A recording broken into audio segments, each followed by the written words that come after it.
Calcutta Cup 4 times in a row. And Mr. Speaker, I would add it would have been 5 in a row, but COVID got in the way. Turning to question 1, Mr. Speaker, contrary to what we hear from the SNP, the Scottish Government is well funded. This UK Government has provided a record block grant averaging £41 billion a year, with an additional £2.4 billion across the last 3 fiscal events.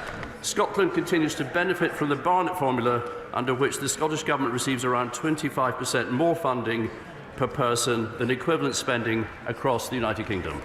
Patricia Gibson. Can the Secretary of State explain how his government's £1,600 million cut to Scotland's capital budget over the next 3 years will impact on the provision of infrastructure, roads, hospitals, schools, new homes, digital connectivity and the economic growth we need to escape the recession into which the Tories have dragged us? Secretary of State. Well, Mr. Speaker, it's nice to see the Honourable Lady and her colleagues have turned up for work today, even if that's in defiance of the Deputy Leader of the SNP, who thought they shouldn't bother coming. But I want to be clear on the resource spending, on the capital budget.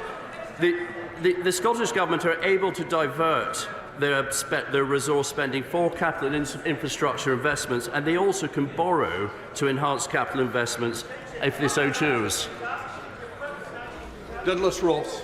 Mr. Speaker, the Secretary of State is correct that the block grant from the UK Conservative Government to Scotland is the highest it's ever been. But despite that, just last week, the SNP Green Government pushed through their tax and axe budget in Scotland. So does my right honourable friend agree that the Nationalists have got the wrong priorities for Scotland, cutting services while increasing the income tax rates for anyone earning over £28,867? Well, Mr. Speaker, I do agree with my honourable friend, and I'd further add that the Scottish Government's 6 tax bans, as opposed to the 3 tax bans that the UK Government have, are really holding Scotland back. Shadow Minister Michael Shanks. Thank you, Mr. Speaker. And while the SNP and the Tories argue about the financial settlement between 2 governments, there are 2 things that they do agree on. Firstly, that working people should pay the price of this economic mess with raising tax to sky-high levels. And secondly, until at least today anyway, they agreed that oil and gas giants earning record profits shouldn't face a proper windfall tax, although it now seems like the SNP might be the only people holding out that position. So now the question is, who does the Secretary of State support? The Scottish Tory leader who's standing up in Holyrood today attacking an extension of the windfall tax, or the Chancellor, who we understand is about to announce exactly that? Well, Mr. Speaker, my position's always been clear. I believe that the energy profits levy on the excess profits caused by Putin's illegal war in Ukraine was the right thing for the government to do, to give support to people with their cost of energy, the cost of living prices.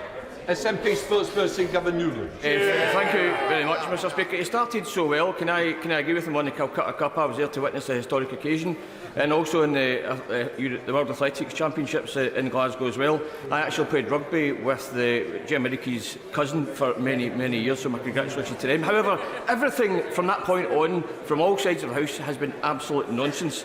At a time when many Scots are struggling to pay their energy or shopping bills due to the rampant inflation his government has presided over, and with inflation in the public sector running even higher, his government has cut the Scottish Government's funding in real terms again, and now Commons Library research shows the Scottish Block Grant will be at its lowest level of UK Government spending since the start of devolution.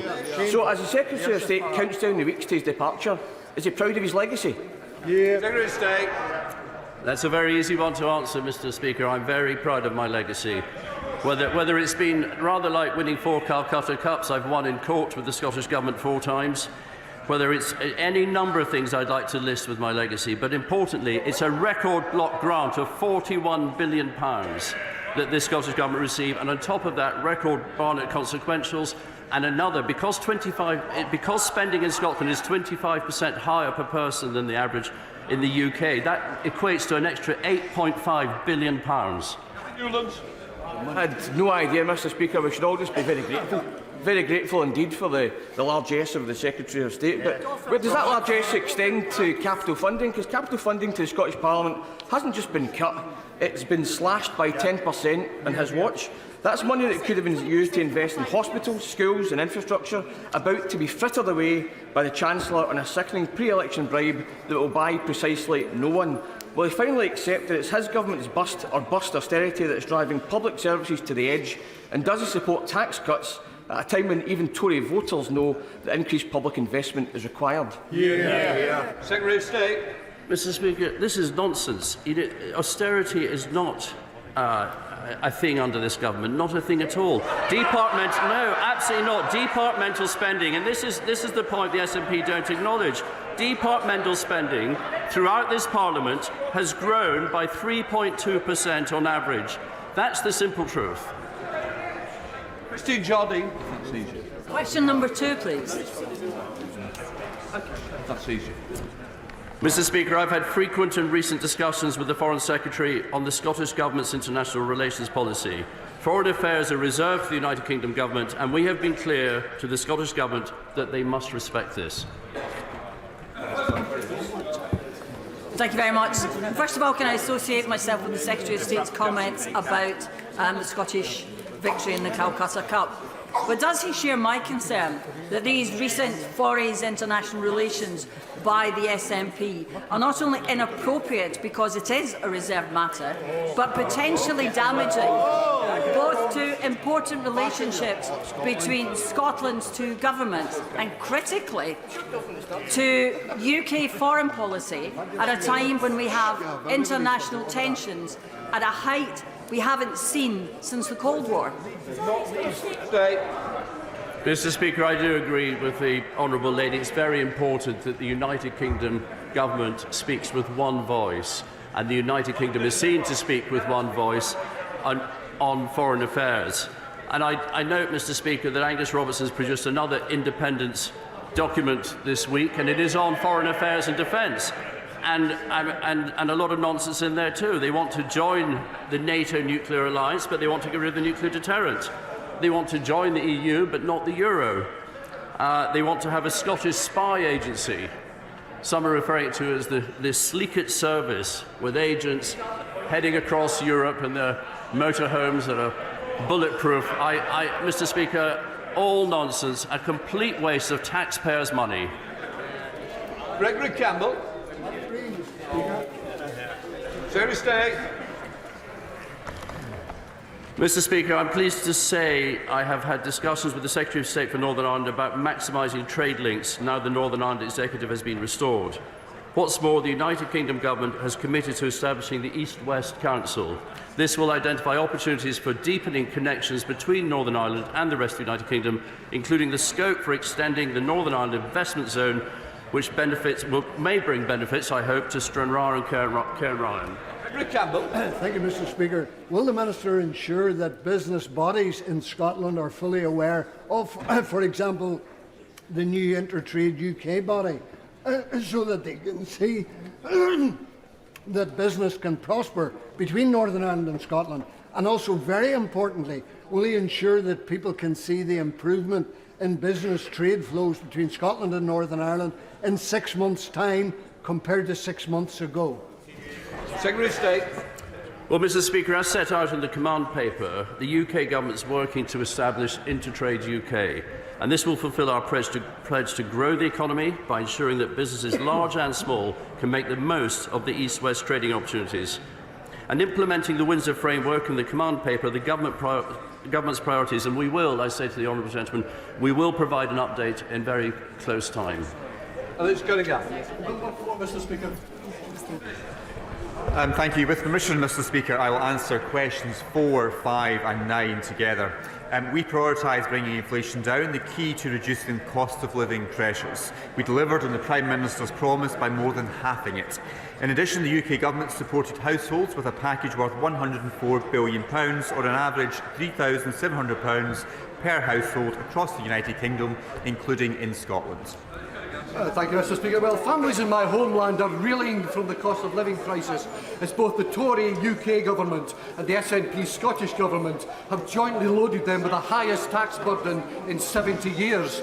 Does the Minister agree it's time that both governments stopped going round in circles, left the dance and cleared the floor for Labour governments to sort out their sorry mess? Mr. Speaker, well, I do not agree with the honourable gentleman's conclusions. Thanks to this government, 2.4 million workers in Scotland benefited from £340 back in their pockets thanks to the national insurance cut in January. But I would agree that I don't agree with the SNP government's approach to tax in Scotland, making Scotland the highest tax part of the United Kingdom. Rachel Hopkins. Thank you, Mr. Speaker. Scottish rail fares are set to rise by 8.7% next month, and this eye-watering fare hike will hit Scots hard during a cost of living crisis and push Scotland's rail service into a spiral of decline. Does the Minister not agree that we need affordable fares to help people through the cost of living crisis and encourage more people to travel by train? Minister. Mr. Speaker, I would certainly agree that we should do all we can to encourage people to travel by train. The Scottish Government's approach to ScotRail perhaps might discourage that, but I'm happy to meet the honourable member to discuss this. Stephen Morgan. Thank you, Mr. Speaker. Recent findings from the Trussell Trust have revealed that 32% of people claiming universal credit in Scotland have fallen into debt because they couldn't pay essential bills. Does the Minister agree with me that the people of Scotland and the people of Britain shouldn't be made to pay for SNP and Tory failures? Minister. Mr. Speaker, since we're in 2021-2022, there are 1.7 million fewer people in absolute poverty after housing costs than what there were in 2009-2010, including 400,000 fewer children. So I certainly believe this government is taking lots of action to address poverty, particularly in work poverty. But I would agree that making Scotland the highest tax part of the UK does not help with that. John Stevenson. Yeah, Mr. Speaker, would the Minister agree that putting up taxes in the way that the SNP are doing at present will do nothing to help with the cost of living? But would he also further agree that if they continue in this trajectory of increasing taxes, more and more Scots will want to leave and come to places like Carlisle, where of course they will be very welcome? Mr. Speaker, due to the SNP tax rises in Scotland, anyone earning over £28,867 will pay more income tax than those people living in England. Certainly from my own experience representing a Borders constituency, there is increasing evidence of people choosing to live south of the border rather than in the high tax Scottish jurisdiction, and with my discussions with STEM businesses, they increasingly find it difficult to recruit in Scotland because of the aggressive high tax policies of the SNP. Shadow Secretary of State Ian Murray. Thank you very much, Mr. Speaker. Regardless of what the Chancellor announces today, we're in the highest taxing-raising Parliament in history, and this is a consequence of the Minister's government's failure over 14 years. Ordinary hard-working Scots did not cause this economic crisis. The government did, but they are being made to pay for it. There have been 25 Tory tax rises since the last election, and the average family is much worse off as a result. So does the Minister agree with the Institute for Fiscal Studies that even after today's budget, the overall tax burden on working people will still reach record levels? Mr. Speaker, well, clearly I'm not going to speculate on what the Chancellor will be announcing shortly, but I would just remind the honourable gentleman that 2.4 million workers in Scotland have benefited from £340 going back into their pockets thanks to the changes to national insurance which have already been announced. In relation to his wider points about the tax burden, we should not forget the reason why, as a consequence of the huge interventions the government made to support workers and families and communities and businesses during the pandemic, and we're having to repay that. But that saved jobs and saved many businesses from going under during the COVID pandemic. Ian Murray. The Chancellor says today working people will still be paying a much higher tax burden at the end of this Parliament, and it will reach record levels. And shockingly, the tax burden in Scotland is even higher. Anyone in Scotland earning more than £29,000 per year is paying more tax after the SNP voted for yet another income tax rise on working people. That means we're in the absurd position in Scotland of the SNP raising taxes on nurses and teachers whilst opposing Labour's plan for an extended windfall tax on the oil and gas giants. We even hear the leader of the Scottish Conservatives threaten to resign last night on potentially another U-turn from the Chancellor on the windfall tax. So doesn't the Minister accept that the best thing to happen now would be for this circus to be brought to an end and for the Prime Minister to call the election? As I said to the honourable gentleman earlier, I'm not going to speculate on the contents of the budget, but when the election comes, Mr. Speaker, the voters of Scotland will have a very clear choice: a party that's going to stand up for Scotland's place within a strong United Kingdom, or the Scottish National Party, which wants another referendum. I'm unclear what the Labour Party has to offer. Alistair Carmichael. Number 6, Mr. Speaker. Thank you, Mr. Speaker. We want all farmers to get a fair price for their products, and the Government is committed to tackling contractual unfairness that exists in the agri-food supply chain. We will use the powers in the Agriculture Act 2020 whenever necessary. At the NFU conference, the Prime Minister announced the UK Farm to Food Summits would be an annual event. This will help strengthen the joint working by government and external partners to support a prosperous agri-food sector. Thank you, Mr. Speaker. The Minister should be aware that his colleagues in DEFRA have recently concluded a consultation on contractual relationships in the fresh produce industry. At a time when 23% of dairy farmers doubt that they will continue in business into 2025, will he impress on his colleagues in DEFRA and the Department of Trade that action now in relation to that consultation is urgent? Minister. Mr. Speaker, as a Borders farmer's son, I completely understand the invaluable work that farmers and crofters do to put food on our tables across Scotland and indeed across the United Kingdom. And this Government will continue to support the agriculture and food production sector. Scotland Office Ministers regularly attend the Interministerial Group for the Environment, Food and Rural Affairs, along with representatives from the devolved administrations. This group oversees how changes to price, supply and trade affect our markets, and will continue to take whatever action is necessary to support this important sector. Smith. Question number 7. Mr. Speaker, our union is strong. Scotland's contribution, yes it is. Scotland's contribution to the United Kingdom is beyond doubt, and this Government's commitment to Scotland is without question. From free ports and investment zones to the record block grant and the £1.5 billion for the 12 city and region growth deals, we deliver for Scotland. Smith. Thank you, Mr. Speaker. SNP MPs have been disengaged from Westminster for years, so does the Secretary of State agree with me that it's a disgrace that their deputy leader has said should they win seats at the next general election they will not engage? Does he agree with me that members elected to this House should turn up and do their jobs? Secretary of State. I do agree with the Honourable Lady. Davis. 3 years ago, on the 16th of March 2021, we had a debate in this House on precisely the subject of this question. At the time, I was concerned Nicola Sturgeon's government were covering up interference in the complaints process against the First Minister. Since then, in defiance of the Information Commissioner and of a court order, they've continued to cover up. Can the Cabinet Secretary look at whether the Ministerial Code and the Civil Service Code have been broken in this context? Mr. Speaker, I would say to my right honourable friend that he should write to the Cabinet Secretary and ask him to do that very thing. Richard Graham. Mr. Speaker, successive energy ministers have hugely... Number 8. Minister. Thank you, Mr. Speaker. The Government is firmly committed to supporting Scotland's marine energy sector to grow. Around 80% of tidal stream contracts awarded through contracts for difference in the last 2 rounds were will be deployed in Scotland. In addition, Horizon Europe selected 2 Scottish-based UK tidal stream developers to develop projects in Orkney.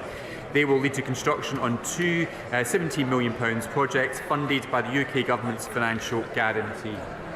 Richard Graham. Now, I'm grateful, Mr. Speaker, to the Minister, and he knows that successive energy ministers have hugely helped the development of the marine energy sector in Scotland as elsewhere in the United Kingdom. Would my honourable friend agree with me that there is an opportunity in the next round of renewables auction to allow for wave technologies alongside tidal stream technologies? And will he also encourage the Scottish Government to speed up approvals of the sites so that we can get great green energy projects started as soon as possible in Scotland as elsewhere?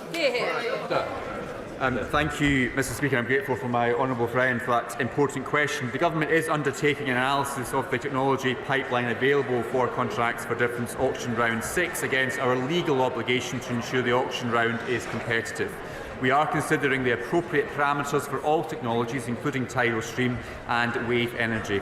Final parameters will be published in the budget notice this month ahead of the auction round opening. Jane Duggan.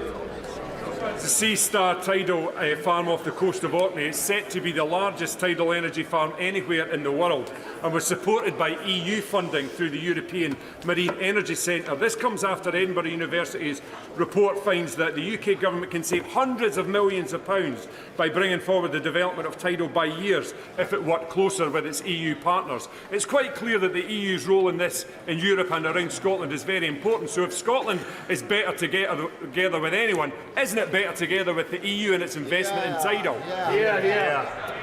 Mr. Speaker, what a load of nonsense from the honourable member. Scotland is much better served by being part of the United Kingdom and will continue to support all renewable energy sectors, including tidal. Jamie Stone. Number 10, Mr. Speaker. Minister. Mr. Speaker, this government recognises the invaluable work that all NHS workers do. I see this every day of the week in my own constituency in the Scottish Borders. That's why the Secretary of State for Health and Social Care has written to the Scottish Government regarding working together to reduce patient waiting times. We continue to be open to exploring this further. Mr. Speaker, I have a lady constituent who suffers from a rare and dangerous condition called subglottal stenosis. There is only one clinic that has expertise to treat this condition, and it is in London. And yet our local health board is refusing to refer her. They say they can offer another treatment, but it is thought to be less safe and possibly not very effective. So can I ask, what steps is the government taking to ensure that patients, regardless of which side of the border they live, will get the best possible treatment? Jim. Minister. Mr. Speaker, I'm regularly reminded, particularly as a border, as an MP for the borders, of the need of healthcare that benefits on either side of the border, particularly cross-border working with the NHS. Local people in the borders often get treatment faster and easier because of it. Sadly, the honourable member has highlighted a real problem with Scotland's NHS thanks to the mismanagement by the SNP government of Edinburgh, particularly of rural health services. Now, he's identified a very distressing case for his constituent, and I'm very happy to write to the Scottish Government along with him to raise this case with them. Theresa Villiers. Question 11, please, Mr. Speaker.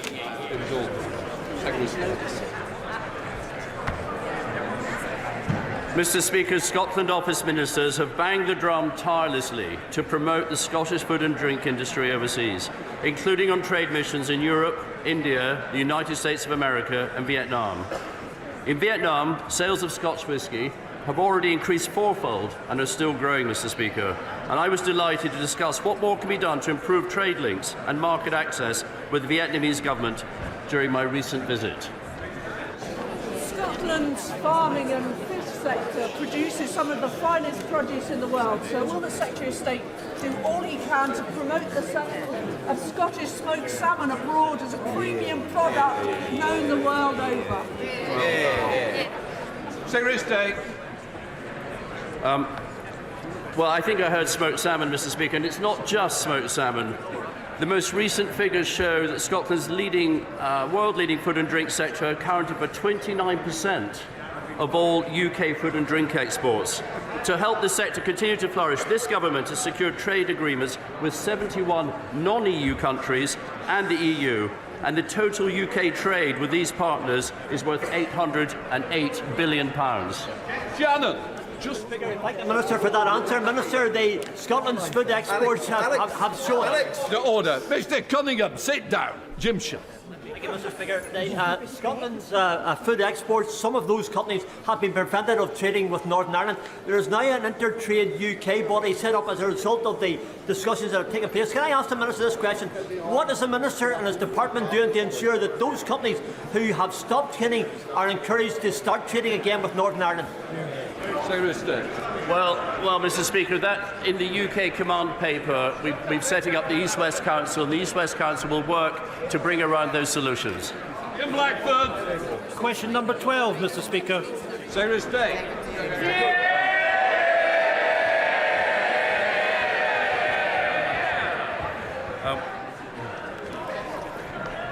I'm popular today, Mr. Speaker. The UK government is working tirelessly to maximise opportunities following our departure from the European Union. Scotland continues to punch above its weight, both in exports of goods and services and foreign direct investment. And I'm delighted to be able to say that trade is now well above pre-Brexit levels. Mr. Speaker, Scotland has been hammered by Westminster's imposition of a hard Brexit, with the Scottish salmon industry alone suffering additional £12 million of Brexit red tape costs. Across every sector of Scotland's economy, Brexit has added red tape costs, limited access to vital workers and limited markets. Is the Secretary of State proud of his legacy and includes a deliberate and avoidable undermining of Scotland's economy? Mr. Speaker, as the honourable gentleman will appreciate, our departure from the EU has allowed us to forge new relationships. Consequently, Scotland's exports are performing well, up 13%. David Doig. Very much, Mr. Speaker. Will friends join me in welcoming the completion of fisheries negotiations with Faroe, resulting in 2,200 tonnes of fishing quota, mostly for the Scottish fleet? And will he also agree that since the UK became an independent coastal state, the Scottish fleet and those who negotiate on their behalf, including the SNP, Scottish Government ministers and their officials, have a far stronger voice in these annual negotiations than if the SNP had their way and went back into the EU and the common fisheries policy? My honourable friend is a great champion for the fishing industry, and I completely agree with him. We now come to Prime Minister's questions, but we are joined today in the gallery by the Speaker of the Supreme Council of the Kyrgyz Republic. I now call Charlotte Nichols. Number 1, please, Mr. Speaker. Mr. Speaker, this morning I had meetings with ministerial colleagues and others. In addition to my duties in this House, including listening to the Chancellor's budget statement, I shall have further such meetings later today. Charlotte Nichols. Thank you, Mr. Speaker. The UK used to be a world leader in psilocybin research, but despite the calls from the Home Affairs Select Committee, leading researchers, charities and veterans organisations and the Royal College of Psychiatrists, we've shamefully fallen behind on breakthrough treatment for conditions like PTSD and depression, causing misery to millions of people in our country. Can the Prime Minister explain why this policy remains the responsibility of a Home Office that can't give it the attention it deserves, and why it's okay that American, Canadian and Australian patients can access treatment British patients can't? Prime Minister. Mr. Speaker, I completely sympathise and understand why people suffering from distressing conditions will want to seek the best possible treatment available, and I thank the Honourable Lady for raising the issue. We are committed to ensuring that the UK is a world-leading jurisdiction for pharmaceutical, clinical and other medical research, and we have in fact asked the Advisory Council on the Misuse of Drugs to review barriers to legitimate medical research involving controlled drugs such as psilocybin. Our response to the Council's recommendations, I'm pleased to tell the Honourable Lady, will be published as soon as possible. Dr. Curran. Thank you, Mr. Speaker. My constituency has a long and proud history of farming, with generations of the same family helping to feed our nation. And not since World War II have we been so aware of how important food security is to our national security. So will the Prime Minister update the House on what his government is doing to support our fantastic farmers? Mr. Speaker, as I set out at the NFU conference just a couple of weeks ago, we will always back British farmers to continue to produce fantastic food. We're accelerating that plan with the largest package of grants ever, and indeed one of those new schemes opens just today, supporting farmers with up to £125,000 towards the purchase of new equipment and technology. Our schemes in England are all about more choice, Mr. Speaker, not less, and unlike Labour in Wales, we will never introduce top-down arbitrary targets that damage farm incomes, damage our food security and take farmers back to square one. We now come to the Leader of the Opposition, Keir Starmer. Thank you, Mr. Speaker. 3 years ago, Sarah Everard was walking home when she was abducted and murdered by a serving police officer who should have been trusted to keep her safe. As a father, I can't imagine the pain her parents, her family and her friends are going through in this difficult anniversary week. Lady Angelina's report exposes the appalling failure in police vetting and in misconduct processes. And I'm very troubled by its conclusion that there is, and I'm going to quote it, nothing to stop another Cousins operating in plain sight. How can that be the case 3 years on from this horrendous crime? Well, Mr. Speaker, can I firstly say that I'm sure all members of the House will have been thinking about Sarah Everard in recent weeks. It was, as the honourable gentleman said, an absolutely shocking case, and the abuse of power in particular was appalling. That's why we took action quickly, Mr. Speaker, to strengthen police vetting, strengthen the rules for rooting out officers who are not fit to serve, and conducted the largest ever screening of all serving officers and staff. We're now ensuring that any officer who has been charged for a crime will be suspended from duty automatically until their case is concluded, and we will thoroughly consider all of the report's recommendations and respond in full. The Prime Minister mentions vetting, and I just want to press on that because serious failures in police vetting were raised in independent reports as long ago as 2012, 2019, 2022 and 2023. And that's why Labour's been arguing for mandatory national vetting standards, which would stop anybody with a history of domestic abuse or sexual offending being allowed to join the police in the first place. Why are mandatory national vetting standards not already in place? Well, Mr. Speaker, it is vital for public confidence that those that are not fit to wear the badge are rooted out of the police and not able to join in the first place.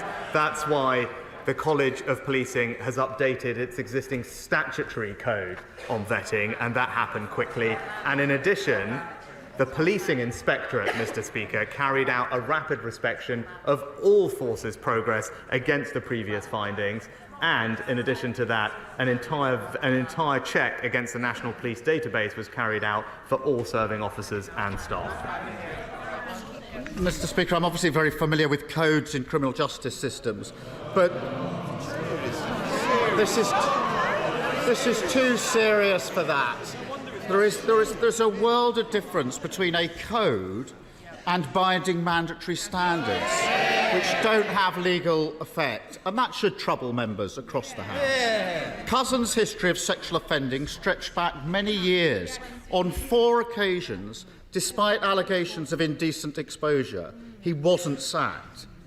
We know indecent exposure is a gateway to more horrific crimes, as was tragically shown to be the case not only in Sarah Everard's case, but also Libby Squire. But it's not treated with the seriousness required. The Angelina report recommends reviewing all indecent exposure allegations against serving officers in order to identify, investigate and remove those officers from service. Now, given the obvious urgency of this recommendation, can the Prime Minister give a categorical assurance that it will be implemented immediately? Mr. Speaker, as the Home Secretary addressed this specifically when he made his statement, indecent exposure, just like any other kind of sexually motivated crime, is abhorrent. And we expect police chiefs to take it extremely seriously. We fully expect police chiefs to suspend an officer charged with any kind of sexually motivated crime. And it's worth pointing out, in addition to the new powers that the Home Secretary outlined about automatic suspension, Chief Constables already do have existing powers to suspend any officer in their force when allegations are made, and we fully expect them to use those powers. It's all fine, is it? It's all okay? Well, I do think the recommendation I referred to should be implemented urgently, and I ask the Prime Minister to look again at that, because every day that goes past when it isn't implemented carries risk for victims in these cases. Sarah Everard's murder should, of course, been a watershed moment on policing reform, on the criminal justice system, on violence against women and girls. But the sad reality is that victims of rape who have the courage and bravery to come forward have just a 2.4% chance of their perpetrators being caught and charged within the year. How does the Prime Minister expect women to have confidence in the criminal justice system when almost all rapists don't see the inside of a courtroom? Mr. Speaker, as we acknowledged a couple of years ago, of course we need to do more to improve rape outcomes in the criminal justice system. And the plan, the Rape Action Review Plan, is showing considerable progress, Mr. Speaker. We've already increased the average sentences for rape by a third since Labour were last in office, Mr. Speaker. By the way, using a power that the Labour Party voted against in this House. And thanks to our action plan, we've seen police referrals double, charges double, and last year there was a 50% increase in rape convictions, and now rapists will serve every single day of their sentence behind bars. And the honourable gentleman did raise his time at the Crown Prosecution Service, but he hasn't acknowledged that under his tenure, rape convictions actually dropped. Well, the Prime Minister knows that is going to be fact-checked. He also knows I support tough sentences. I really do think that the victims of violence against women and girls deserve better than this nonsense from the Prime Minister. It needs to be taken seriously. It's not games, Prime Minister. We all want more victims to come forward, but we have to be honest. Unless things change, the criminal justice system will continue to fail them. That's why we're committed to introducing specialist rape and sexual offences teams in every force to give victims specialist support and confidence that their experience will be investigated properly. When will the Prime Minister commit to doing the same? Mr. Speaker, we've already implemented a Rape Action Review Plan. He says we're taking this seriously. Here are the things that we have done, Mr. Speaker. We have ended the appalling digital strip search that victims had to go through with their mobile phones. We've ensured that there's better use of pre-recorded cross-examination. We've rolled out Operation Sorteria with incredible success across all national police forces, and we have increased significantly the number of independent sexual domestic violence and abuse advisors to up to 1,000, and there is more specialist training in all police forces for these prosecutions. That is a plan that we've already put in place. It's a plan that is working to ensure that we can keep women and girls in our country safe. Mr. Speaker, the problem is the rosy picture the Prime Minister tries to paint of the current criminal justice system is completely at odds with the confidence many women currently have in it. And with the publication of the Angelina report, the country deserves to know that we're doing all we can to make our country safe for women. That starts with what should be the most basic task, creating a safe workplace here in Westminster. And at the moment, as everyone in this House knows, we are failing in that endeavour, and we all have a duty to change this. So when will he make time for the vote on banning from Parliament MPs who face allegations of sex offences? Prime Minister.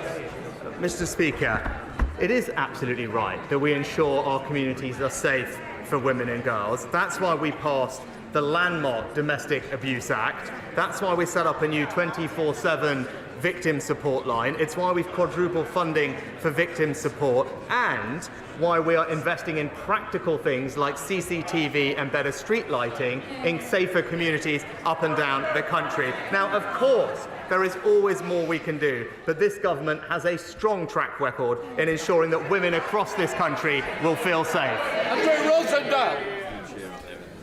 Mr. Speaker, sir, I want the Prime Minister to know that the people of Romford are struggling with ever-increasing energy prices, yet providers are making huge profits, running into hundreds of millions. So, does the Prime Minister agree with me that reductions in wholesale prices should be passed on to the consumers and standing charges brought down? And will the government hold utility companies to account for their actions? Well, Mr. Speaker, my honourable friend is right to highlight the challenge that high energy bills have posed, not just to his constituents in Romford, but across the country. That's why we stepped in with a significant package of support, paying for around half of a typical household energy bill when prices were at their highest. My honourable friend, I know, will join me in welcoming the fact that the energy price cap is set to fall by almost £250 in April, which will bring relief to many families, but we must hold companies to account, and that's why we introduced the energy profits levy on the windfall profits caused by an unexpected increase in energy prices, and we are going further to cut costs for people by cutting their taxes and putting more money in their family bank accounts. SNP Leader Stephen Flynn. Mr. Speaker, much to my surprise this morning, it's been widely reported that the Conservative Party in Scotland are absolutely furious that Westminster is about to tax Scotland's natural resources in order to pay for a tax cut in England. Mr. Speaker, is the Prime Minister in danger of turning his colleagues into nationalists? Mr. Speaker, obviously I wouldn't comment on the budget, but what I would say is, when I was in Scotland last week, it was crystal clear. There has only ever been one party consistently standing up for the North Sea energy industry, and it's the Scottish Conservatives. The Prime Minister knows that not to be the case, but there's a serious point to be made here, Mr. Speaker. The Conservative Party want to use Scotland's natural resources to pay for tax cuts in England. The Labour Party want to use Scotland's natural resources to pay for nuclear power stations in England, and the cost of that up to 100,000 jobs. Scotland's wealth, Scotland's resources, Scotland's jobs, all again to Westminster. But with the Tories on just 15% in the polls in Scotland now, will the Prime Minister do us all a favour and call a general election? Mr. Speaker, the honourable gentleman claims to be supportive of the North Sea energy industry. Why is it that he's opposed all the measures that we have taken to protect those jobs in Scotland over the past couple of years? He talks about tax in Scotland and England. I'll just gently point out to him that thanks to the actions of the Chancellor and this UK government, everyone in Scotland has received a significant tax cut from January this year. And in contrast to the Chancellor's last budget, the SNP's budget put taxes up for working Scots. Scotland is now the high tax capital of the UK, but this Conservative government is going to keep cutting taxes for hard-working Scots.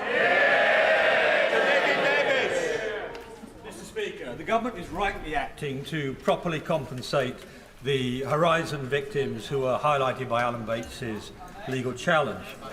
However, there are thousands more sub-postmasters across the country who are not actually prosecuted, but who faced financial penalties for bogus shortfalls, causing enormous financial and personal distress to them. Does the Prime Minister agree with me that we should now be doing everything possible to do right by all victims of gross miscarriage of justice, clear their names, and at last properly financially compensate them? My right honourable friend is absolutely right to highlight the appalling impact this miscarriage of justice has had on people's mental health. As he acknowledged, our focus is on delivering justice for the postmasters, and that's why we will introduce legislation to overturn convictions and pave the way for the swift payment of compensation, which he acknowledged. But I thank my honourable friend for his long-standing campaign on this issue about mental health, and I can assure him that the Postal Minister is closely examining the issues he raises. He's considering next steps and will keep the right honourable gentleman closely informed. Sir Geoffrey Donalds. Thank you, Mr. Speaker. The Prime Minister will be aware that the government's proposals to deal with the legacy of our troubled past in Northern Ireland continue to be the subject of scrutiny, most recently in the High Court ruling in relation to compatibility with our human rights obligations. And yet, many families of victims in Northern Ireland are deeply disappointed with the lack of cooperation by the Irish government in relation to murders committed in their jurisdiction or from their jurisdiction. In relation to the Omagh bomb inquiry, for example, the Irish Government has declined to conduct a public inquiry on this worst atrocity in our troubled past, despite the courts urging it to do so. Will the Prime Minister continue to press the Irish Government on the need for them to make available facilities to enable the families of innocent victims, including in Omagh, to pursue justice for their loved ones? Can I thank my honourable friend for his question on this important topic, which I know will be of great interest not just to his constituents but many others across Northern Ireland. The Government has set forward its plans to deal with the legacy of the past and will continue to engage with everyone in Northern Ireland, whatever their views, to set out the best way forward. But I can confirm to him that the Secretary of State for Northern Ireland has raised these specific issues directly with the Irish Government and will continue to do so. And I also spoke to the Taoiseach myself about this very matter.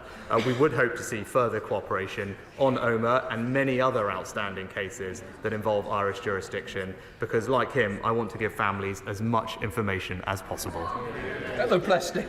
Thank you, Mr. Speaker. Putin's put the Russian economy on a total war footing. He has increased military spending by 68% to 7.5% of GDP. He claimed this month that over 520,000 new jobs have been created in their arms industry, which now employs an estimated 3.5 million Russians.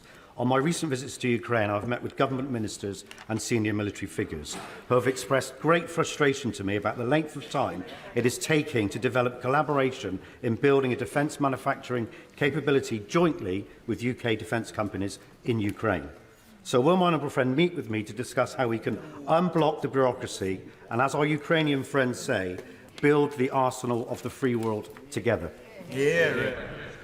Well, I can reassure my honourable friend that we remain steadfast in our support for Ukraine, and we will not allow Putin to achieve his aim of eradicating Ukrainian freedom and democracy.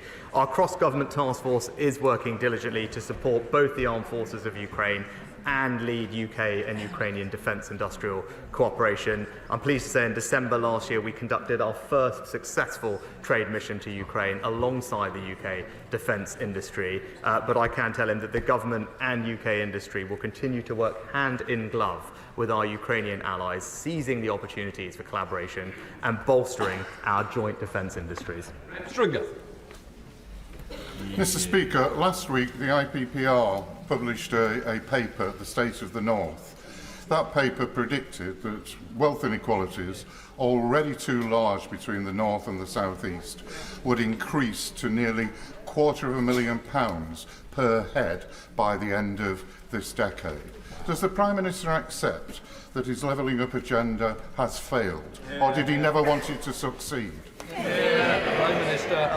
Mr. Speaker, on the contrary, inequality in our country has actually declined under this Conservative government. And when it comes to levelling up in the North, it's actually the North that has received some of the highest amounts of per capita levelling up funding of any region in the country. And I know when he last popped up to ask me a question about our investment in the North, I was wondering if he's managed to get an answer as to what exactly the Labour Party's position on HS2 is. Because I'd still like to know, because what we're doing is taking that money and reinvesting every penny of it across the North in forms of transportation that people use every day, delivering benefits quicker to communities not just in his constituency but across the entire North, and it's been warmly welcomed everywhere that I've been. Thank you, Mr. Speaker. Would my right honourable friend agree that the performance of the Labour Party in voting down our Rwanda bill in the House of Lords is a disgrace? It is only the Conservative government and the Conservatives who have a plan for dealing with illegal immigration and the people's fund. Action on illegal immigration is a top priority in my constituency, and Labour has no policy or plan on this at all. Well, Mr. Speaker, my honourable friend makes an excellent point.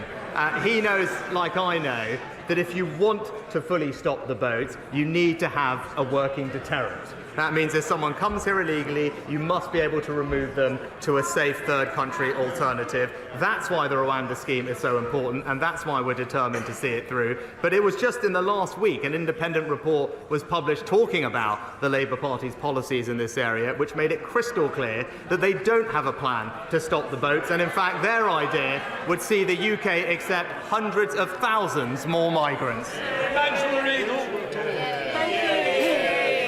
Thank you very much, Mr. Speaker. Which part of his economic legacy is the Prime Minister most proud of?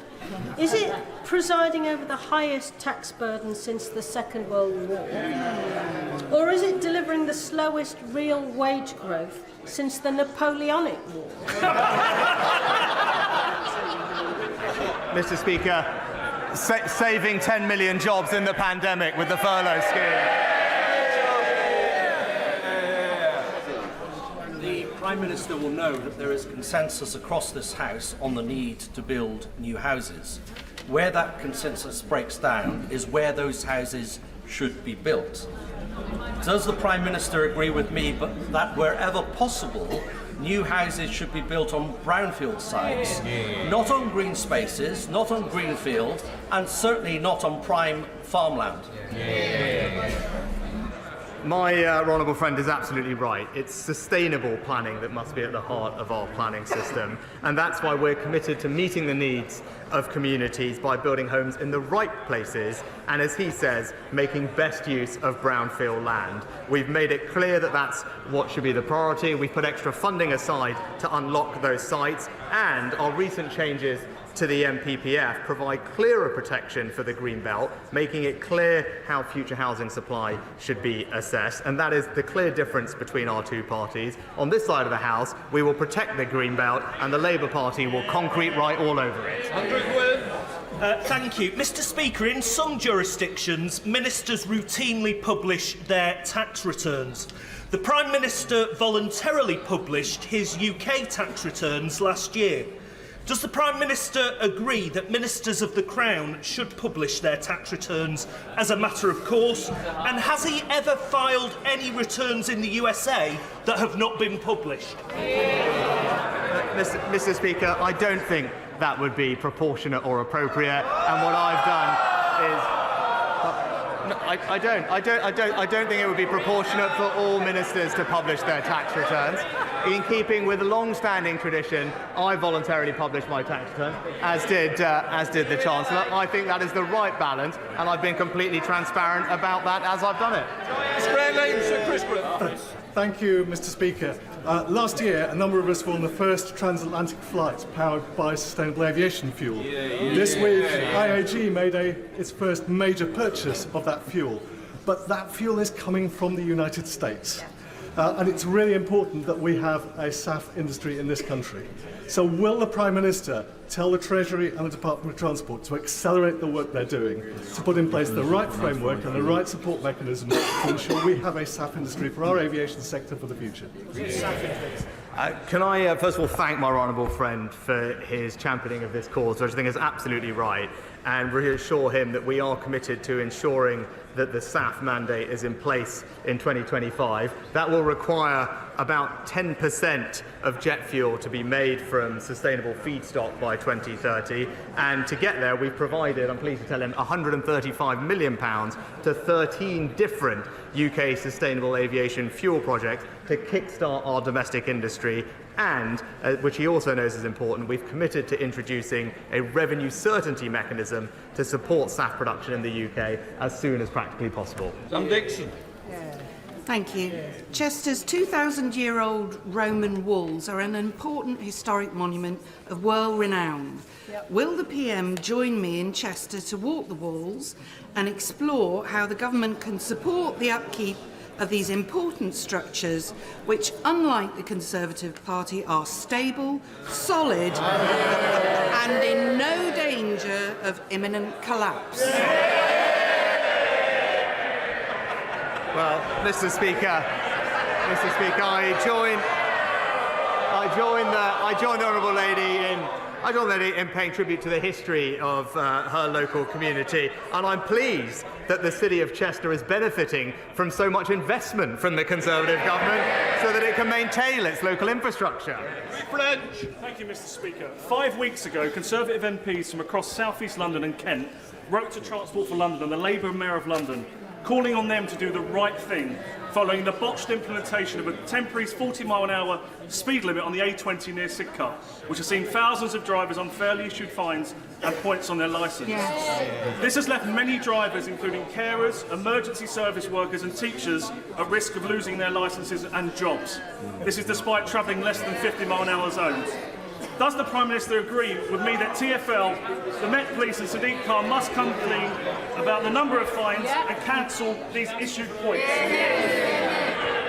Can I thank my honourable friend for this question, and I do understand the concerns that local drivers have over this ongoing TfL issue. Whilst we're doing everything we can to back motorists across the country, it is disappointing that the Labour Mayor and indeed Labour on Wales are hammering drivers at every opportunity, whether that's temporary speed limits or blanket 20-mile-an-hour zones or the ULEZ expansion. But I will make sure that my honourable friend has a meeting with a responsible minister to discuss his concerns.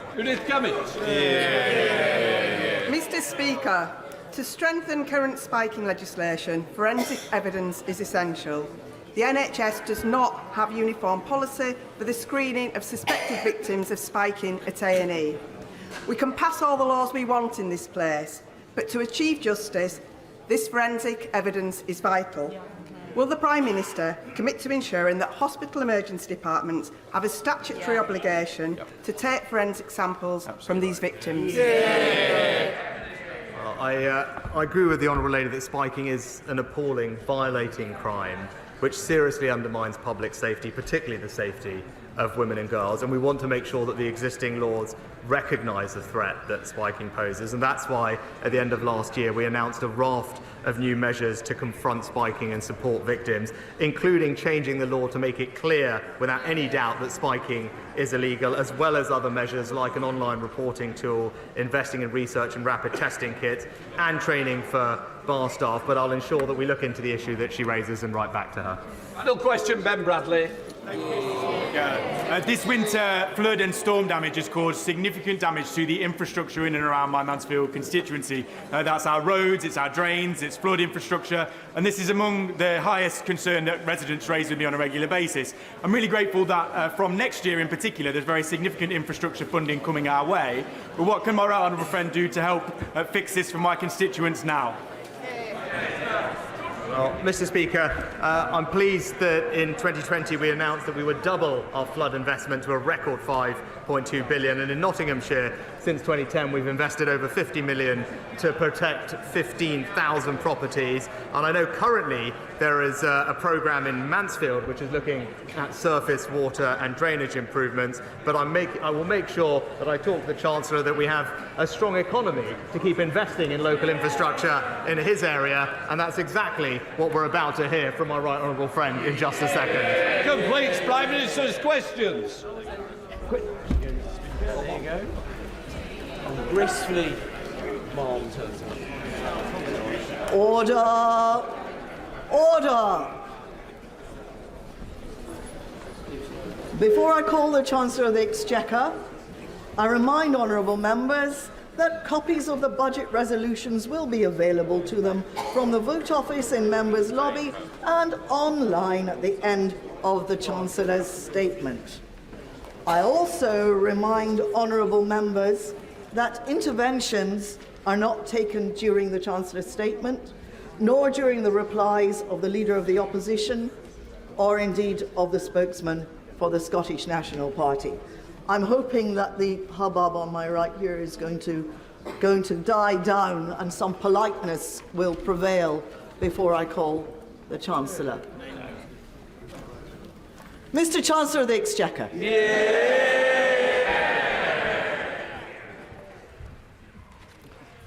Madam Deputy Speaker, as we mourn the tragic loss of life in Israel and Gaza, the Prime Minister reminded us last week of the need to fight extremism and heal divisions. So I start today by remembering the Muslims who died in 2 world wars in the service of freedom and democracy. We need a memorial to honour them, so following representations from the Right Honourable Member for Bromsgrove and others, I've decided to allocate £1 million towards the cost of building one. Whatever your faith or colour or class, this country will never forget the sacrifices made for our future.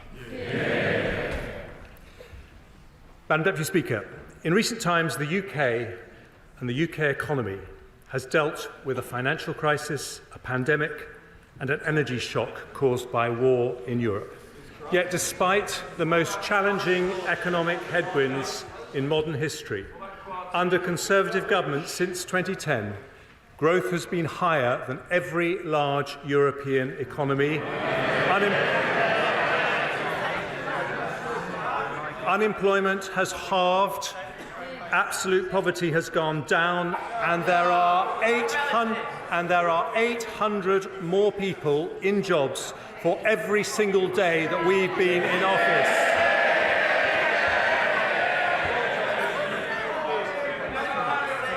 Of course, interest rates remain high as we bring down inflation. But because of the progress we've made, because we are delivering the Prime Minister's economic priorities, we can now help families not just with temporary cost of living support, but with permanent cuts in taxation. We do this to give much needed help in challenging times, but also because Conservatives know lower taxes mean higher growth. And higher growth means more opportunity, more prosperity, and more funding for our precious public services. But if we want that growth...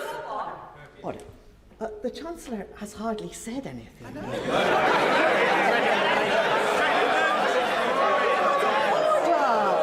Order! You can't get excited yet. Now, other people want to hear what the Chancellor has to say, and it's matters. So we'll have a bit of good behaviour, please. Chancellor. Thank you, Madam Deputy Speaker.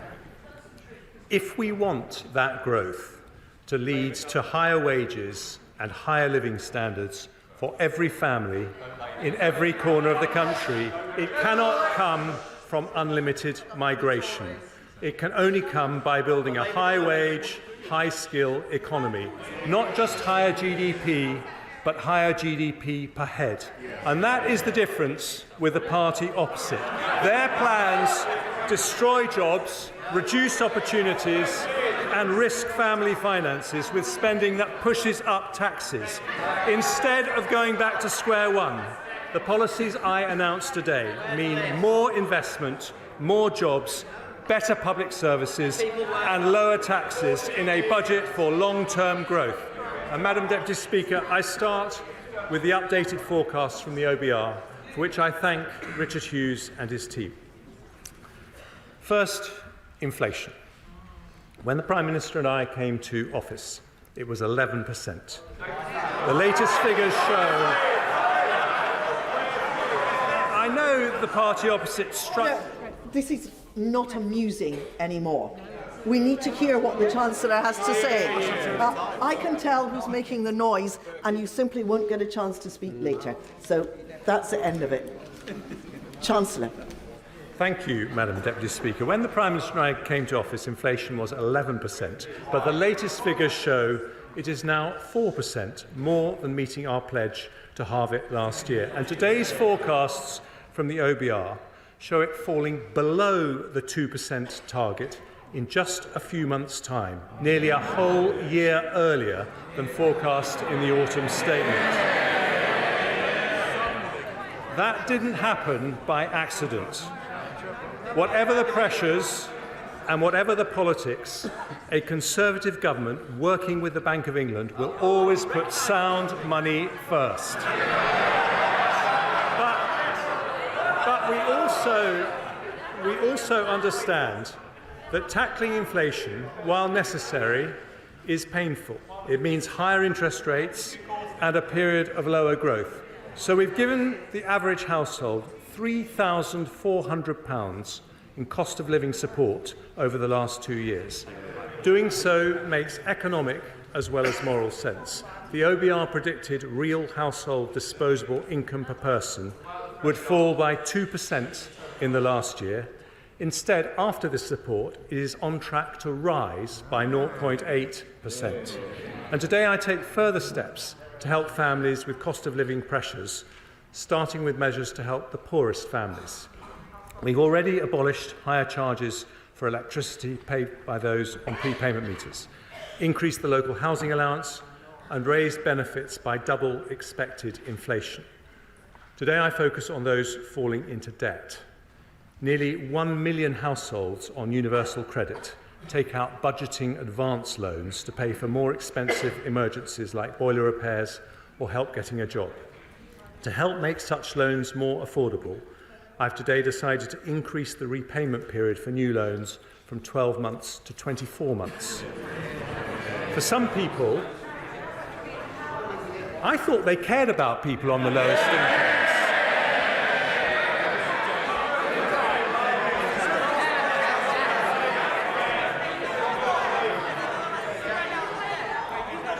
But trust the Labour Party not to want to hear about debt. For some people, the best way to resolve debt is through a debt relief order. But getting one costs £90, which can deter the very people who need them the most. So having listened carefully to representations from citizens' advice, I today relieve pressure on around 40,000 families every year by abolishing the £90 charge completely. Next, the Household Support Fund. It was set up on a temporary basis and due to conclude at the end of this month. Having listened carefully to representations from the Joseph Rowntree Foundation, the Trussell Trust, and honourable members from East Ham, Colchester, Ruislip, Northwood and Pinner and Suffolk Coastal, amongst others, I've decided that with the battle against inflation still not over, now is not the time to stop the targeted help it offers. We will therefore continue it at current levels for another 6 months. Next, I turn to a measure that will help businesses and households more broadly. In the autumn statement, I froze alcohol duty until August of this year. Without any action today, it would have been due to rise by 3%. But I've listened carefully to my right honourable friends from Altrincham and Sale West, the Vale of Glamorgan, and my right honourable friend from Murray, who is a formidable champion of the Scottish whisky industry. I also listened to Councillor John Tonks from Ash, a strong supporter of the wonderful Admiral pub, who pointed out the pressures facing the industry. So today I've decided to extend the alcohol duty freeze until February 2025. This benefits 38,000 pubs across the UK, and on top of the £13,000 saving a typical pub will get from the 75% business rates discount I announced in the autumn. We value our hospitality industry and are backing the great British pub. Another cost that families and businesses worry about is fuel. Now, the Shadow Chancellor complained about the freeze on fuel duty, and Labour has opposed it at every opportunity. The Labour Mayor of London wants to punish motorists even more with his ULEZ plans, but lots of families and sole traders depend on their car. If I did nothing, fuel duty would increase by 13% this month. So instead, I've listened to my right honourable friends for Stoke-on-Trent North, Dudley North, Witham and others, as well as the Sun newspaper's Keep It Down campaign. I have, as a result, decided to maintain the 5p cut and freeze fuel duty for another 12 months.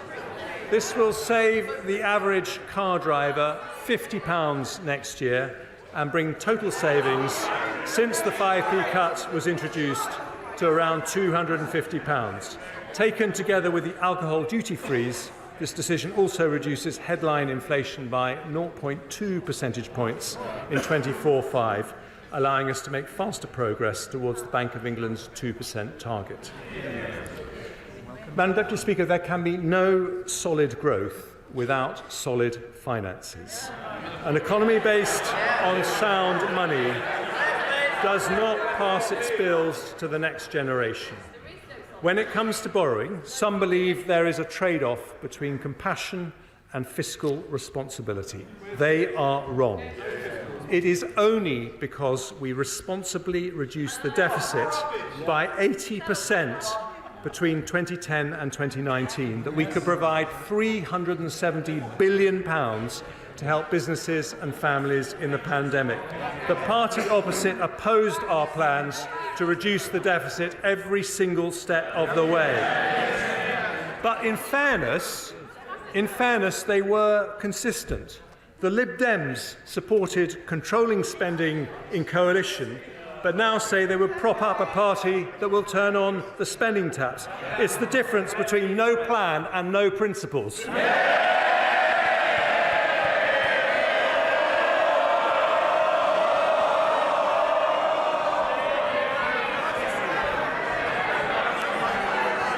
Delighted the right honourable gentleman from the Lib Dems was here to hear it for once.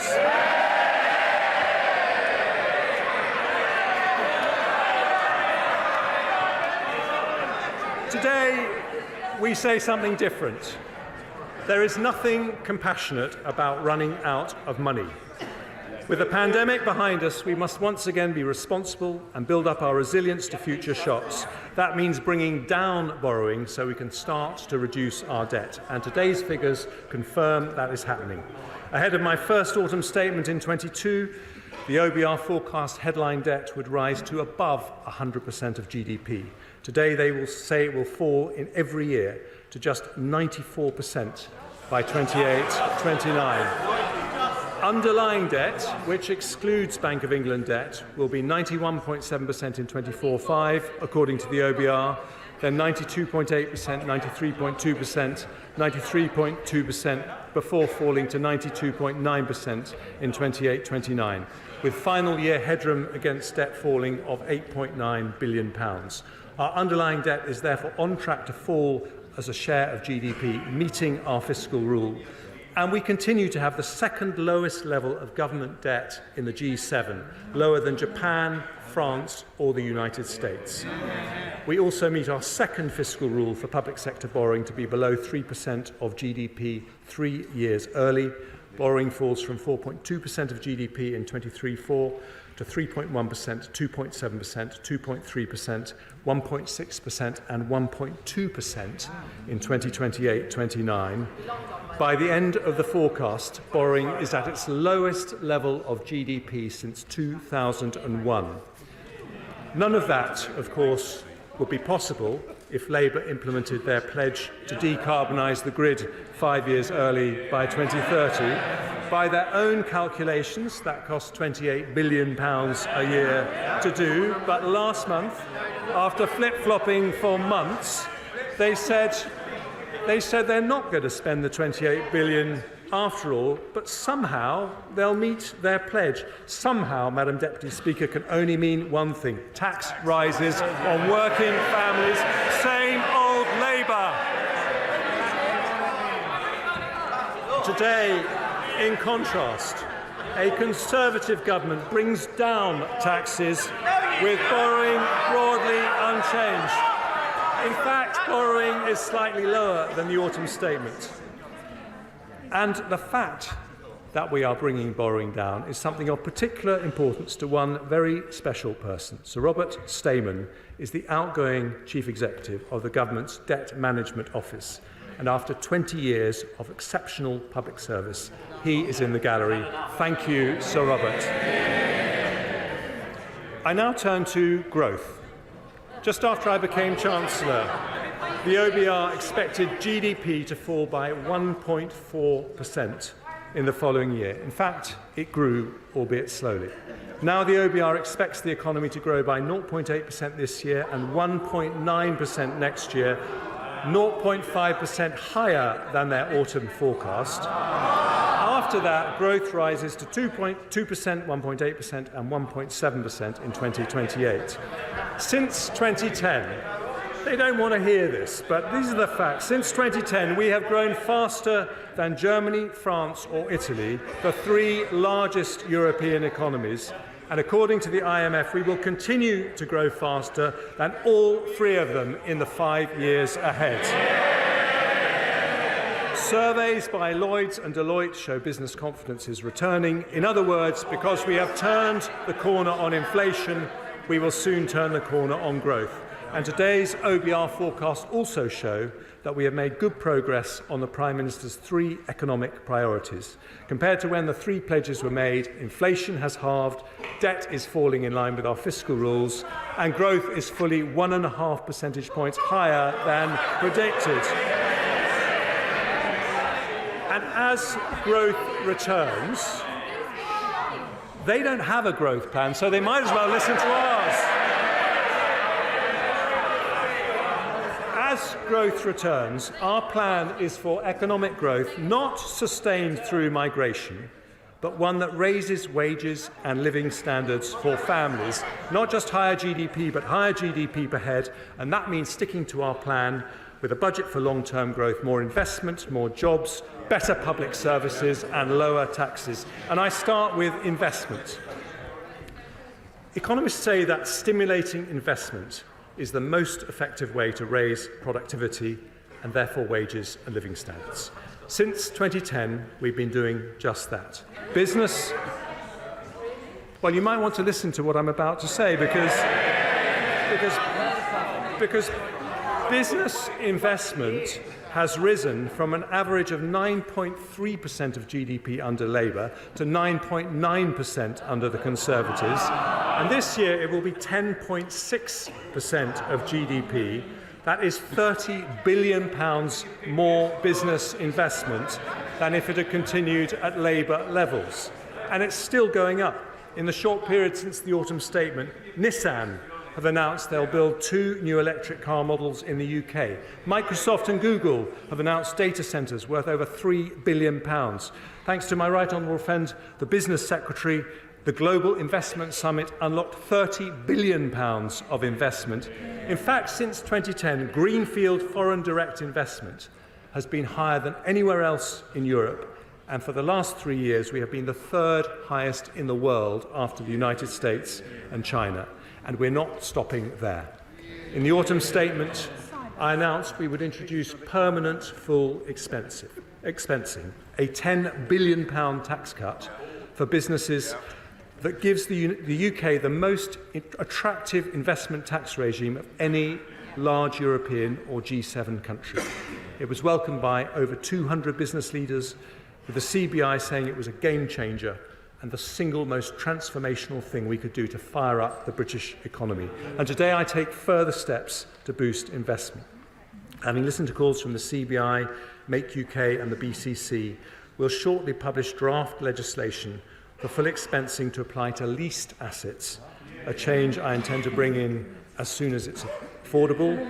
We'll also help small businesses, something close to my own heart, as well as the business rate support and work on prompt payments I announced in the autumn. I'll provide £200 million of funding to extend the recovery loan scheme as it transitions to the growth guarantee scheme, helping 11,000 SMEs access the finance they need. And following representations from the Federation of Small Business, as well as honourable members for Loughborough, Southend West and Rother Valley, I will reduce the administrative and financial impact of VAT by increasing the VAT registration threshold from £85,000 to £90,000 from April the 1st, the first increase in 7 years. That will bring tens of thousands of businesses out of paying VAT altogether and encourage many more to invest and grow.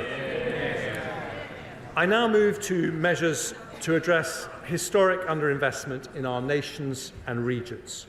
Since we started levelling up in 2019, 2/3 of all new salaried jobs have been created outside London and the South East. We've announced 13 investment zones and 12 free ports, which continue to attract investment, including recently, thanks to the efforts of Mayor Ben Houchen from the Eurogroup, who are investing £15 million into the Tees Valley investment zone. Today, working with the Levelling Up Secretary, I devolve further power to local leaders who are best placed to promote growth in their areas. I can announce the North East Trailblazer devolution deal, providing a package of support for the region potentially worth over £100 million. I'll devolve powers to Buckinghamshire, Warwickshire, and to the most beautiful county in England, Surrey. I see the Leader of the Opposition smiling because, like me, he is a Surrey boy. I know he's been taking advice from Lord Mandelson, who yesterday rather uncharitably said he needed to shed a few pounds. Ordinary families will shed more than a few pounds if that lot get in.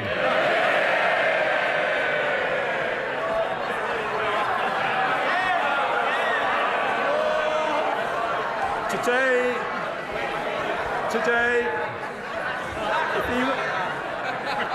if he wants to join me on my marathon training, he's most welcome as well.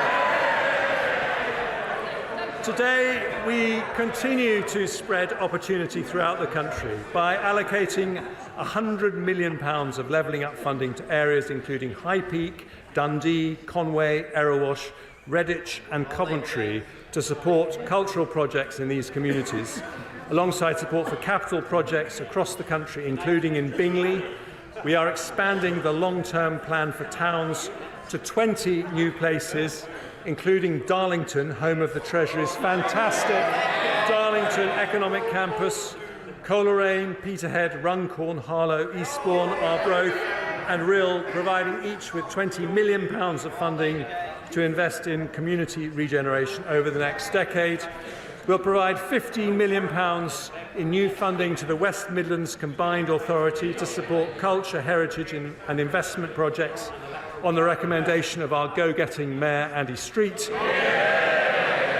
And we'll allocate £5 million to renovate hundreds of local village halls across England so they can remain at the heart of their communities.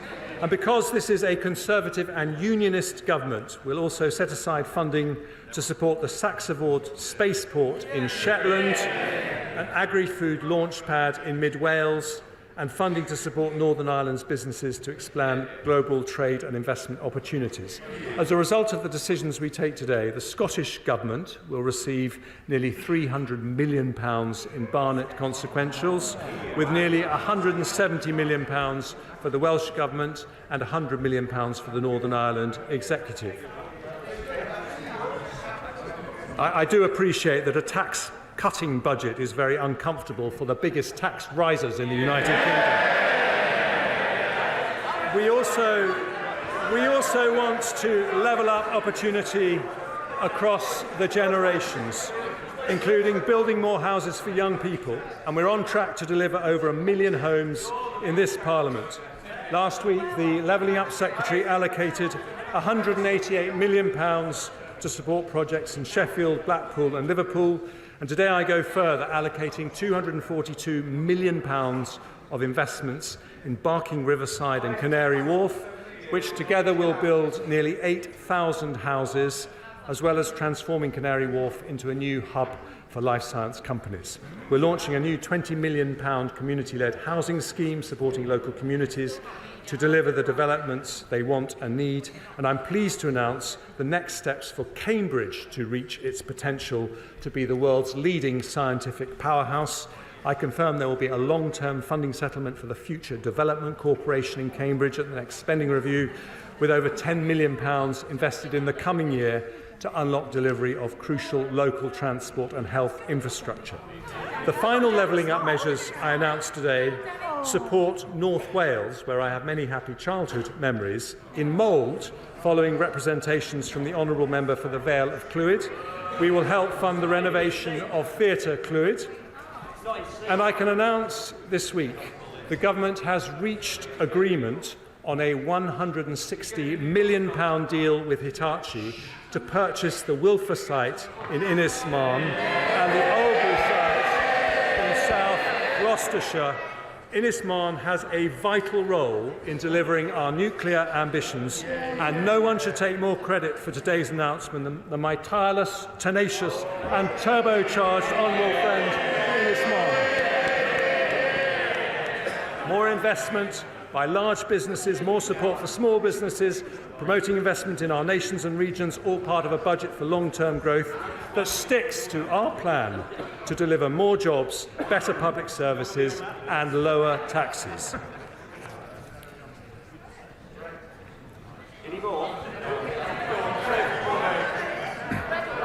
I now turn to one of the most powerful ways to attract investment, namely supporting our most innovative industries. Outside the US, we have the most respected universities, the biggest financial services sector, and the largest tech ecosystem in Europe. We have double the AI startups of anywhere in Europe, double the venture capital investment, and a tech economy now double the size of Germany and 3 times the size of France. We're on track to become the world's next Silicon Valley. In today's budget for long-term growth, I take further steps to attract investment into our technology-related industries. I want our brilliant tech entrepreneurs not just to start here, but to stay here, including when the time comes for a stock market listing. So we'll build on the Edinburgh and Mansion House reforms to unlock more pension fund capital. We'll give new powers to the Pensions Regulator and Financial Conduct Authority to ensure better value from defined contribution schemes by judging performance on overall returns, not cost. We'll make sure there are vehicles to make it easier for pension funds to invest in UK growth opportunities. So I'm today publishing the names of the winners of the LIFTS competition. But I remain concerned that other markets, such as Australia, generate better returns for pension savers with more effective investment strategies and more investment in high-quality domestic growth stocks. So I will introduce new requirements for DC and local government pension funds to disclose publicly their level of international and UK equity investment, and I'll then consider what further action should be taken if we're not on a positive trajectory towards international best practice. I also want to create opportunities for a new generation of retail investors to engage with public markets. So we'll proceed with the retail sale for part of the government's remaining NatWest shares this summer, at the earliest opportunity, subject to supportive market conditions and value for money. We'll continue to explore how savers could be allowed to take their pension pots with them when they change job. We'll make it easier for people to save for the long term with a new British savings bond delivered through National Savings and Investment, offering savers a guaranteed rate fixed for 3 years. And today, following calls from over 200 representatives of the city and our high-growth sectors, I will reform the ISA system to encourage more people to invest in UK assets.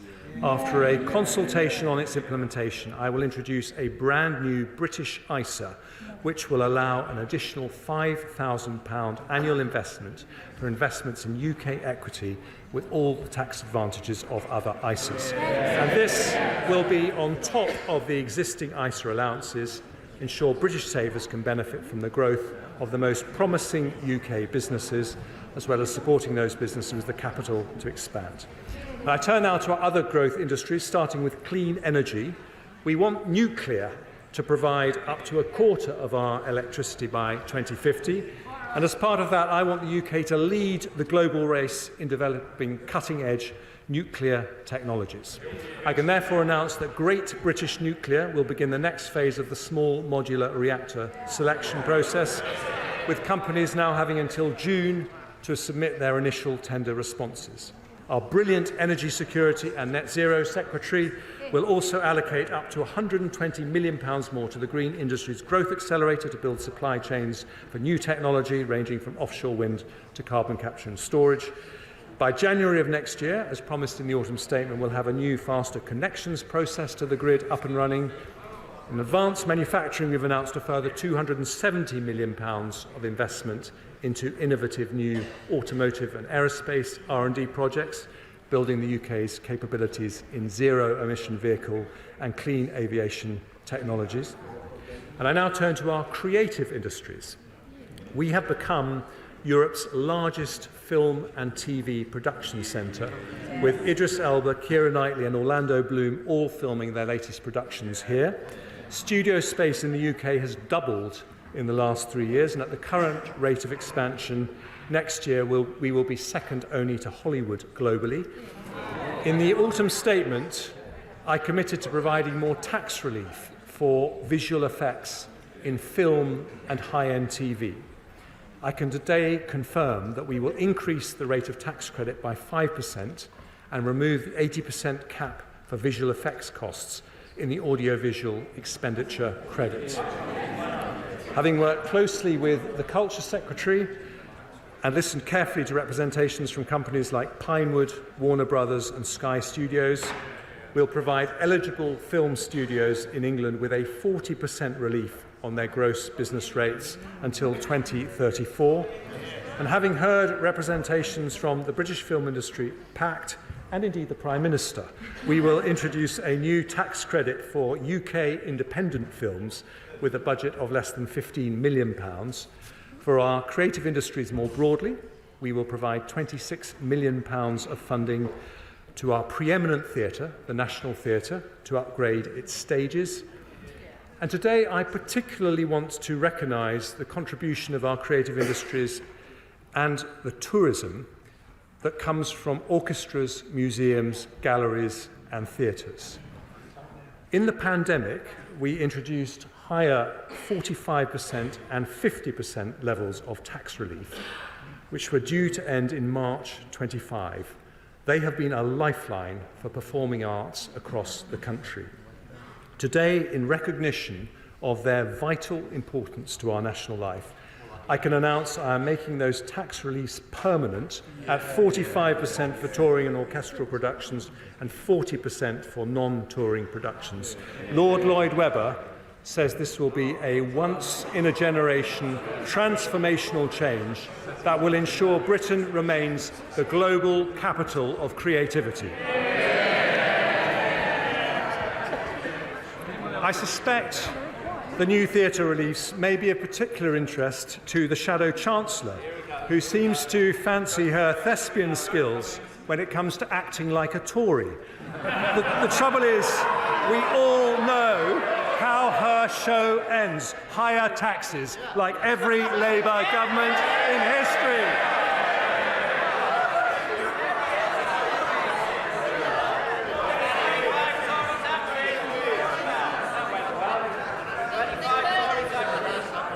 I am delighted they are cheering the fact that Labour governments always put up taxes. They're right. And I also want to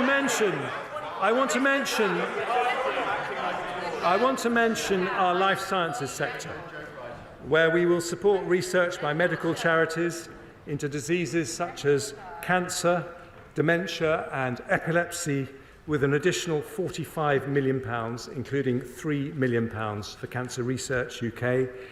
But I have long believed we should be manufacturing medicines as well as developing them. So I can today also announce a brand new investment by one of our greatest life science companies, AstraZeneca, led by mon ami, the irrepressible Sir Pascal Soriot. AstraZeneca made their COVID vaccine available to developing countries at cost, as a result saving over 6 million lives. And today, because of the government's support for the life sciences sector, they announced plans to invest £650 million in the UK to expand their footprint on the Cambridge Biomedical Campus and fund the building of a vaccine manufacturing hub in Speke in Liverpool. More investment, better jobs in every corner of the country in a long-term budget for growth from a Conservative government.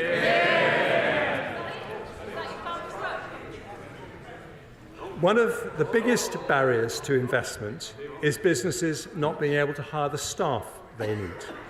The economy today has around 900,000 vacancies. It would be easy to fill them with higher migration, but with over 10 million adults of working age who are not in work, that would be economically and morally wrong. Those who can work should. And this is an issue that I have tackled in every budget and autumn statement I've delivered. A year ago, I abolished the pensions lifetime allowance, which pushed doctors and others to take early retirement. Ask any doctor what they think about Labour's plans to bring it back, and they will say, don't go back to square one. In the autumn, with the help of our superb Work and Pensions Secretary, we announced the Back to Work plan, which will support 1 million adults with medical conditions and reduce the number of people assessed as not needing to work by 2/3. A year ago, I also announced the biggest ever expansion of childcare, extending the 30-hour free childcare offer. Just listen. Extending the 30-hour free childcare offer to all children of working parents from 9 months. We've not had a childcare plan from Labour, so you might want to listen to ours. Our plan will mean an extra 60,000 parents enter the workforce in the next 4 years, a tremendous achievement for the Education Secretary, who I think is doing an effing good job. And today, following representations from many people, including the CBI, I announced measures to support the childcare sector make the new investments it now needs to. So I am guaranteeing the rates that will be paid to childcare providers to deliver our landmark offer for children over 9 months old for the next 2 years. That is more people in work, more jobs, sticking to our plan in a long-term budget for growth. And I now turn to public services.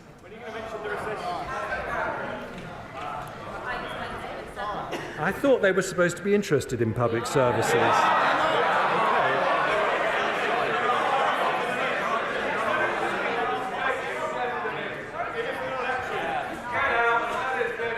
I can wait.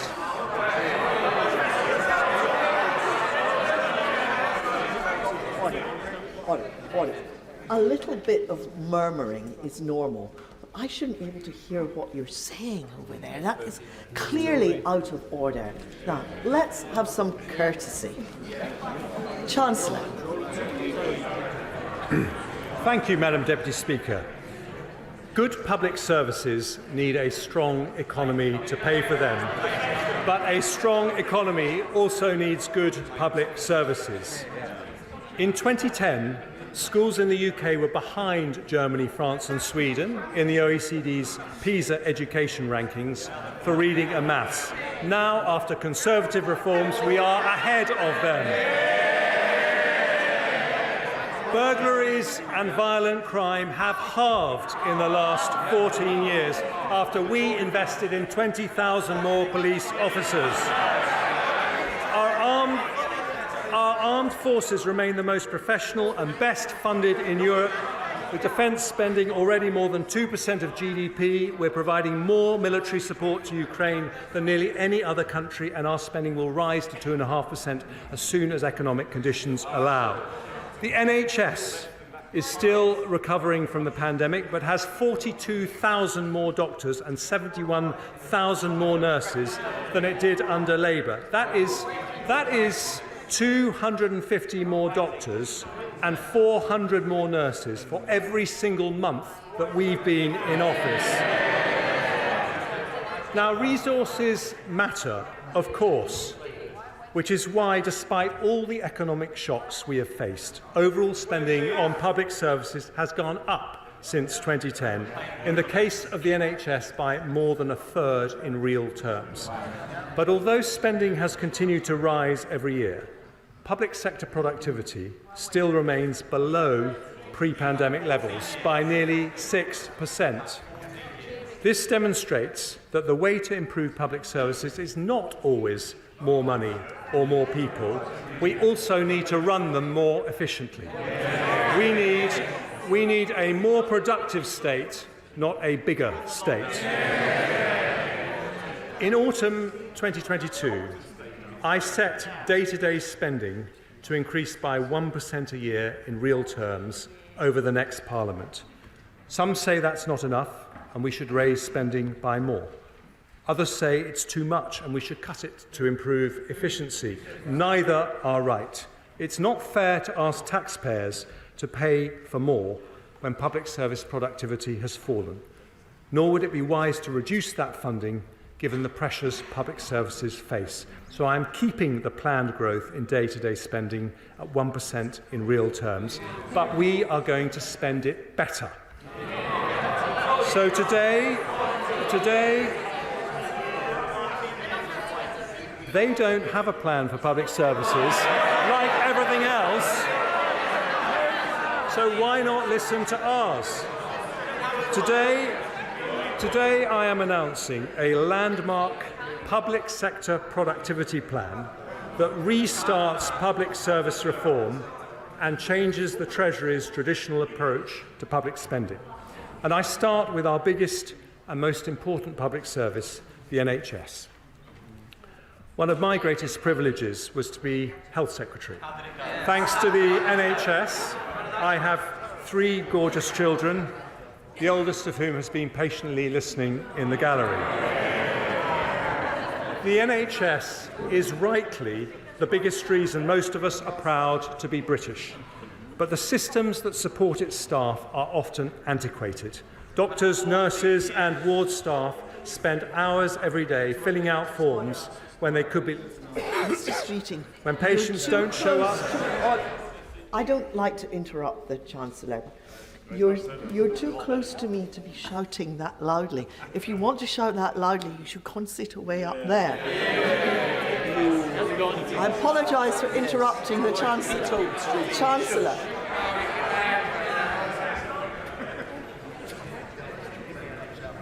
When patients don't show up, or one member of a team is ill, operating theatres are left empty despite long waiting lists. Now, when we published the NHS long-term workforce plan, I asked the NHS to put together a plan to transform its efficiency and productivity. I wanted better care for patients, more job satisfaction for staff, and better value for taxpayers. Making changes on the scale we need is not cheap. The investment needed to modernise NHS IT systems so they're as good as the best in the world costs £3.4 billion. But it helps unlock £35 billion of savings, 10 times that amount. So in today's budget for long-term growth, I have decided to fund the NHS productivity plan in full. Yeah. With that new investment, we will slash the 13 million hours lost by doctors and nurses every year to outdated IT systems. We will cut down and potentially halve form filling by doctors using AI. We will digitise operating theatre processes, allowing the same number of consultants to do an extra 200,000 operations a year. We'll fund improvements to help doctors read MRI and CT scans more accurately and quickly, speeding up results for 130,000 patients every year and saving thousands of lives, something I know would have delighted my brother Charlie, who I recently lost to cancer. We'll improve the NHS app so it can be used to confirm and modify all appointments, reducing up to half 500,000 missed appointments annually and improving patient choice. We'll set up a new NHS staff app to make it easier to roster electronically and end the use of expensive off-framework agencies. And as a result of this funding, all hospitals will use electronic patient records, making the NHS the largest digitally integrated healthcare system in the world. Today's announcement doubles the amount the NHS is investing on digital transformation over 3 years. And on top of this longer-term transformation, we'll also help the NHS meet pressures in the coming year with an additional £2.5 billion. This will allow the NHS to continue its focus on reducing waiting times and brings the total increase in NHS funding since the start of the Parliament to 13% in real terms. The NHS was there for us in the pandemic, and today, with nearly £6 billion of additional funding, a Conservative government is there for the NHS. The head of the NHS, Amanda Pritchard, today says that this investment shows the government continues to back the NHS. She says that as a result of it, the NHS can commit to delivering 1.9% annual productivity growth over the next Parliament, more than double the average productivity growth in public services between 2010 and 2019. But today is not just about the NHS. I want this groundbreaking agreement with the NHS to be a model for all our public services. Across education, the police, the courts and local government, I want to see more efficient, better value and higher quality public services. So today I can announce that in the next spending review, the Treasury will do things differently. We will prioritise proposals that deliver annual savings within 5 years, equivalent to the total cost of the investment required. And today we make a start with some excellent proposals.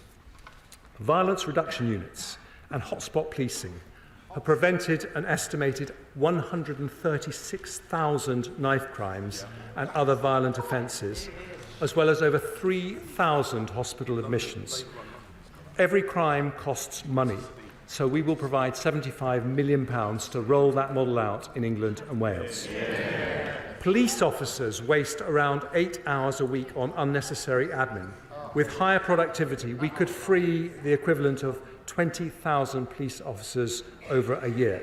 So we will spend £230 million rolling out time and money-saving technology, which speeds up police response times by allowing people to report crimes by video call and, where appropriate, use drones as first responders.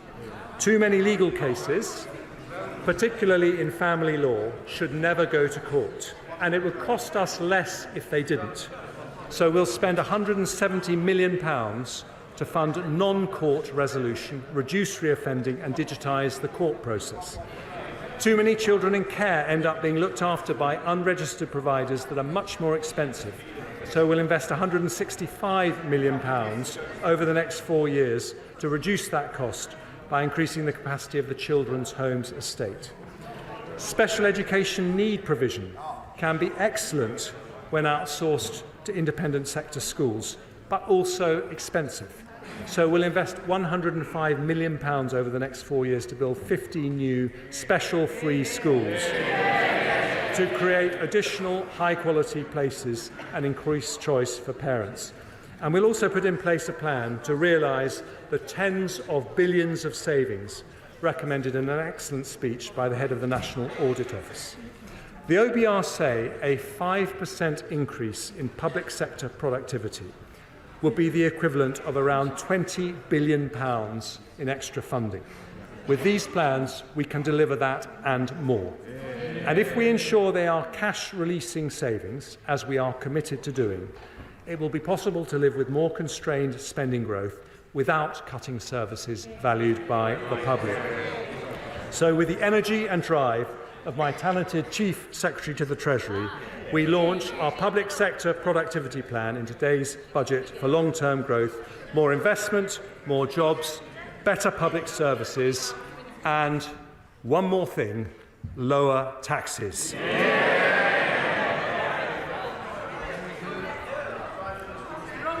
Keeping taxes down matters to Conservatives in a way it never can for Labour.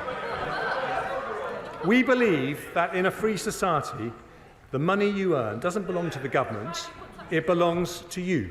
And if we want to encourage hard work, we should let people keep as much of their own money as possible. Conservatives look around the world at economies in North America and Asia and notice that countries with lower taxes generally have higher growth. Now, economists argue about cause and correlation, but we know that lower taxed economies have more energy, more dynamism and more innovation, and we know that's Britain's future too. Before I explain how we will bring down taxes, I start with some measures to make our system simpler and fairer.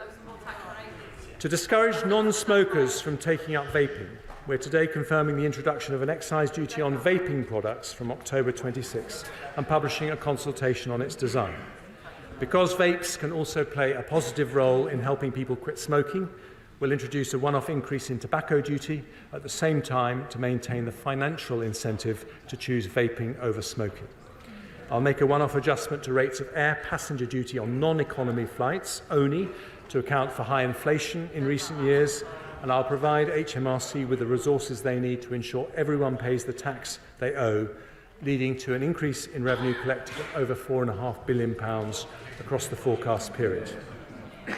Next, I turn to property taxation. In recent months, following tenacious representation from the honourable members for St Austell and Newquay, North Devon, cities of London and Westminster, Torbay and Truro and Falmouth, I have been looking closely at our furnished holiday lettings tax regime. I am concerned that this tax regime is creating a distortion, meaning there are not enough properties available for long-term rental by local people. So to make the tax system work better for local communities, I'm going to abolish the furnished holiday lettings regime. I've also been looking at stamp duty relief for people who purchase more than one dwelling in a single transaction, known as multiple dwellings relief. I see the Deputy Leader of the Labour Party paying close attention, given her multiple dwellings.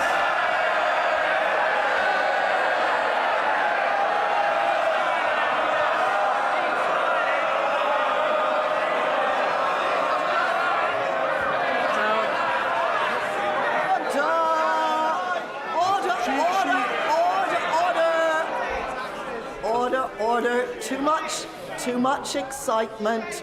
We haven't actually heard, because we can't hear what the Chancellor is trying to say. OK, and I can hear who is shouting there. You won't get to speak later. Chancellor.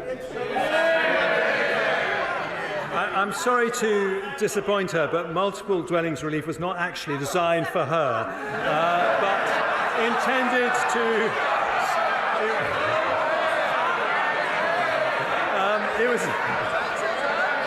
It was intended to support investment in the private rented sector, but an external evaluation found no strong evidence that it had done so and that it was being regularly abused, so I'm going to abolish it. And finally, as part of this budget, both the Treasury, a part of our look on property taxation, both the Treasury and the OBR have looked at the costs associated with our current levels of capital gains tax on property. They have concluded that if we reduced the higher 28% rate that exists for residential property, we would in fact increase revenues because there would be more transactions. For the first time in history, both the Treasury and the OBR have discovered their inner Laffer curve. So today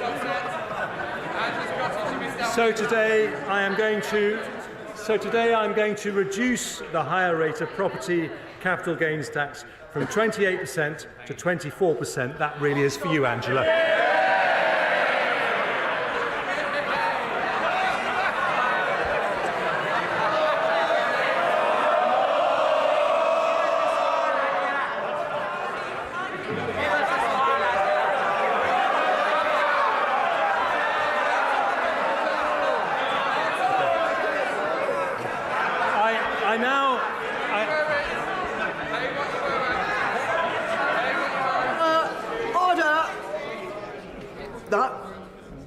Enough from over there, definitely not having it from here.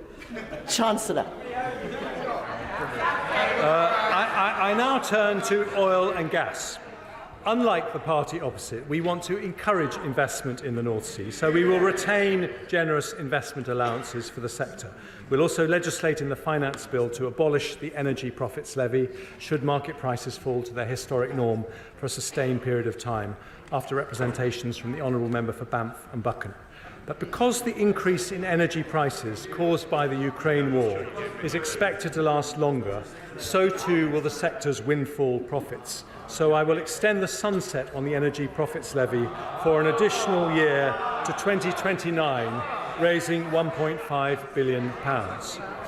Next I turn to the taxes paid by those who are resident in the UK but not domiciled here for tax purposes.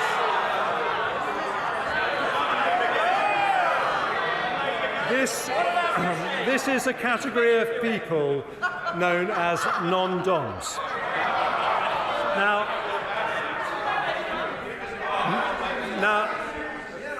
Now, Nigel Lawson wanted to end the non-dom regime in his great tax reforming budget of 1988, which is where I suspect the Labour Party got the idea from.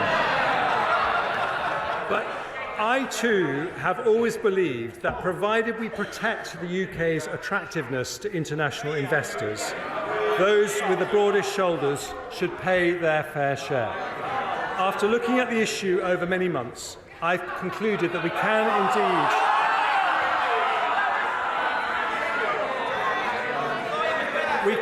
indeed introduce a system which is both fairer and remains competitive with other countries.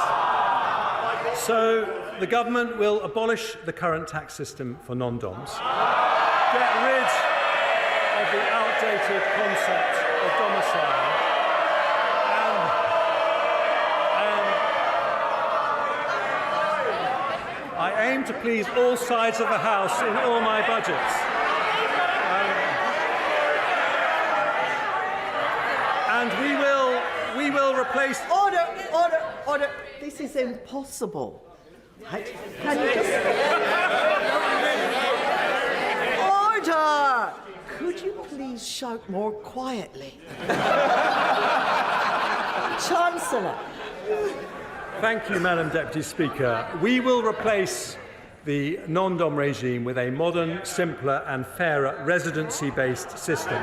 From April 25, new arrivals to the UK will not be required to pay any tax on foreign income and gains for their first 4 years of UK residency, a more generous regime than at present and one of the most attractive offers in Europe.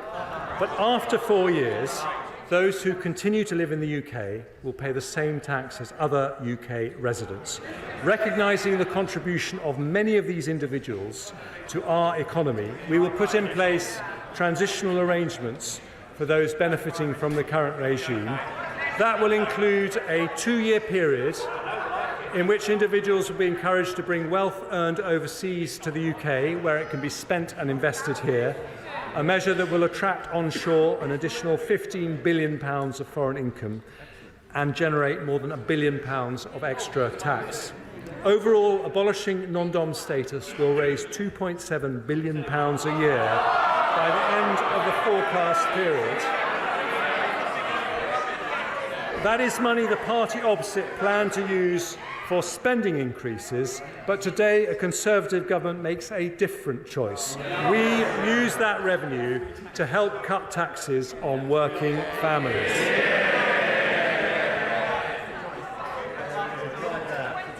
And many of those families, Madam Deputy Speaker, depend on child benefit. But the way we treat child benefit in the tax system is confusing and unfair. It's a lifeline for many parents because it helps with the additional costs associated with having children, and when it works, it's good for children, good for parents and good for the economy because it helps people into work. But we currently withdraw child benefit when one parent earns over £50,000 a year. That means two parents earning £49,000 a year receive the benefit in full, but a household earning a lot less than that does not, if just one parent earns over £50,000. Today, I set out plans to end that unfairness. Doing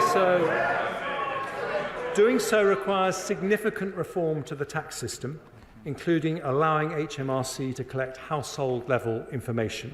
We'll therefore consult on moving the high-income child benefit charge to a household-based system to be introduced by April 2026. But because that is not a quick fix, I make two changes today to make the current system fairer. Following representations from my right honourable friends from Penistone and Stocksbridge, Carshalton and Wallington, Basset Law and West Worcestershire, along with many others, I confirm that from this April, the high-income child benefit charge threshold will be raised from £50,000 to £60,000. We will raise the top of the taper, at which it's withdrawn, to £80,000. That means no one earning under £60,000 will pay the charge, taking 170,000 families out of paying it altogether.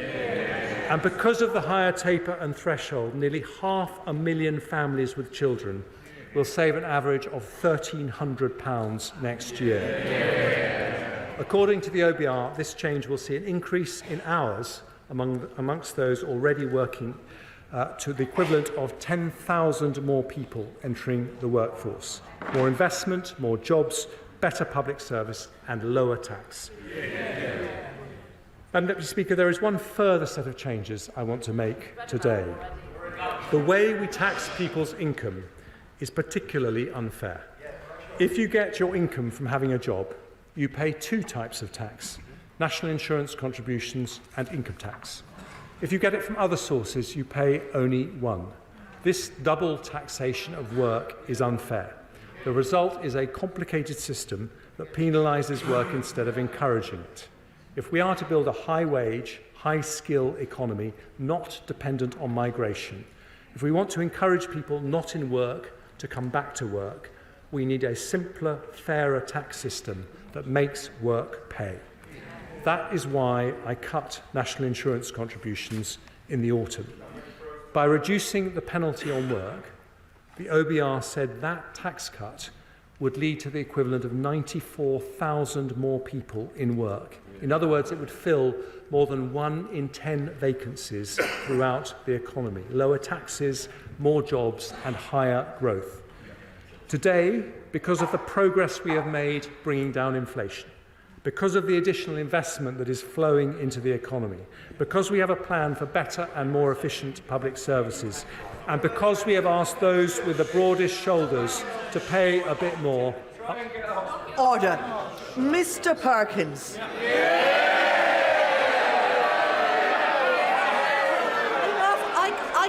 I can manage, thank you very much.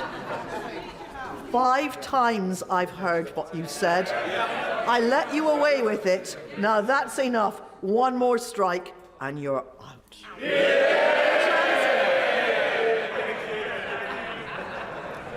Madam Deputy Speaker, I do know how hard it is for them to listen to arguments for lower taxes. But that is the difference. Because we have asked those with the broadest shoulders to pay a bit more, today I go further. From April the 6th, employee national insurance will be cut by another 2p from 10% to 8%. And self-employed national insurance will be cut from 8% to 6%. It means an additional £450 a year for the average employee, or £350 for someone self-employed. When combined with the autumn reductions, it means 27 million employees will get an average tax cut of £900 a year. 2 million self-employed will get a tax cut averaging £650. Changes that make our system simpler and fairer, and changes that grow our economy by rewarding work. The OBR say, when combined with the autumn reduction, our national insurance cuts will mean the equivalent of 200,000 more people in work, filling 1 in 5 vacancies, adding 0.4% to GDP and 0.4% to GDP per head. This is the second fiscal event where we've reduced employee and self-employed national insurance. We've cut it by 1/3 in 6 months, without increasing borrowing and without cutting spending on public services. That means the average earner in the UK now has the lowest effective personal tax rate since 1975. Their effective taxes are now lower than in America, France, Germany or any G7 country, because Conservatives believe that making work pay is of the most fundamental importance. Because we believe that the double taxation of work is unfair, our long-term ambition is to end this unfairness when it is responsible, when it can be achieved without increasing borrowing, when it can be delivered without compromising high-quality public services. We will continue to cut national insurance as we have done today, so we truly make work pay.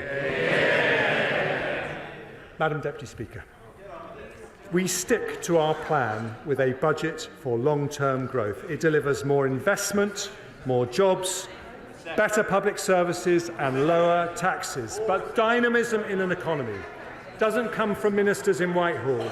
It comes from the grit and determination of people who take risks, work hard and innovate. Not government policies, but people power. It is to unleash people power that we today put this country back on the path to lower taxes. A plan to grow the economy versus no plan. A plan for better public services versus no plan. A plan to make work pay versus no plan. Growth up, jobs up, taxes down. I commend this statement to the House.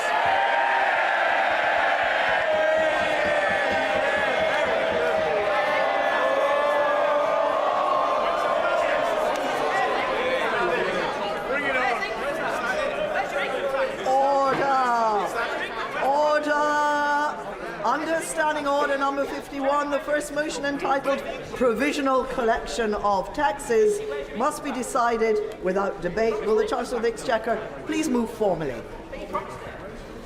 The question is that pursuant to Section 5 of the Provisional Collection of Taxes Act 1968, provisional statutory effect shall be given to the following motions: stamp duty, land tax, first-time buyers relief, new leases acquired on bare trust, motion number 8. Stamp duty, land tax, registered providers of social housing, motion number 9. Stamp duty, land tax, purchases by public bodies, motion number 10. Value added tax, late payment interest and repayment interest, motion number 22. As members of that opinion say aye. Aye. Of the contrary, no.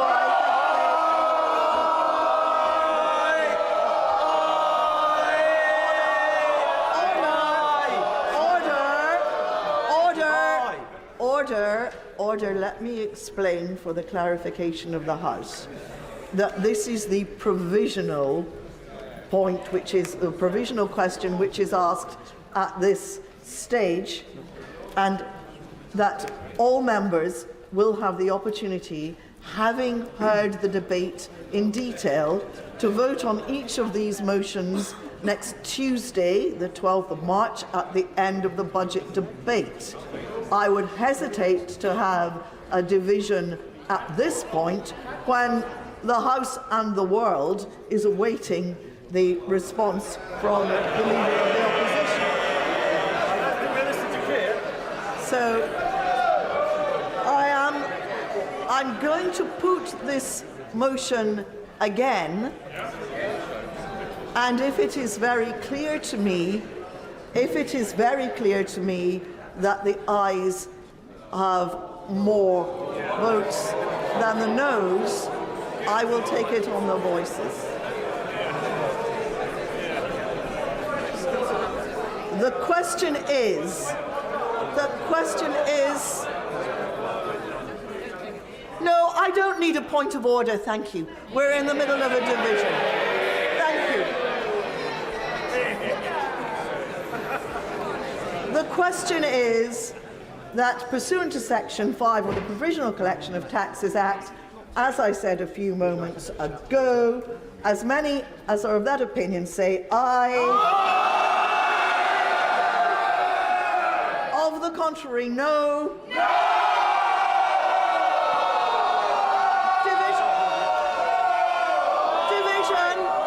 Division. Clear the lobby. Shouting.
The question is that, pursuant to Section 5 of the Provisional Collection of Taxes Act 1968, provisional statutory effect shall be given to the following motions. Stamp duty land tax, motion number 8. Stamp duty land tax, motion number 9. Stamp duty land tax, motion number 10. And value added tax, motion number 22.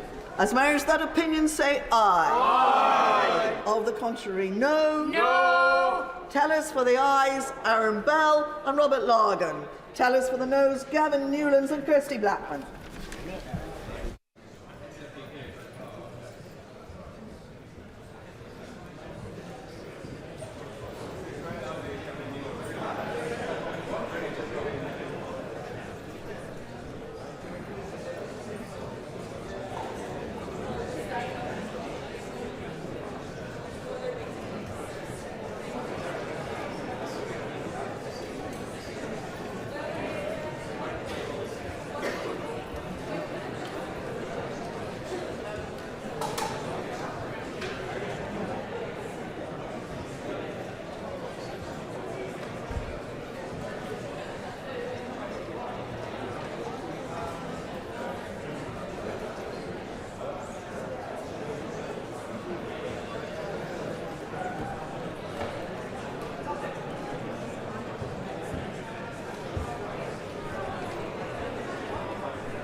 Order!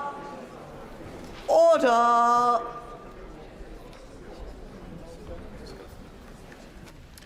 The ayes to the right, 288. The noes to the left, 38.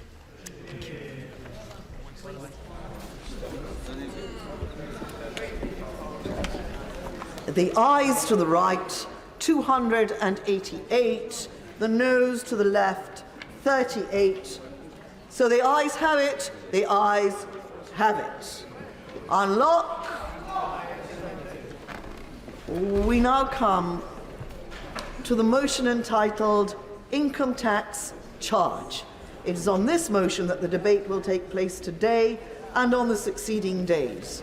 The questions on this motion and on the remaining motions will be put at the end of the budget debate on Tuesday, the 12th of March.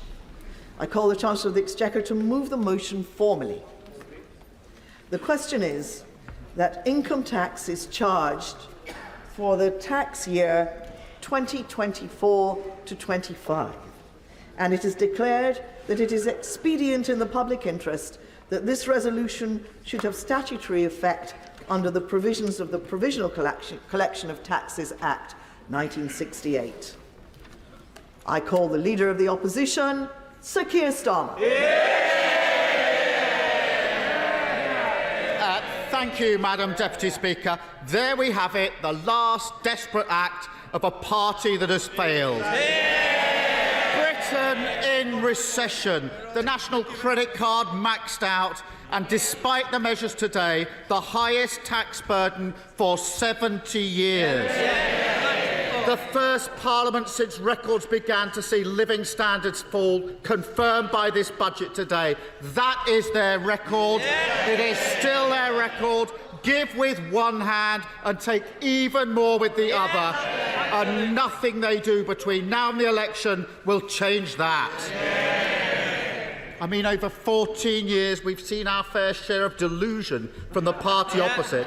A Prime Minister who thinks the cost of living crisis is starting to ease. An Education Secretary who thinks concrete crumbling on our children deserves her gratitude. A former Prime Minister who still believes crashing the pound was the right path for Britain. Where is she? And today, a new entry in this hall of infamy, the Chancellor, who breezes into this chamber in a recession and tells the working people of this country that everything's on track. Crisis? What crisis? Or, as the captain of the Titanic and the former Prime Minister herself might have said, iceberg? What iceberg?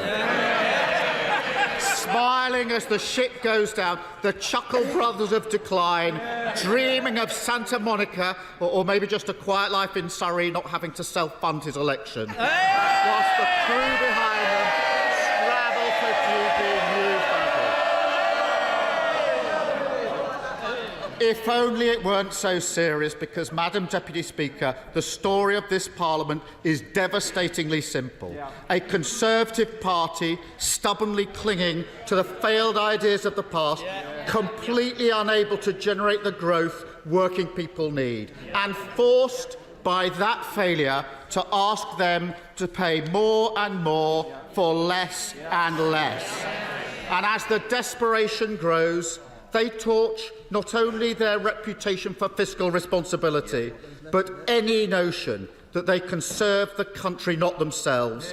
Party first, country second, while working people pay the price.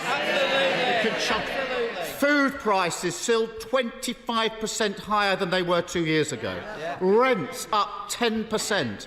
An extra £240 a month for a typical family remortgaging this year, because they lost control of the economy. They sent interest rates through the roof. They made working people pay. They should be under no illusion. That record is how the British people will judge today's cuts, because the whole country can see exactly what is happening here. They recognise a Tory con when they see it, just as they did in November.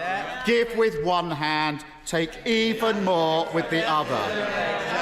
Madam Deputy Speaker, people have been living through this nonsense for 14 years.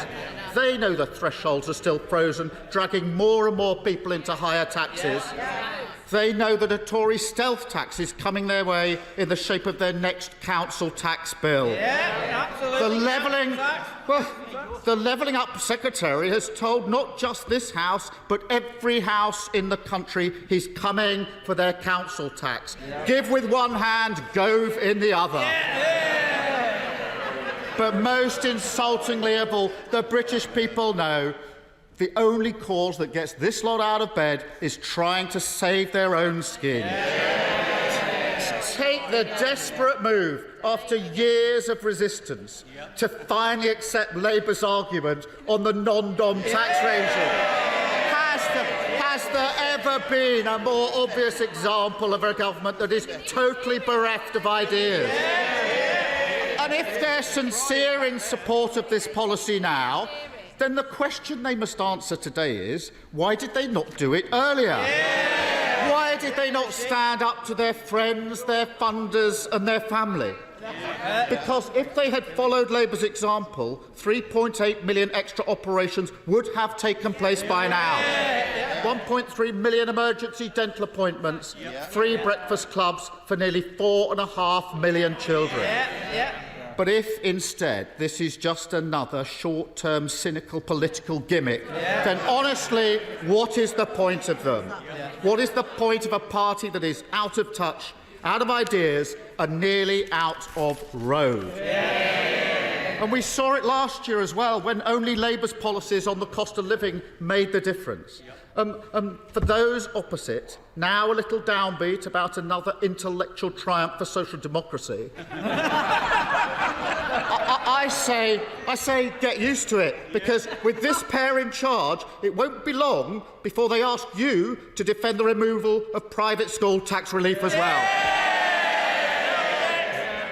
But, Madam Deputy Speaker, the harder they try with cynical games like this, the worse it will get for them, because the whole country can see exactly who they are, fighting for themselves, politics not governing, party first, country second. Madam Deputy Speaker, because we have campaigned to lower the tax burden on working people for the whole Parliament, and we won't stop now, we will support the cuts to national insurance today. But I noticed this. In 2022, when the Prime Minister was Chancellor, he made this promise.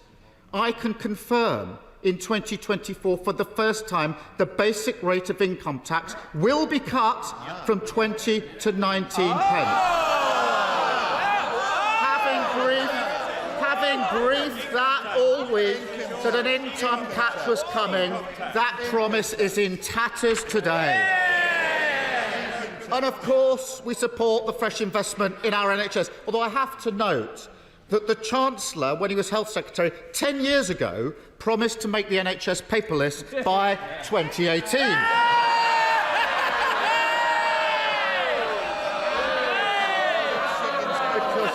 And I know the Prime Minister's fondness for Elon Musk extends to an enthusiastic embrace of his community notes on fact-checking, so I'll say this bit slowly. Labour supports the fuel duty freeze. That is our policy, and I look forward to the Prime Minister's acknowledgement of that in coming days. We do ask the Chancellor can set out how we will make sure that this policy gets passed on to hard-pressed families at the pump. Yet, Madam Deputy Speaker, for all the fanfare around the tax measures today, that straightforward story remains true. Taxes, a 70-year high. The British people paying more for less. An unprecedented hit to living standards of working people. The first time they've gone backwards over a parliament, and they were cheering that today. And the reason is equally simple. There is no plan for growth. How can there be? He can say long-term plan all he likes. We see well, Madam Deputy Speaker, last year he announced 110 growth measures. He said we've turned the corner. And where are we now? Britain in recession. And an economy smaller than when the Prime Minister entered Downing Street. The textbook definition of decline, that is their record. I mean, after 14 years, who do they actually think feels better off? Productivity is flat. Mortgages through the roof. House building off a cliff. Worklessness rising and rising. Homelessness never higher. Crime virtually unpunished. Children who can't see a dentist. Sewage in our rivers. Billions and billions of taxpayers' money wasted. 7 billion by the Prime Minister on COVID fraud alone. 500 million on the Rwanda scheme that has achieved precisely nothing. I can keep going. A railway line that will never reach our great northern cities. In fact, it might not even reach central London. Billions upon billions for a white elephant without a trunk. While today we learn taxpayers are picking up the bill for the Science Minister's libel. And all the time, one thing that is growing, the waiting list in our NHS, now nearly 8 million. They've had 14 years. 14 years running out of road. Madam Deputy Speaker, this is what decline looks like. And the complacency they've shown today, it takes your breath away. Britain deserves better than this. Britain deserves a real plan for growth, an end to 14 years of stagnation, wealth creation across the whole of the country, higher living standards for working people. This is the mission we need. But yet again, what we got was the same tired old formula, the sticking plasters, the chopping and changing, the party first, country second politics, with no repudiation of the utterly discredited idea that economic growth is something the few gift to the many. But even then, Madam Deputy Speaker, I think his backbenchers are owed an explanation. Because when the Chancellor says Britain has grown more quickly than countries like Germany over the last 14 years, I'm sure they will be shocked to learn that this is a statistical sleight of hand. And when it comes to GDP per capita, in other words, the growth that makes the difference to the pockets of working people, their record is much worse. Indeed, in per capita terms, our economy has not grown since the first quarter of 2022, the longest period of stagnation Britain has seen since 1955. In fact, the Chancellor invited us to look at those figures. The OBR says GDP per capita will be 0.75% lower in 2028 than was they forecast in November of last year. That was the number he said we should watch. 0.75% lower in 2028. And they can call this a technical recession, but there's nothing technical about working people living in recession for every second the Prime Minister has been in power. This is a Rishi recession. And if the party opposite really wants to know what hides in the Chancellor's spreadsheets, then they will see that it's only the record levels of migration they have delivered which has prevented an even deeper decline. And that is the record they must stand on at the election. Because while on these benches we do not demean for a second the contribution migrants make to a thriving economy, it is high time the party opposite was honest with the British public about the role migration plays in their economic policy. Because right now, in terms of growth, that is all they have. There is nothing else. No plan to get Britain building again with a reformed planning system. No ambition to invest in clean British power for cheaper bills and energy security. No inclination to move away from insecure, low-paid jobs and strengthen employment rights so we can finally make work pay. Madam Deputy Speaker, where is the urgency on affordable housing? How can they look at Britain now and not see this as a massive priority? Never again will they be allowed to pose as the party of home ownership and aspiration. I have to say, given the disaster that's befallen his childcare plans, perhaps that's for the best. Because, Madam Deputy Speaker, the cost of childcare is a huge challenge for millions. Parents need him to deliver on his promise. And it seems the Chancellor's been taking lessons on marketing from the Willy Wonka experience in Glasgow. All is not as it seems. And with just over 3 weeks to go, he has to come clean. Because up and down the country, parents need to know, will they get their entitlement in April, or is it just another of their reckless promises on governing? Headlines over delivery, promises without plans, policies that unravel at the first contact with reality. The lesson crystal clear that those who broke our economy cannot be trusted to repair it. The Tory credit rating is 0. It's time for change with Labour. And that's what today's budget should have been about. A last chance for the government to show it understands the economic reality of our volatile world, that global supply chains can be weaponised by tyrants like Putin, that a sticking plaster approach to public investment will cost Britain more in the long run, and that trickle-down nonsense means working people pay the price. It could even have been a moment of contrition, a reflection on their fiscal recklessness, an apology, perhaps, for the ridiculous chaos they've inflicted on businesses, communities and investors in this country. And yet still no sustainable industrial strategy, still no national wealth fund to crowd in private investment, still no urgency on speeding up critical infrastructure projects, and no recognition that they have left our standing as a country that always keeps its promises in tatters. And if they don't like that accusation, then look no further than the grotesque spectacle of ducking their responsibility to the victims of infected blood and Horizon scandal.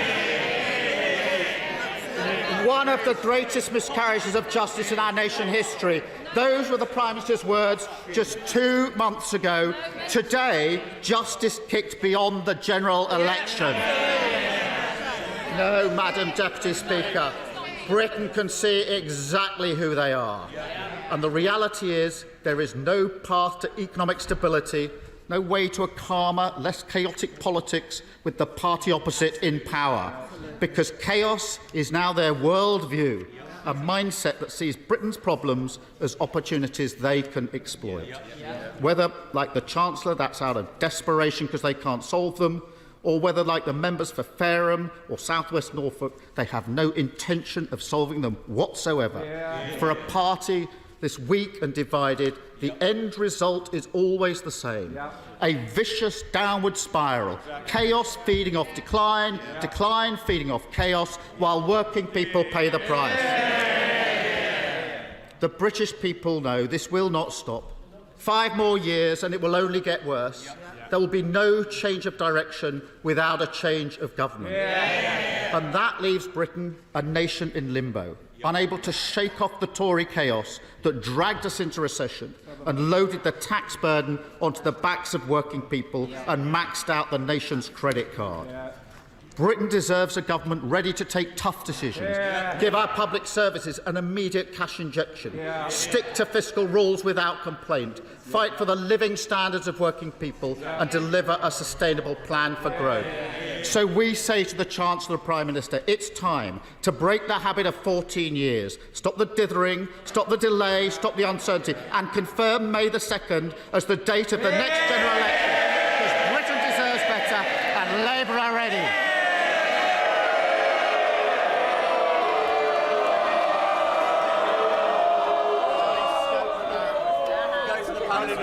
I'm not going to demand silence now. This is the moment for cheering. You can do that some more.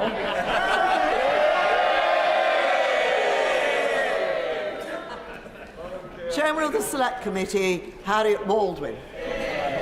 Thank you, Madam Deputy Speaker. And I know it hasn't been long since we had an autumn statement, but I still think that we heard today that the Leader of the Opposition has no plan. It's not been very long since we had the last forecast from the Office for Budget Responsibility. So I thought it was interesting to read today that in the just over 100 days since they made their last forecast, there have been a lot of changes for the better in the UK economy. In particular, I'd like to highlight that they are expecting better inflation outturn than they were just over 3 months ago. They're expecting and have noted the sharper fall in interest rates that we all pay on the national mortgage. And they have also said that they're expecting living standards for the British people to recover more quickly than they were previously forecasting. And I think this is information that we can all welcome today, Madam Deputy Speaker. Now, I know there will be a range of views across this chamber about the role of the Office for Budget Responsibility. And of course, we all know that forecasts are all likely to be wrong. We will be scrutinising the Office for Budget Responsibility next Tuesday morning in the Treasury Select Committee, and we look forward to asking them the questions about their assumptions. But my view in terms of their role is a bit like the Sir Winston Churchill quote about democracy, that it's the worst form of government except for all the others that have been tried.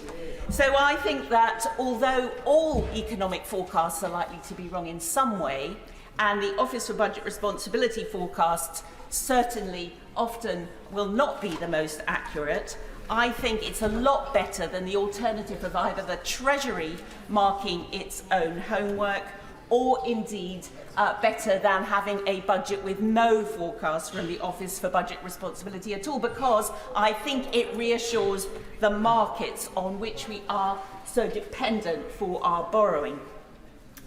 Now, there's obviously been good and even better progress on inflation since the peak of over 11% after Putin's evil invasion of Ukraine.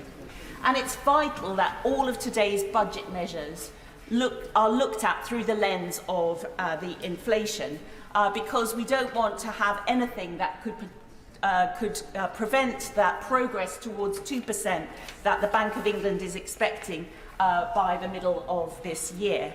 And I think that we heard today from the Chancellor that he has looked through exactly that lens when he has announced the measures today. So there are a range of things that will really help.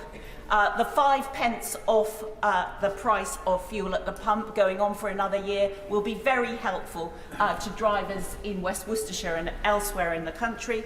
The freeze on alcohol duty will be welcomed in the pubs across West Worcestershire and across the country.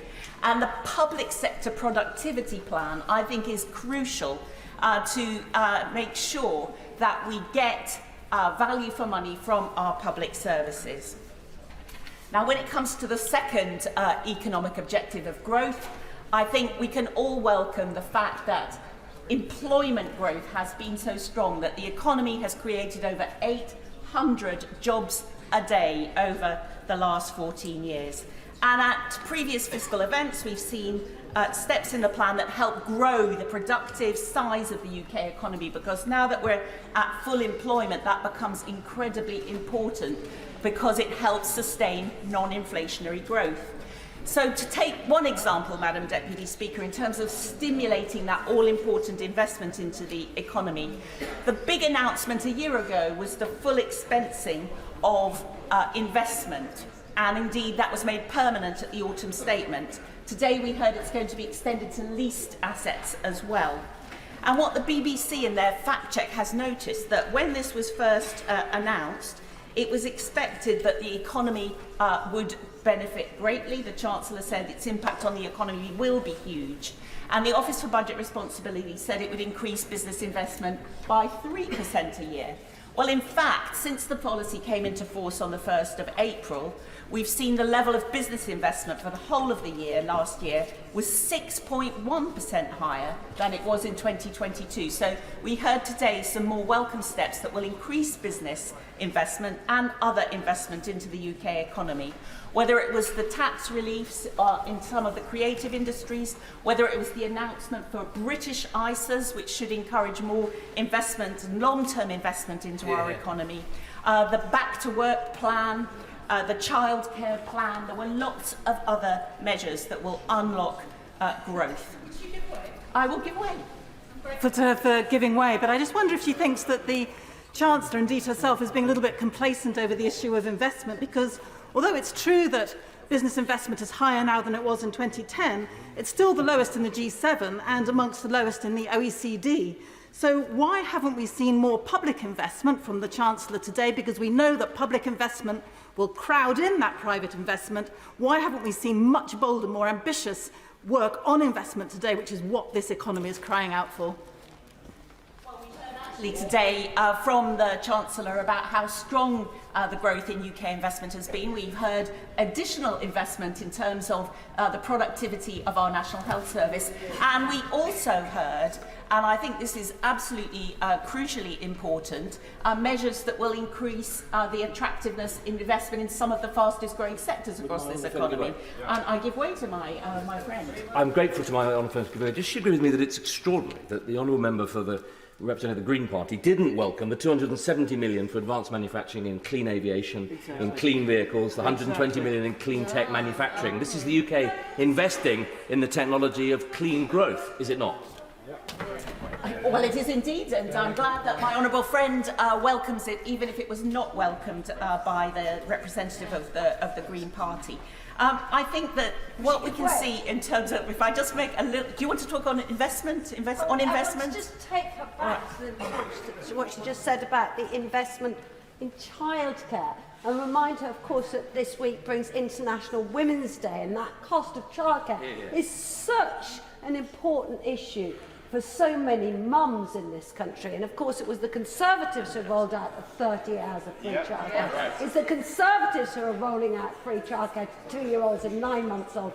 And we absolutely must welcome that additional investment for childcare and indeed in families through the support and child benefit that will help mums to get into well-paid jobs. I wholeheartedly endorse what my honourable friend has said, and she is absolutely right to point to the importance of this investment in childcare in helping female employment growth. And female employment growth has already been remarkably strong over the last 14 years, and I'm confident that these measures will make further progress in increasing the non-inflationary growth capacity of the UK economy.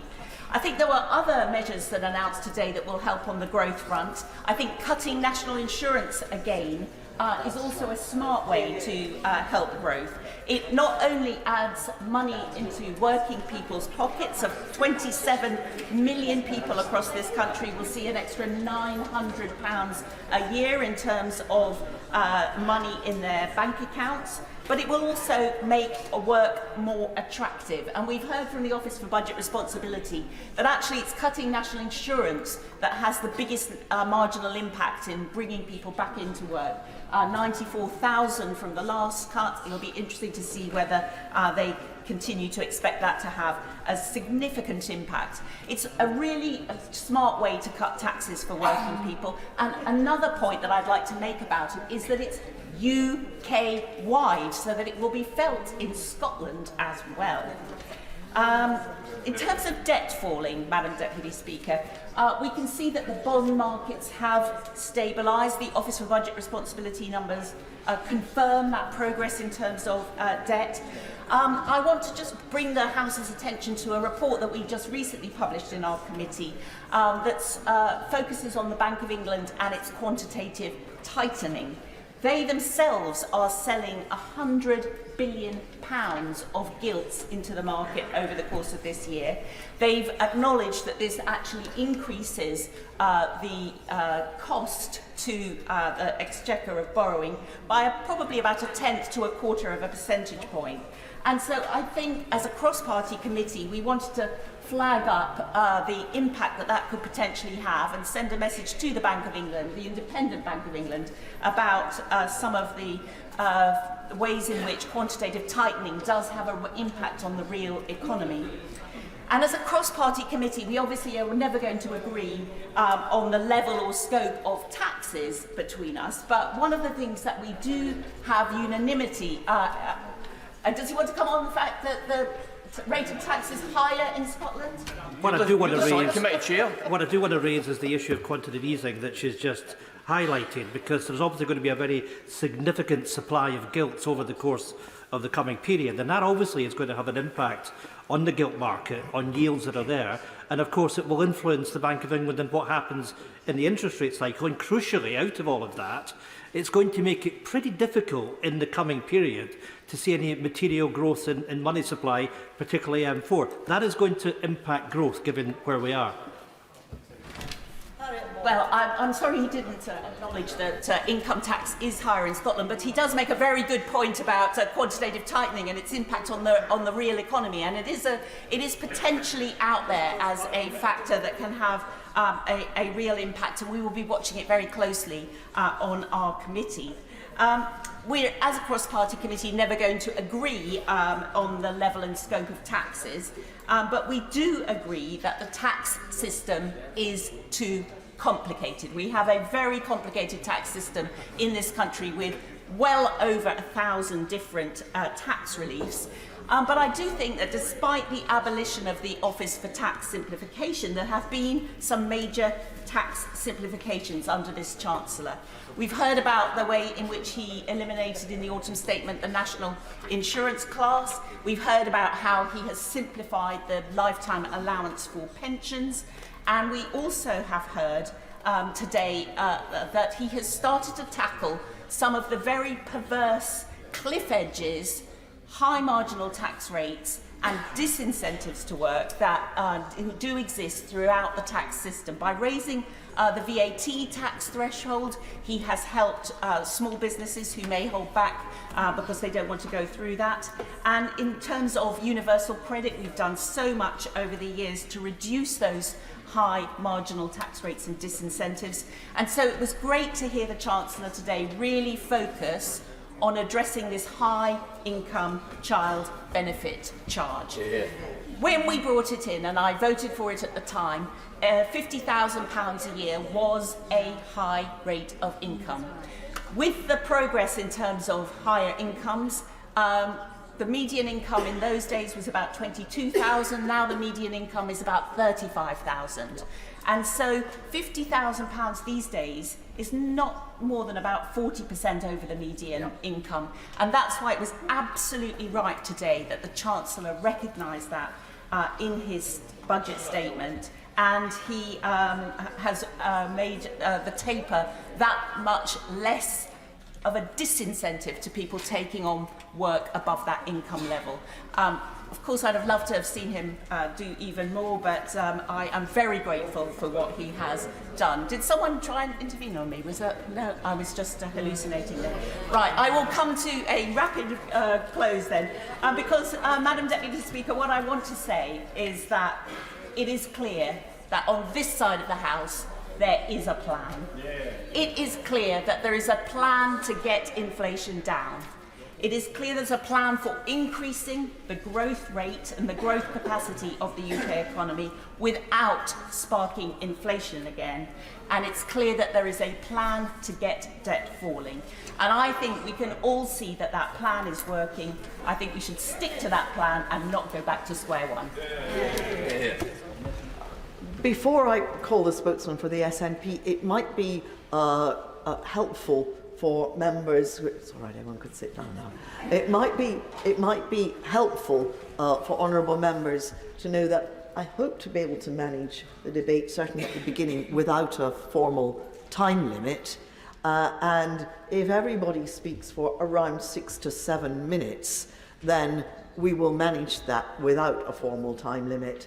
If we can't quite manage that, we will put on a formal time limit, which will begin with around 7 minutes, but will reduce as the day goes on. I now call the spokesman for the SNP, Drew Hendry.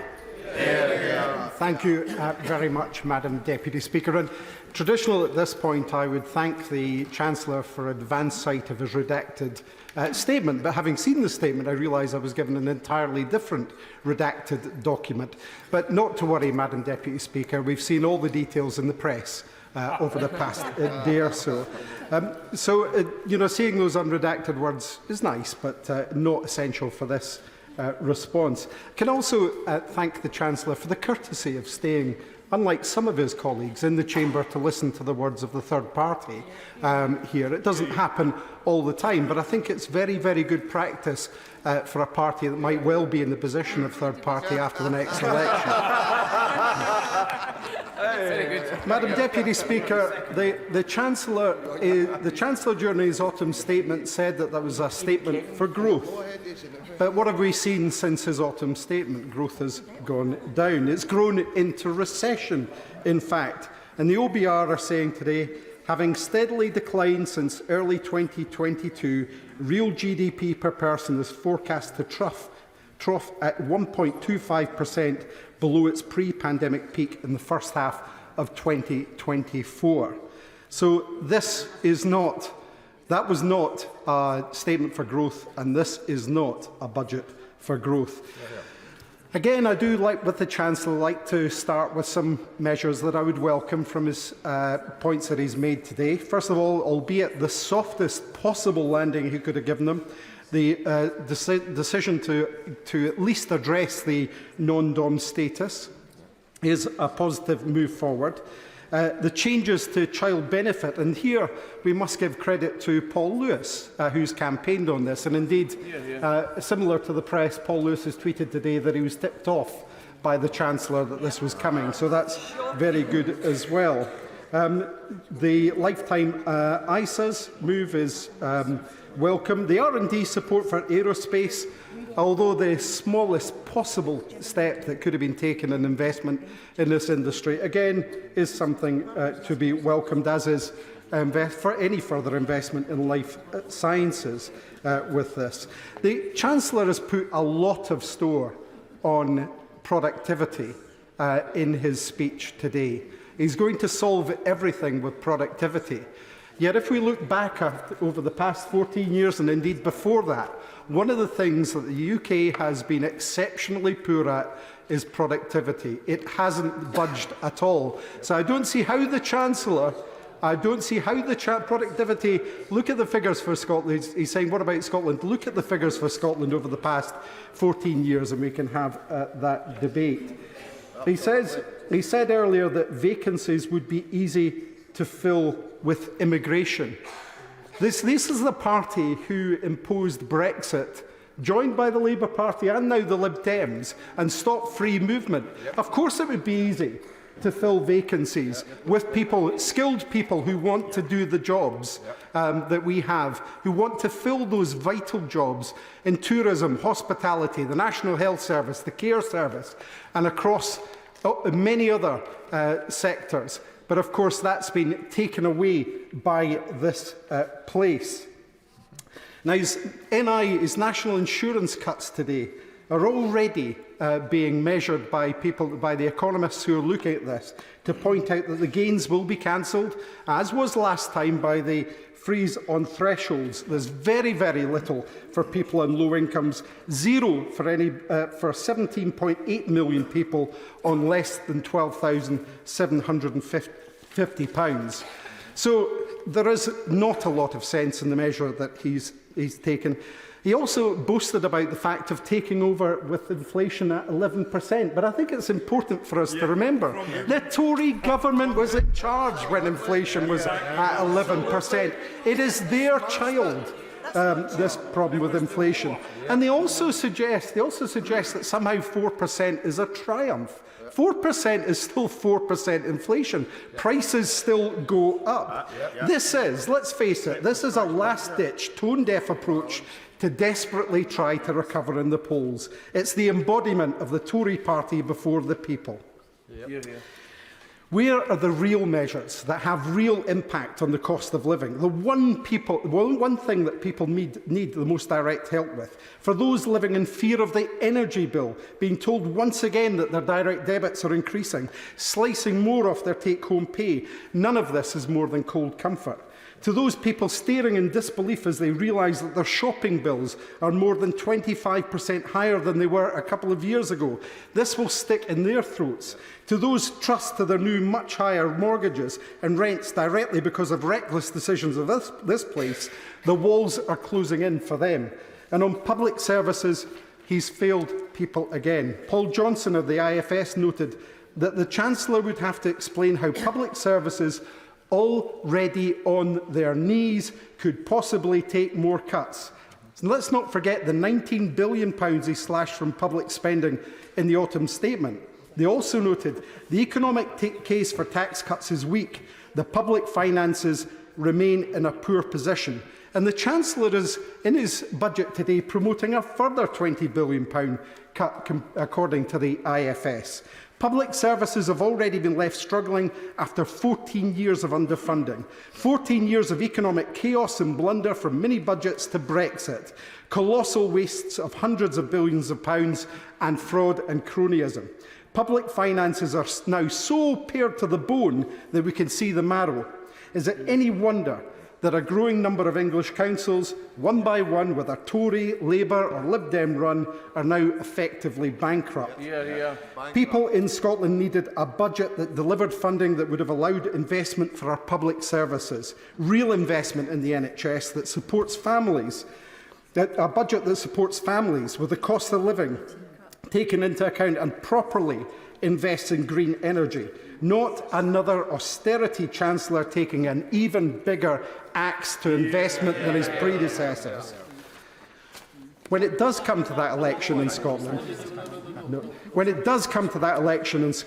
they will have their say and they will have their choice. It's a clear choice between SNP calls to invest in public services and the economy and in our communities, in our town centres and city centres, in our manufacturing future, in our rural areas, in our tourism industry, in our food and drink sector, in the priorities they hold, in the values that they hold dear. These will be the major dividing lines at the general election. The Scottish Government is committed to protecting people from some of the worst Westminster policies and is making a real difference to the lives of people in Scotland despite their limited powers. The Prime Minister might be under the impression that the cost of living crisis is easing, but that assessment will be a slap in the face for households across Scotland who are still facing the consequences of over a decade of Tory cuts and mismanagement of the economy. People will see straight through attempts by the Chancellor to make up for falling living standards and underfunded public services and wage stagnation with this poorly timed national insurance cut that for most households won't improve their overall standard of life. And leaving aside his failure to deal with the fiscal drag, which, as I said, wipes out much of the benefit of the NI cuts, leaving aside the vast inequality in both benefits to the better off by his actions and the geographical effect that means London benefits much more than anywhere else, he can't escape the fact that the government has now imposed the highest tax burden since the end of World War II. Now, I want to tackle the issues of tax in Scotland. It comes there. In Scotland, our progressive moves that mean that not only do the majority of people pay less tax, but they also pay far lower council tax than in England. They're supported with free prescriptions, don't have to pay tuition fees and get the game-changing Scottish Child Payment and more. Doing what is right, investing in our people, not leaving them high and dry. Whilst the Tories cut public funding in England, the Scottish Government's progressive approach to income tax has worked to raise a significant revenue to invest in public services in Scotland. The Scottish Government's tax regime means that on average households in the lower half of the income distribution are £400 better off a year than they would be in the rest of the UK. Around 58% of households are better off under the Scottish tax and social security system than they would be in the rest of the UK. Taking a different progressive course on income tax in Scotland means that in 24-25, the Scottish Fiscal Commission estimates that the Scottish Government will have around £1.5 billion of additional revenues compared to if it had followed the UK Government's tax policies.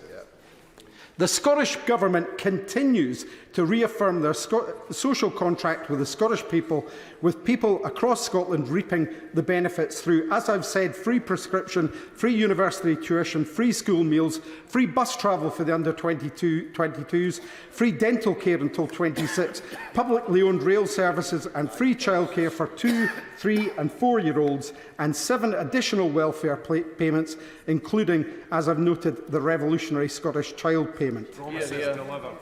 Now, before I move on to other matters, let's just talk about the economy. And the other measure that that the Chancellor mentioned today, which was freezing the tax on Scotch whisky. As in the autumn statement, would say that is not enough. This is a massive industry to Scotland. It's a massive export for both Scotland in terms of food and drink and indeed the UK, and yet it's still taxed at 70-odd%. They needed a cut in that tax today in order to deliver what they could do. And the fact that it wasn't addressed in the budget is a shame on them. Austerity is an ever-decreasing circle, and it's fiscal madness to pursue the same policies that have been failing so obvious for many years. Yet none of these parties can bear to face the truth that for an economy to grow, it needs proper investment, for public services to deliver, to free up the potential of our people. They need to be supported, not asset stripped and starved of those resources. The Chancellor mentioned £2.5 billion for digitisation of the NHS in order to get those so-called productivity gains. How much of that is going to go to private companies, I wonder, when the dust settles? They should have boosted NHS spending by £15 billion to improve healthcare after the UK government imposed real terms cuts this year. Funding NHS pay properly to match Scotland, where there have been no NHS strikes and caught up for their previous cuts. Where was the announcement on settling with the victims of the contaminated blood scandal? Missing. Silence. Moving on to the economy, he should have turbocharged investment in green energy by investing at least £28 billion a year to compete in the global green energy gold rush and secure sustained economic growth. Where else is the serious high-return growth supposed to come from? We haven't heard it mentioned here today. We don't know where it is. That £28 billion is needed. The Labour advisers have told the Labour Party that £28 billion a year is needed. Everybody knows that £28 billion a year is needed, and yet none of them are willing to make the investment that's needed to protect us. The abandonment of the just transition, and it's fantastic. Oh, they're chuntering from a sedentary position on the Labour front bench. Oh dear. Oh dear. Oh dear, imagine picking up on that one. Their big U-turn, their big abandonment of the just transition. Well, it's a pretty big U-turn. I know it's one of many, but it's a pretty big U-turn. The fact, Madam Deputy Speaker, the fact that they're rattled, I think just shows how much they feel this. Their and the government's abandonment of the just transition and its fantastic opportunity from the Tories and from the shadows in the Labour Party is reckless and stupid, economically and for the desperate need to act on climate change. The failure to invest in this will hold back Scotland from reaching our green energy ambitions and leave households vulnerable to future energy crises. The Chancellor must finally match the level of ambition we're seeing in other countries. They've been shown by the European Union, by the United States with their Inflation Reduction Act, that this is an issue that needs to be taken seriously, and yet they are sitting on their hands. Scotland can be at the forefront of the green energy revolution thanks to our incredible natural resources inshore and offshore wind, wave, tidal and hydro power. But with Labour and the Tories intent on pulling the rug from under the industry's feet, we risk seeing yet another generation of energy potential wasted by Westminster. So the Chancellor should finally commit to properly investing in renewables and must decouple the price of gas from the price of electricity. You cannot ensure a just transition from oil and gas for the people and communities that rely on it if you squeeze the life out of the sector overnight. We know that households across Scotland have been badly hit by the energy crisis, and proper investment in renewables can reduce the bills for households. Citizens Advice Scotland revealed that in the last 4 years, they've seen the number of people requesting advice and support with energy bills increase by 14 times. The Labour Party are saying, from a sedentary position, that I'm going on too long. I take that as a sign they're not comfortable with what I'm saying here, and they would like me to. They're bored. They're bored by the just transition. They're bored by the cost of energy that people have to bear. They're bored by all these things. About to ask for order so that the honourable gentleman could be heard, but I think that the noise is coming from immediately behind him. But as I have, the honourable gentleman mustn't shout at me. You can shout at other people, but don't shout at me. Drew Hendry. Thank you, Madam Deputy Speaker. I can make more progress if uninterrupted, so I do appreciate your advice on that. Talking of advice, I want to come back to Citizens Advice Scotland. They revealed that in the last 4 years they've seen the number of people requesting advice and support with energy bills increase by 14 times. That's a shocking increase. And proper investment in green energy can make sure that people in Scotland never have to face an energy crisis of this scale again. Now, you could have, as I said, helped families with the cost of living by scrapping grossly unfair and unequal energy bill standing charges and using a £12 billion wealth tax to fund a £400 annual energy discount for households, reintroduced mortgage interest tax relief, capped supermarket food prices and matched the Scottish Child payment UK-wide. He could have boosted UK finances, but he chose not to. By he could have introduced a long overdue essentials guarantee while scrapping callous policies such as the two-child limit and the benefit cap. And of course, one of the most game-changing things he could have done is finally give up on the failed experiment that has been Brexit, rejoin the EU single market and deliver economic growth. Now, the Chancellor must support businesses and introduce measures to support tourism and the hospitality industries. We know that businesses have faced a very challenging period with COVID, Brexit and increased costs from all sides, making life more difficult for people across Scotland. That's why the SNP are calling on the Chancellor to reduce the rate of VAT for the tourism and hospitality sector. It's not too late for him to do that. To reinstate VAT-free shopping for international visitors, and to implement VAT-free streets to support struggling town centres and high streets. If nothing is done to halt the decline, they continue to be ignored, as they have been for too long, then communities will suffer and far more tax will be lost in the longer term than providing them with some support. They could choose to construct these mini enterprise zones, working with devolved governments and local authorities to agree sectors and areas where support is most needed. They could benefit from the reductions in VAT, or if the need is great enough, then no VAT. This could be tied to, for example, businesses agreeing to pay the real living wage. As the Chief Executive of Marks and Spencer said yesterday, he's described operating under the current government as like, and I quote, running up a downwards escalator with a rucksack on your back. If the government can roll out free ports, then why not free ports for people? They could reduce, as I've said, alcohol duty for whisky and other spirits and support Scotland's thriving whisky sector that adds £7.1 billion to the UK economy. Businesses in Scotland can no longer afford to be held back by the UK's low-growth economy. So the Chancellor should bring in measures to support businesses that have been left paying the price for the UK government's disastrous Brexit. It's clear that the SNP is the only party committed to rejoining the EU and giving Scottish businesses the chance to access goods and talent from our 27 closest neighbours.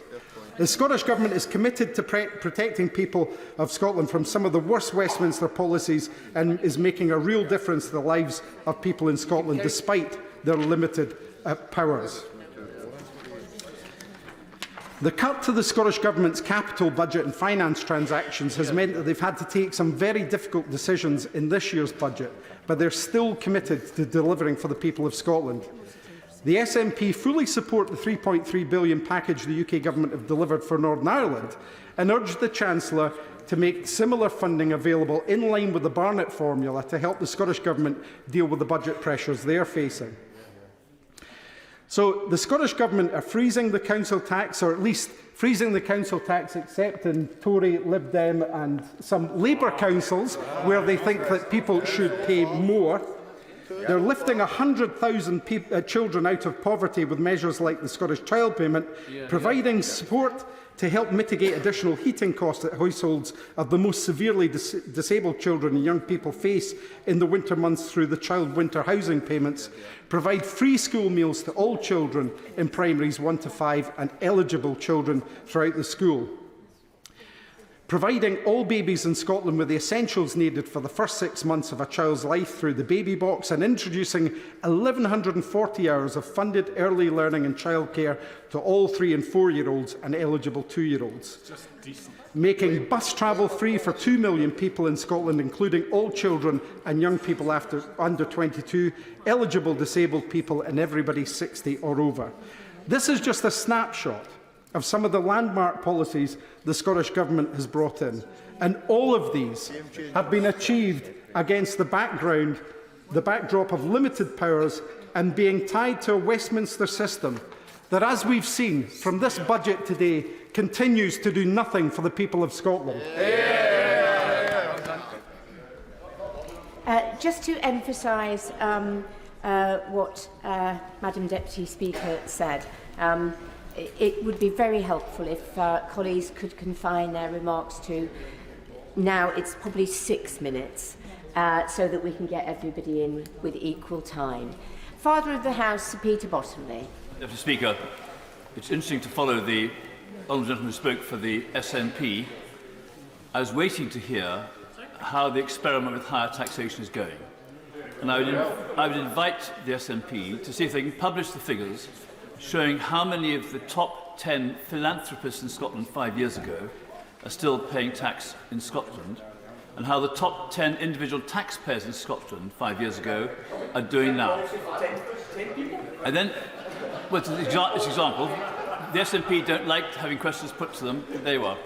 When the Leader of the Opposition started speaking, it sounded to begin with as though it was the voice of his health spokesman speaking. But I also reflected on his reflection over the last few years. It's in the memory of the House that in 2017 and 2019, he wanted the Prime Minister to be his right honourable friend, the member for Islington North. When there was a vacancy to be leader of the Labour Party in succession to the right honourable gentleman, the candidate who was most close to Islington North was the person who is now the Leader of the Opposition. And his journey over the last couple of years in changing his views or his approach seems to be quite significant. I think people can believe that the Labour Party wants to change. For example, in the town where I represent 2/3 of it, in one of the constituencies, none of the local councillors was judged suitable to be put in a shortlist to be selected as the parliamentary candidate. That shows central power in the hands of the Leader of the Opposition and his national executive, which I think most people would have found surprising. If I'd been one of the Labour councillors told I couldn't apply, I'd have got pretty upset. The reaction I've had from my constituents to the financial statement and the budget have come down to one particular point where someone said, could there please be a change on the level of pension pot that requires financial advice? When that was brought in 2015, the level was £30,000. My constituent, who has a pension pot of £32,500, has been quoted £7,000 for advice on how to be able to realise this relatively small pension pot. I had asked Treasury Ministers to consider whether in the finance bill they can lift that figure, say, to £40,000 or £50,000, so that people who want to gather up a small part of their defined benefit pension can use it. The second reaction I had from a constituent was that since Labour took control of Worthing Borough Council, 2/3 of the reserves have gone within 2 years, and people are worrying whether the council can remain solvent. If that's a test for what Labour might do in government, I think it's a pretty good reason to follow the Chancellor and our present Prime Minister and re-elect us so we can go on trying to bring up the levels of productivity bring up the levels of growth, bring up the reform and development of public services by getting more people into work, higher tax revenues and preferably lower rates of tax themselves. The Chancellor has announced changes to the penalties on child benefit. I go back far enough to remember when most of the value of child benefit came in the value of the child tax allowance. Children can't work. If I had a dependent pensioner in my household, there'd be an income coming with them. For any family who has a child under working age, they ought to be able to get the kind of support so over a family life cycle, you receive support when you need it and you pay back when you're more dependent or able to work. And I hope we can move to a stage where the whole of that child benefit penalty goes completely. There's no philosophical justification, there's no economic justification. It was an error, and I hope I voted against it when it came in. I probably did, you know. I'm that sort of person. There are many other things on the environmental side, which I won't go into because of the limitations on time. I hope that the proposed district heating scheme, which the government wants to have as one of their flagship projects supported by the local authority, can go ahead. There's a problem now with the cost of lane rental and putting hot pipes under our roads. But I think we do need to give serious attention to how we get the major investment so that nearly all our homes come off burning hydrocarbons, whether it's gas or the like, and get onto solar heating or heat pumps, either air or ground source heating. That's going to require a major effort, especially for residential leasehold properties. And my concluding point is the Chancellor announced more money for more free schools. I hope one of them will be the SEND school proposed in Worthing, in the new Durrington estate. Nearly 1 child in 5 in West Sussex has some kind of a statement. They deserve specialist support. It's good for them and it's good for the other children. And I hope we'll get an announcement on that very soon. Having said that, I welcome the government's plans. I think those who say that they will take us back to square one are exactly right. Dame Angela Eagle. Madam Deputy Speaker, I think this was a budget entirely focused on the electoral prospects of the Conservative Party, not the needs of the country or our people. And so the Chancellor decided his only chance to get them through that election was to trumpet so-called tax cuts. But the tax burden is actually going up. And he's made an incredible series of assumptions about departmental spending up to 5 years in the future, and then blown all the money that he saved from making those assumptions on pre-election giveaways. It was obvious from the moment that the Chancellor sat down last November that this early budget would contain more so-called cuts to personal taxes, albeit against a background of rising taxes. As the OBR confirms at paragraph 1.21, page 12 of its report, taxes will rise as a percentage of GDP all the way up to 2028-29. Now, the Chancellor said as much that he was seeking tax cuts before the OBR had even produced its current forecasts. He said it before the UK's economic situation had deteriorated, landing our economy in a technical recession, wiping out his expected fiscal headroom. And he hinted at tax cuts before it emerged that our economy is now smaller than it was when the Prime Minister first walked into Downing Street. So in recent days we've observed the Chancellor and Prime Minister engaged in an edifying, increasingly frantic search for tax rises and future spending cuts to top up the kitty for personal tax giveaways. And they've come up with a vape tax, changes to non-dom status, which were proposed by Labour and long ridiculed by the Chancellor himself. And perhaps the Minister, when he replies, will indicate whether those that no longer pay non-dom, no longer have non-dom tax status, will actually pay inheritance tax. And we've also had changes to the tax treatment of the holiday let regime. So, whilst the party opposite cheered the tax cut sleight of hand, let's bear in mind some facts.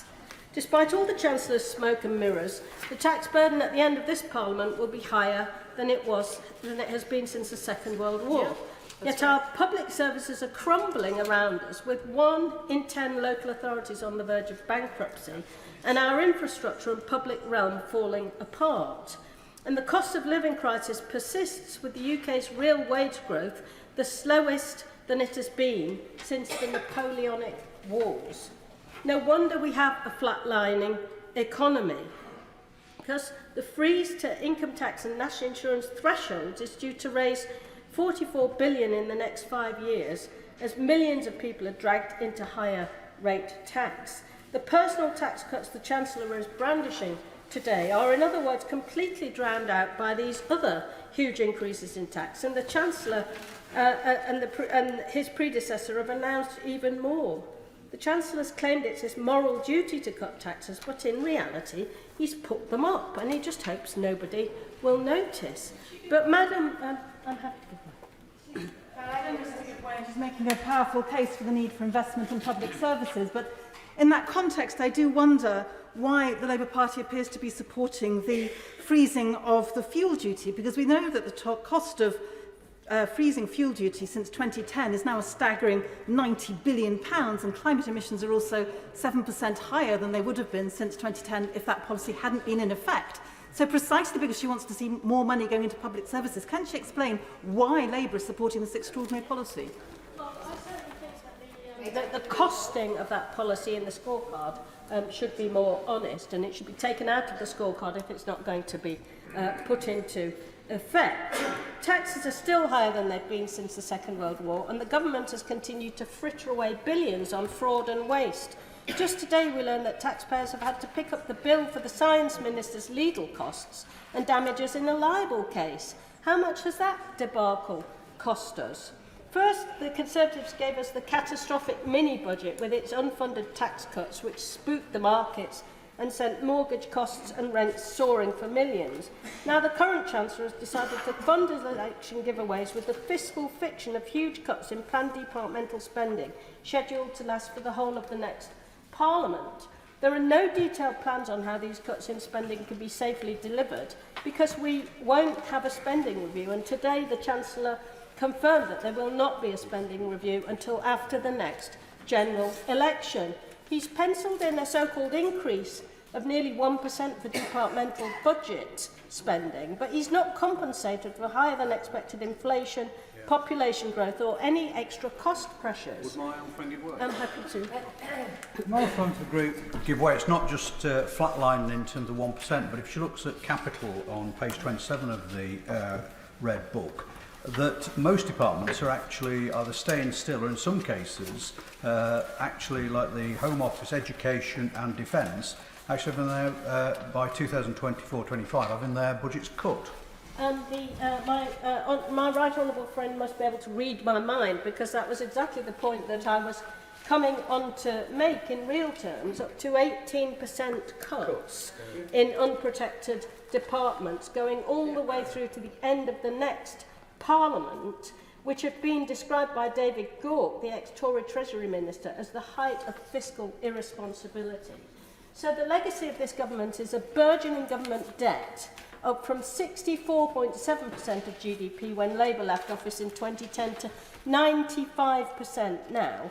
The Chancellor will just barely meet his own self-imposed fiscal rules by the tiniest of margins. Meanwhile, his neglect means that NHS waiting lists have soared, with 7.8 million treatments outstanding, and despite publishing 11 plans for growth since 2010, the trend growth rate is down from 2.3% in the 2000s to 0.8% this year. There's no regional plan, no working industrial strategy, no sign of levelling up, as regional disparities are widening, not closing. And our GDP is now 400 billion less than expected from the growth rate forecast by the OBR in 2010. Wages have stagnated. The government have also delivered deepening levels of poverty caused by low wages and real-term benefit cuts, which have reduced the incomes of the poorest 20% and seen the number of people relying on food banks go from 60,000 to nearly 3 million.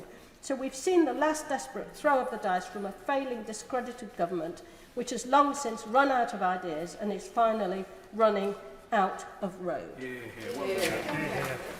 Madam Deputy Speaker, I've declared my business interests in the register. I'm pleased the Chancellor started by reminding the nation that under Conservative leadership, governments since 2010 have presided over the creation of 800 new jobs every day, every week, every month, every year, and have halved unemployment. The scourge of worklessness, which was inherited, has been banished, and we now have the less worrying problem that we can't get enough people to fill all the jobs, rather than the other way around, of not having enough jobs for the people. And I'm pleased that he reminded the House that we have outperformed in growth all of the major European nations. But I'm sure he would agree with me that that is a very feeble target to set ourselves, and we are now free to do so much better. And the question we need to ask is, why has the United States of America so outperformed Europe so comprehensively for so long, and what can we learn? And the first thing we can learn from them is a better system of economic policy guidance and control. The requirements on the Federal Reserve Board, their central bank, is a balanced mandate. It is not just the 2% inflation, which is a very necessary target, which we share, but also they are to promote growth and growth in employment, so they understand the trade-offs and can adjust the policy accordingly. And I would like us, as our way of steering the economy, to get rid of fanciful made-up figures for 5 years' time by the OBR, which are always wrong, and to have two main aims: to have that 2% inflation target not merely binding on the bank, but also binding on the whole government, because government has a big impact on prices and wages. And I would want us to have a 2% growth rate, considerably higher growth rate than European countries have been achieving in the last decade, which I think is achievable if we took the right actions. Now, to do that, we need the Bank of England to work in sympathy with the government's policy. And I remind the House that there is a dual mandate on the bond portfolio, the so-called APF, and the Bank of England, having bought far too many bonds at ridiculously high prices on very low yields, running a very loose policy which gave us an inflation, has now lurched too far the other way, is running too tight a policy, is selling far too many bonds at much lower prices, prices it deliberately lowered in the market, and saddling us with losses. In this document it confirms that the accumulated losses paid so far, which taxpayers and the Treasury have to pay, amount to £49 billion since the thing flipped over in 2022. 34 billion year to date, the last figure I saw. Unaffordable, unnecessary, quite wrong policy, meaning we have less growth and a far bigger bill. I'm very glad that the government has decided to major on productivity in general, and in particular on public sector productivity. It was some months ago when I stumbled across a figure in ONS figures well concealed, saying that in the 3 years from COVID, we had lost 7.5% productivity in our public services. So I did a quick back-of-the-envelope calculation and said that's roughly 30 billion. It means that it costs £30 billion more today to produce the same level and range of public service as it did before COVID, as well, of course, as many tens of billions more on top of that that you actually have to pay because of all the inflation. So it was a 30 billion hit. I now see that the government more or less agrees. The Chancellor has costed the loss in his figures at 6% rather than 7.5%, but he has said that he wants to eliminate a 5% productivity shortfall out of the 6%, and he costs that at 20 billion, which is exactly the same as my 30 billion for 7.5%. So that is felicitous indeed. And so the issue is, how are they going to go about doing this? Now, I hear the scheme for the NHS, that there's going to be a very elaborate expenditure on very wide-ranging centralised computerisation. Good luck with that. But I wouldn't rely just on that myself for my productivity package for the public services. And you don't actually need new investment to get yourselves back to the productivity level you were at in 2019. You don't need to use all today's wonderful AI. You just need to use what you already got, which you had in 2019. And it's about management, it's about personnel, and it's about giving the personnel the right tasks. And what we've seen is a huge increase in managerial positions and administrative positions, and far from managing things better, it's managing it less well. We had a shocking case in the press recently where there were an awful lot of managers presiding over a prison that had gone wrong, and they weren't able to actually do the more important day-by-day things that were needed in order to resolve the problem. If you look at the way in which there's been this huge expansion in the civil service and other public administration in the COVID period, you will see not only has there been a big increase in numbers, but there's also been a big increase in those who have been promoted up the grades for whatever reason. But you do need enough people that somebody is supervising, and you don't need all supervisors because they are often too posh to do the work. So we do need to manage things better, and that is the productivity challenge before us.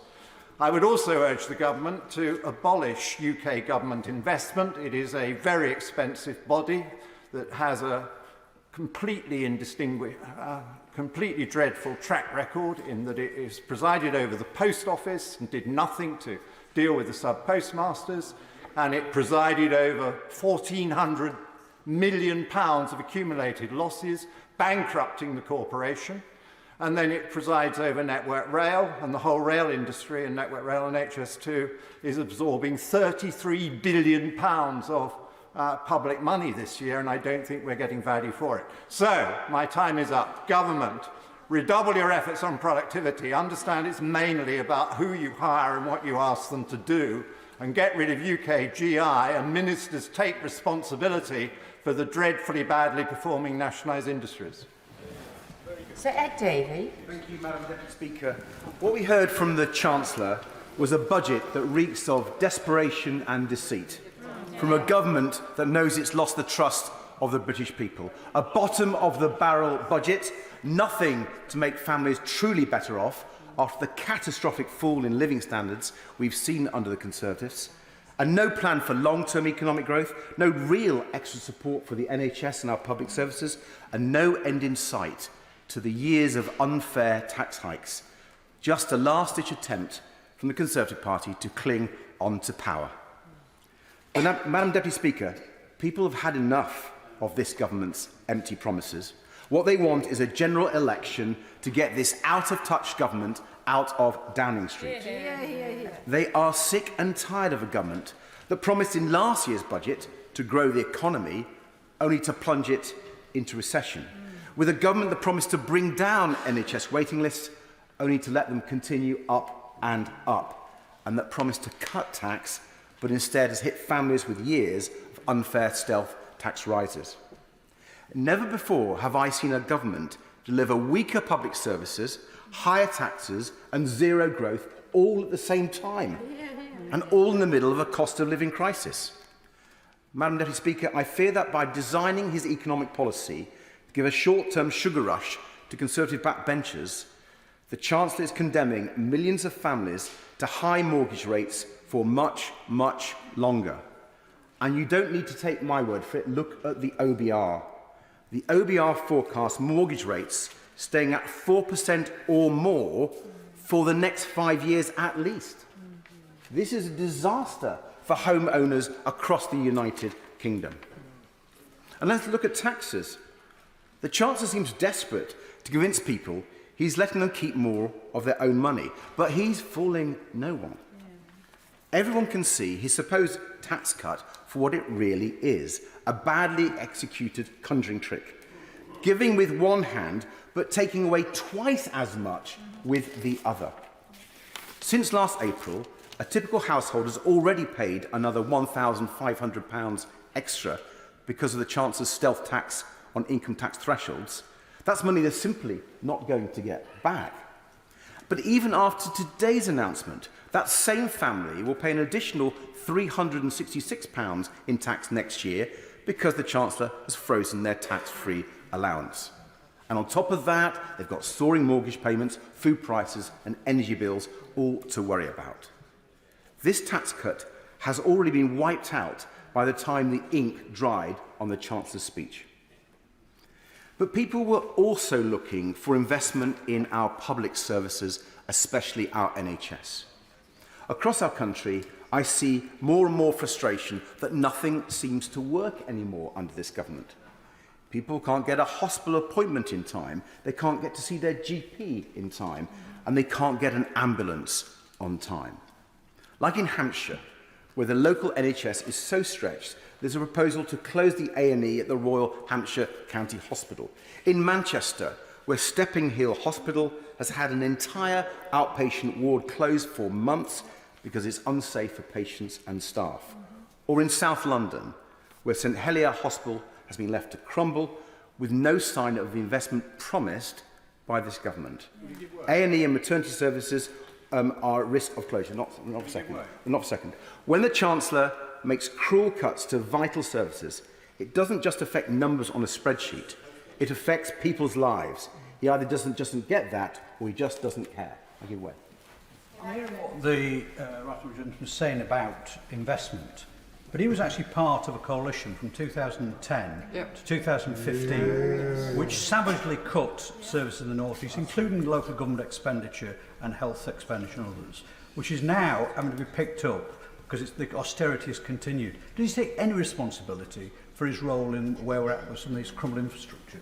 First, I say to the Honourable Gentleman quite gently, if he looks at the spending plans that were proposed by the Labour Party going to the 2010 election, they were actually worse than what actually happened. And moreover, we fought the Conservatives in the government to maintain spending on education, which we did, and then they cut it after 2015. Madam Deputy Speaker, if we look now at the economy, perhaps the most out-of-touch claim by the Chancellor is that the economy is turning a corner. The only corner the economy is turning under this government is from stagnation to recession. They left our economy smaller than it was in 2022 when the Prime Minister took office. The best growth rate they've achieved in the last 3 quarters of 2023 is 0%. GDP per capita, people's share in our country's wealth, has been falling for nearly 2 years in a row. That's the longest stretch on record, and it's left the average household £1,500 poorer. And there's worse to come, Madam Deputy Speaker. Nearly 5 million mortgage holders will soon see their repayments skyrocket by an average of £240 a month due to the high interest rates. This is the government's real track record, a recession made in Downing Street with no hint of a chance to turn things around. The Chancellor could have stood up today and given people a fair deal. He could have cancelled the unfair tax hike he's planned for April and raised the tax-free personal allowance. He could have properly funded the NHS to bring down waiting lists and let more people return to work, helping to grow our economy.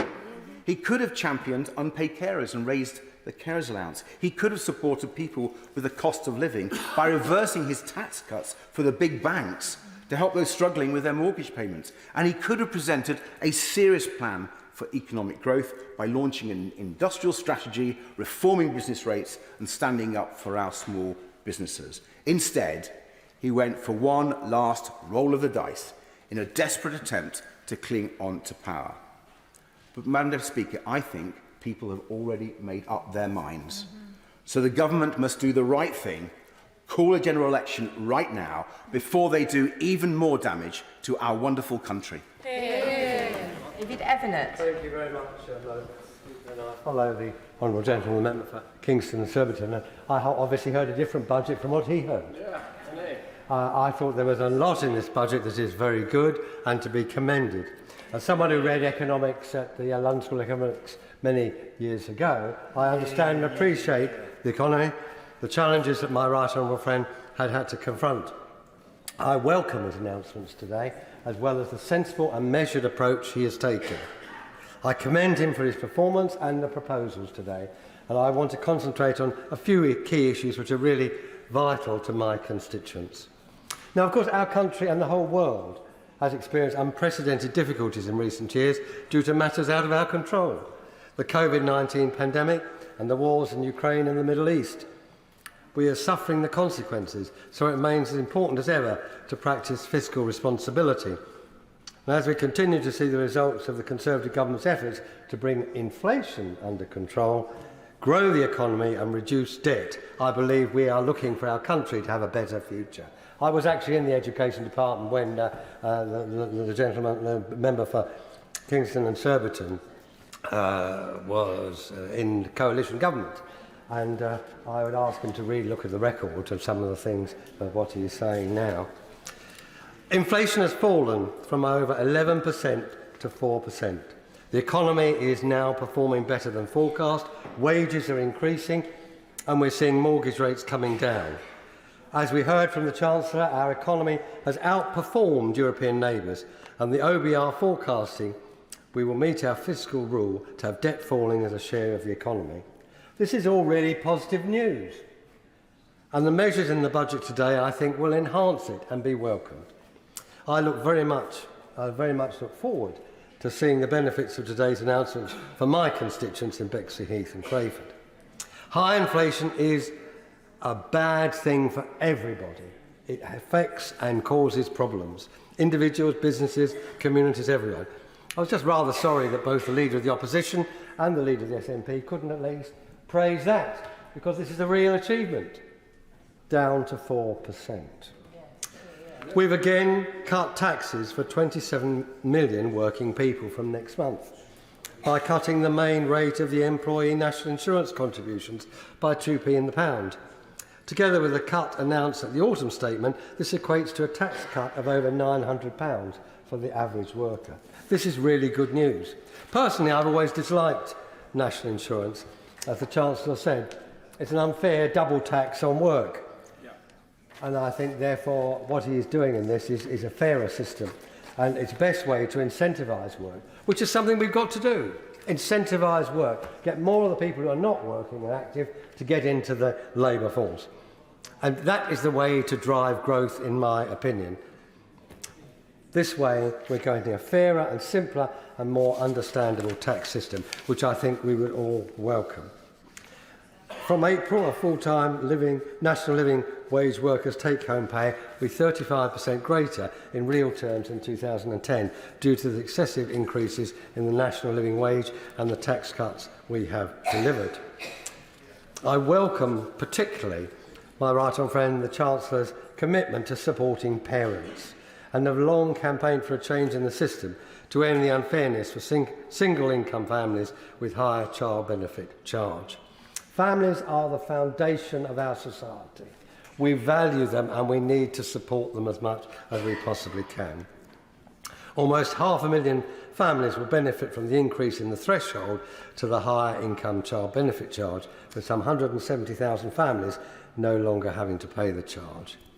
It's also right that we look to end the unfairness of the single earner families by moving towards a household system by April 26. So many of my constituents have raised this in the past. I've raised it with this Chancellor and previous one, and therefore we're delighted that he has taken on board this, he has listened and he has acted, and I commend him for that. The other thing that is important to us in my constituency and Bexley Borough is because we use the car more than most, because we don't have an underground system.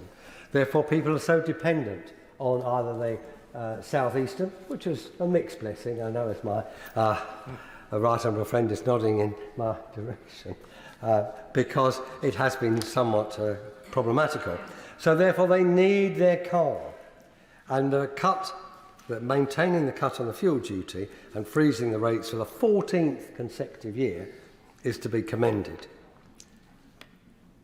Also, the freeze on alcohol duty, which I know many of my colleagues on this side have campaigned vigorously for.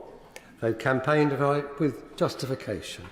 And two of our excellent pubs, one is the Penny Farthing, which is a micro pub in Crayford, and the King's Arms in Bexley-Heath, every time I go in there, and it isn't, Madam Chairman, too often, I have to assure you, but I'm always campaigning for this, and therefore it's good news for everyone in the alcohol industry and for those who drink in our pubs. And pubs are social hubs in our area, and good publicans and good company. Unfortunately, we're too busy working, Madam Deputy Speaker, to be able to go in too often. I know they will be welcoming these measures when they notice them on the news later.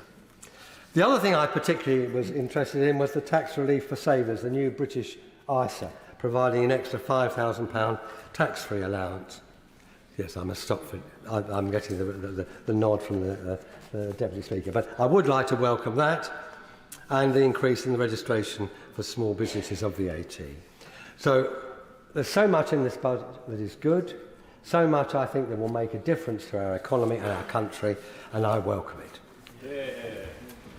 Seema Malhotra. Thank you, Madam Deputy Speaker. And the context in which I speak to this budget today is one of chaos and instability following on from 14 years of Conservative failure on the economy. This budget has not changed the dial. The reality is that people will still be worse off after the last 14 years. And Sky's Ed Conway shares a graph that he says the Chancellor didn't want to talk about, which shows that after the budget, the UK tax burden will still be heading up to the highest level since the aftermath of the Second World War. So no, this is not a turning point. Household mortgage costs are up, prices are still rising, and the tax burden is at a 70-year high. The Chancellor likes to speak of stability, but he seems to forget that he comes from the same party that gave us the former Prime Minister, who was beaten by a lettuce, and her disastrous mini-budget with its impact on our national debt, our businesses, our local council finances and our family finances. Those consequences are still playing out and will for years to come. What Britain needs first and foremost is a serious plan for growth. We should be in no doubt, Madam Deputy Speaker, that our low-growth, high-tax economy is the endgame of 14 years of conservatism, the result of the hollowing out of our public sphere, the stripping back of businesses' potential, the levelling down of hope. Official figures show that people are worse off at the end of this Parliament compared to the start. The CPI average hourly pay for residents of Feltham and Heston has fallen by 6% since 2019, when it was around £17 in today's prices, and has fallen by 20% since 2010. The number of small businesses in Feltham and Heston has been falling for the past 2 years running and is now lower than it was in 2019.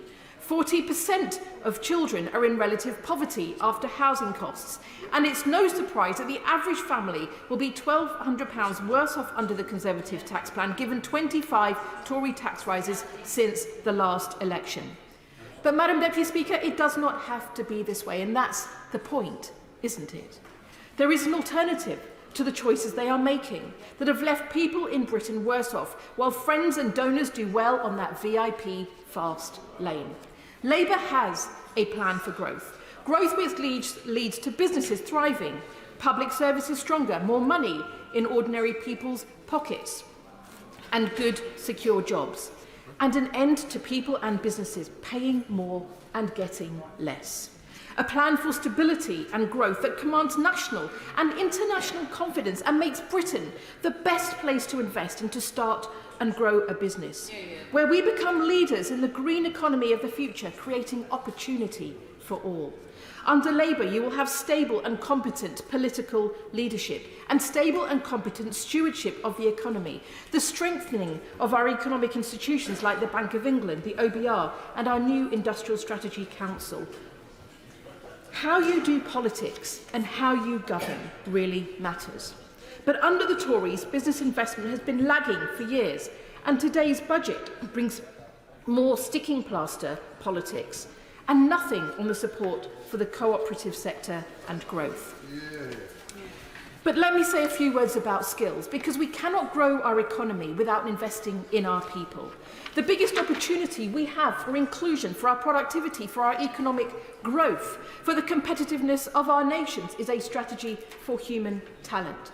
A BCG report a few years ago highlighted how human capital is under intense pressure worldwide as powerful forces, globalisation, demographic and regional shifts, digitisation, gain momentum. So nation states need a national plan. But this budget comes on the back of years of failure and gives no answers to the skills challenges that we face. New official data from September shows worrying trends since 2017, when the last survey was done. The proportion of employers with a skills shortage vacancy has gone up from 6% to 10%. The proportion of the workforce with a skills gap, where an employee is judged by the employer to lack full proficiency, has gone up from 4.4% to 5.7%. The proportion of employers who had provided training for their staff has fallen from 66% to 60%. And meanwhile, the number of apprenticeship starts has plummeted under the Tories by over 200,000 since 2017, with more than £3 billion of the apprenticeship levy unspent since 2019. Apprenticeship starts in the West Midlands, where I recently visited Southend City College in Birmingham with our superb West Midlands mayoral candidate, Richard Parker. Apprenticeship starts in the West Midlands have fallen by over 30% since 2010. And small business engagement with apprenticeships has dropped by a staggering 49% since 2016, something we must change. And this decline has not been an equal one. In 2015, more apprenticeships were started by learners amongst the bottom 40% of income distribution. Now they are started by those in the top 40%. And the Chancellor rightly talked about the productivity challenge and some of that improvement coming from digitalisation and AI. But over half of secondary schools in the UK were not even offering computer science as a GCSE in 2021. And the number of 14 to 19-year-old students taking technical IT or computing qualifications has fallen by a third since 2015. Tackling our productivity also needs a plan for our young people. Under a Labour government, Britain's skills plans will be led by a new national skills task force, Skills England, working alongside our industrial strategy, which brings together businesses, training providers and unions to meet the skills needs of the next decade across all of our regions. We'll recruit over 1,000 new careers advisors for our schools and colleges, deliver 2 weeks of work experience for every young person so that young people know the pathways that are available to them. And we will better support our FE sector to support local skills needs where their LSIPs demand it with new technical excellence colleges. And we will transform the apprenticeship levy to bring more flexibility to with up to 50% of the levy spent on courses more flexibly as businesses have called for. Business including the Tesco, the Co-op, the BRC, the Tech UK, City and Guilds, the British Chamber of Commerce, Superdrug, the CIBD and many others. So let me conclude with this, that Britain needs a change, and that it is only a changed Labour Party that will deliver it, with a costed plan for all our policies that will drive the change we need in our economy, our NHS, our public services and our communities. They, Madam Deputy Speaker, are out of ideas and they are out of time. And more than anything, this budget has shown what my constituents need and what our economy needs and what our country needs is a Labour government. Dame Priti Patel. Madam Deputy Speaker, as a former Treasury Minister, I want to thank the Chancellor, but also Treasury Ministers and also government departments, because I actually know how hard it is to put a budget together and the level of representations that are made. And I think also I must put on record my thanks to the Chancellor for his due consideration, I think that's a polite way to put it, that he's given to the representations that I have made and I've consistently made in terms of supply side reforms and lower taxes. He knows exactly the case that I make around fiscal drag in particular, and for delivering greater efficiencies in government. The Chancellor has put forward a clear plan for the economy and targeted tax cuts, and I'm going to come on to that in a moment, but also around support for businesses and efficiency, not just across the board, but in the public sector. And we're never going to get the benefits today, I think, of discussing the ins and outs of the Red Book and the OBR. And, you know, on days like today, if we had much more time, we'd all love it. And I can give you that assurance.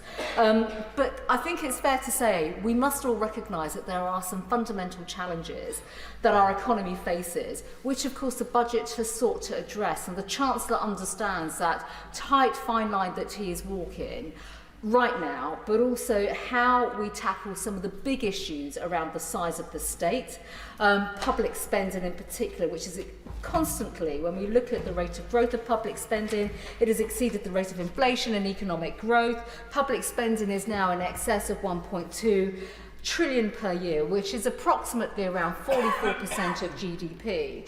Now, I'm old enough to remember back in '97 when public spending was around 35 to 36% of GDP, and what a contrast that was. But, you know, as a consequence of sustaining high levels of public spending, we recognise also that tax receipts have risen to over 1.1 trillion And of course, we know what that all means in terms of delivering, getting that balance on taxation, which I maintain is very burdensome, and we have to get those rates down. But I do actually pay a lot of tribute to the Chancellor for listening to comments around efficiencies. He has spoken today about a public sector productivity plan. The details of that are going to be fundamental and really important to hear. I was really pleased to hear about the way in which he's looking at cash savings across the economy, public spending that is, but also looking at how he is now going to grow aspects of some government spending around, for example, expansions of violence reduction units. We've seen pilots work very well across certain government departments, and we now have to look at how we get better delivery from public spending and how that actually drives down real outcomes in government. And it's something that I've spoken to the Chief Secretary about over recent months. So I'm pleased to see that there are some concrete proposals heading in the right direction. But of course, we've got a long way to go. And with that, I want to come on to the area of, people keeping more of what they earn, which is clearly a fundamental Conservative principle. And this is where the whole issue of NICs comes back into play. And I've seen the numbers, and clearly, we are heading to a direction, Madam Deputy Speaker, where we could even move into the direction where we see low rates of national insurance coming forward. Yet again, we've seen them go down. I think the debate when the legislation comes forward is going to be very interesting. I stood here back in the autumn, and there were about 3 people speaking in favour of national insurance coming down and supporting the legislation and everything else. We want to see much more support for it next week. But importantly, I think we've got to get this balance right in terms of incentivising work. Getting national insurance down is fundamental, but actually tackling the number of people that get caught up in terms of high rates of taxation and fiscal drag. The last numbers in the autumn meant that 4 million more people would be brought into paying high rates of taxation by 2029. We'll go through the OBR and see what this means this time round, but of course it is still significant, and we now know that more work is required in that area. But it will be interesting to see, is this a government that's going to bring national insurance down again successively in future autumn statements too? That's something that we should look at. Clearly, I welcome the reduction or the decision to maintain the 5p reduction in fuel duty. We've already heard what that means for working households. I've made representations on that, and I will always continue to make representations in that area. But also when it comes to business taxes, fiscal events are huge for business taxation, they really are, and I welcome the announcements today on increasing VAT registration threshold, obviously freezing things such as alcohol duty, but also when it comes to dealing much more on tourism, lowering corporation tax. I've spent many times here speaking about low rates of corporation tax. We are now tied into the OECD rates of minimum corporation tax. My views are known on that, but also I want to see greater changes now so that we can see businesses benefit from our Brexit freedoms. So, Madam Deputy Speaker, there are many areas that I would like to speak about today. But I think, broadly speaking, the direction of travel is really important. I also recognise, though, that I heard the benches opposite speak about local government finance. I'm just going to welcome the announcement of £5 million today that have been made through the Levelling Up Fund for cultural projects, because actually that comes to my area, Morden, too. And these are important measures today that have been announced. It's a tough time, but at the same time, there is a plan that the Chancellor has announced, and we need to stick with that plan and make sure that it delivers for working families. Stuart Hosey. During his statement today, the Chancellor said not just higher GDP, but higher GDP per head. Just one slight snag with that. The figures published today for GDP growth per capita, 24 through to 2027, are lower in every single year than the figures they published only a year ago. So it's not higher GDP per head, it's actually lower GDP per head. And I use that as a little example, because we hear the rhetoric and the hyperbole that introduces a budget statement, but it rarely stands any scrutiny when one actually reads the budget documentation. Now, I'm absolutely certain that the government can claim they're going to meet both their fiscal targets at the end of a 5-year future rolling forecast. I think every government could say they're going to meet their targets at the end of a 5-year future rolling forecast. It's what happens in between that's important. Now, they told us a year ago net debt would fall as a share of GDP in 24-25, and the net borrowing would fall below 3% of GDP in 25-26. However, by the time of the autumn statement, only 5 months ago, we were told debt would now not fall until 25-26, a year later, and they still forecast that deficit would fall below 3% of GDP in the same year. We were also told in the spring that GDP growth would exceed 2% in 2 of the next 5 years, and that productivity would sit between 1 and 1.3% every year across 24-27. But by the time we reached November, growth was not forecast to exceed 2% in any of the forecast years, and productivity growth was forecast down in every single year. Today, though, the Chancellor announced while they would still meet their primary debt target in the same year, 25-26, the percentage of debt to GDP would be higher than it was only 5 months ago. So debt not really falling, at best debt stagnating. And GDP growth would still not exceed 2% in any year to 2028. This is really important. Another half-decade where GDP growth will not even meet or reach historic trend growth rates. That is absolutely shameful. And in terms of productivity, the productivity per hour metric which the government like, it is actually lower cumulatively over the new forecast period today than the government announced last November. He said it was a budget for growth, a budget for productivity, a budget for long-term investment. The debt is not really falling as a share of GDP. The deficit is not getting better. It's actually getting worse compared to the forecast last year. And in terms of productivity, that perennial problem which we all recognise exists, productivity growth cumulatively over the entire forecast period is lower than the government announced last November. Of course I'll give way. I'm very grateful to you giving way. Does he agree that we've got to increase growth, which we all agree on? We've got to get all parts of the United Kingdom growing. And if he looks at the figures from the House of Commons Library, from 2011 to 2021, England grew cumulatively 14.9%, Wales 13.7%, Scotland 7.2%. Does he agree that the Scottish Government need to do more to stimulate growth in Scotland? I agree that we need growth across the piece. If one of the tools to facilitate growth is tax credits, then I'm sure the Minister recognises tax credits are a function of corporation tax. And therefore, if he's genuinely serious about encouraging growth in Scotland, it devolve powers over business taxation with their associated tax credits.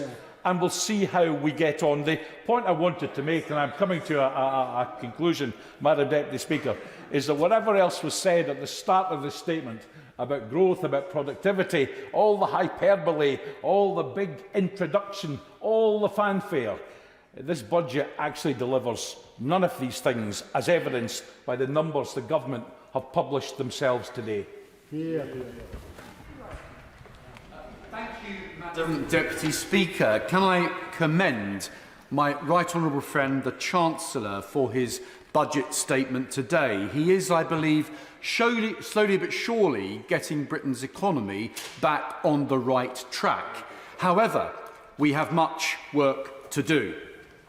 The United Kingdom has, I believe, no business in being a high-tax, low-growth and low-aspiration nation. That is not the Britain that I recognise.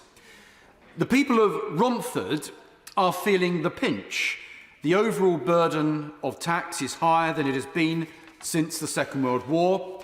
Council tax is rising in the London Borough of Havering yet again. that public services are not even meeting the basic expectations. Local government is struggling to remain solvent. The cost of living is hitting my constituents in the pocket very hard, with energy prices rocketing and the daily cost of food and essential shopping rising to unprecedented levels. Inflation remains acute, yet there is little economic growth. Financial prudence may be an important Conservative attribute, which is certainly absent from the benches opposite, but there is, Madam Deputy Speaker, nothing less Conservative than a record high tax burden. We can and must do very much better. Hard-working families in Romford want to see lower taxes, higher economic growth and good public services. These three aims can only be achieved if we adopt a robust, free enterprise agenda, reduce the size of the state at every level, and give the British people the incentives they need to work harder, be more productive, and maximise our nation's potential for economic growth. My Essex constituents are entrepreneurs, market traders, small businessmen, shopkeepers, and city workers. They do not want to see an economic policy of managed decline, but rather one of heightened ambition and raised expectations. So, that is why I welcome many of the Chancellor's tax announcements today. The additional 2% cut to national insurance contribution means that this Conservative government has delivered £900 annual tax cut for the average worker. The extended cut to fuel duty will also help hard-working people mitigate the costs of the Mayor of London, who has imposed so much extra costs on my constituents. Child benefit reforms will help millions of hard-working families. The reforms to stamp duty and reduction in capital gains will help millions of property owners. Nevertheless, the Chancellor has repeatedly recalled over recent days that nations with the most economic growth, whether they be in North America or Asia, are those with even lower taxes. I encourage the Chancellor to further emulate these countries' success in the years to come. Low taxes will put money back into the pockets of the British people, leading to higher growth and more resources for public services. My right honourable friend, the Chancellor, clearly shares this outlook with his announcements today of tax cuts, investment and reform to boost productivity in the public sector. However, I encourage the Chancellor to go much further. We should follow the footsteps of the Thatcher-Lawson budget, which led to unprecedented economic prosperity in the 1980s and the 1990s. We can and must succeed, but Britain has to be much bolder if we are to reap the benefits by becoming a low-tax, high-growth economy once again. But tax cuts and investment alone will not be enough. We need to adopt a radical plan to free our economy from needless bureaucracy that is holding Britain back. The benefits of becoming a sovereign nation once again following Brexit gives our nation exciting opportunities that we must seize to maximise our ability to generate growth and prosperity that we so desperately need. Margaret Thatcher showed the world how it could be done 40 years ago, rescuing Britain from the perilous situation she inherited following decades of a failed post-war socialist consensus. Today, we live in a post-pandemic world, but if we are to recover from the consequences of lockdowns, a radical approach is required to jumpstart our economy and unshackle ourselves from the red tape and over-regulation and government waste. Britain today is over-governed, so reducing the size and role of the state must now be an imperative for our Conservative government. Regulation and public sector spending do not grow the economy. put cash into people's pockets or improve public services. It is the small businessmen in towns like Romford, the shopkeepers in towns like Romford, the people who are the entrepreneurs and market traders. They are the people that will provide and generate the economic prosperity for the future. I'm disappointed that unfairness of local authority funding formula has not been addressed. Councils up and down the country, including my own borough, Havering, is facing acute financial pressures. The funding formula is unfair and outdated. It is also discriminatory against boroughs like Havering, Outer London in Essex. It fails to address differences in demographics. Most importantly, it leads to hard-working, tax-paying Britons without services they need and deserve. This issue too requires ambitious reform.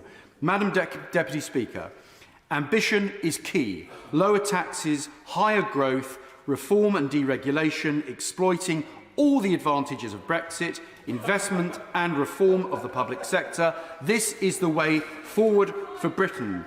Our government has been right to tread a prudent path back to economic growth, but now is the time to be bold and fearless in the pursuit of greater ambitions we have for the British people. Meg Hillier.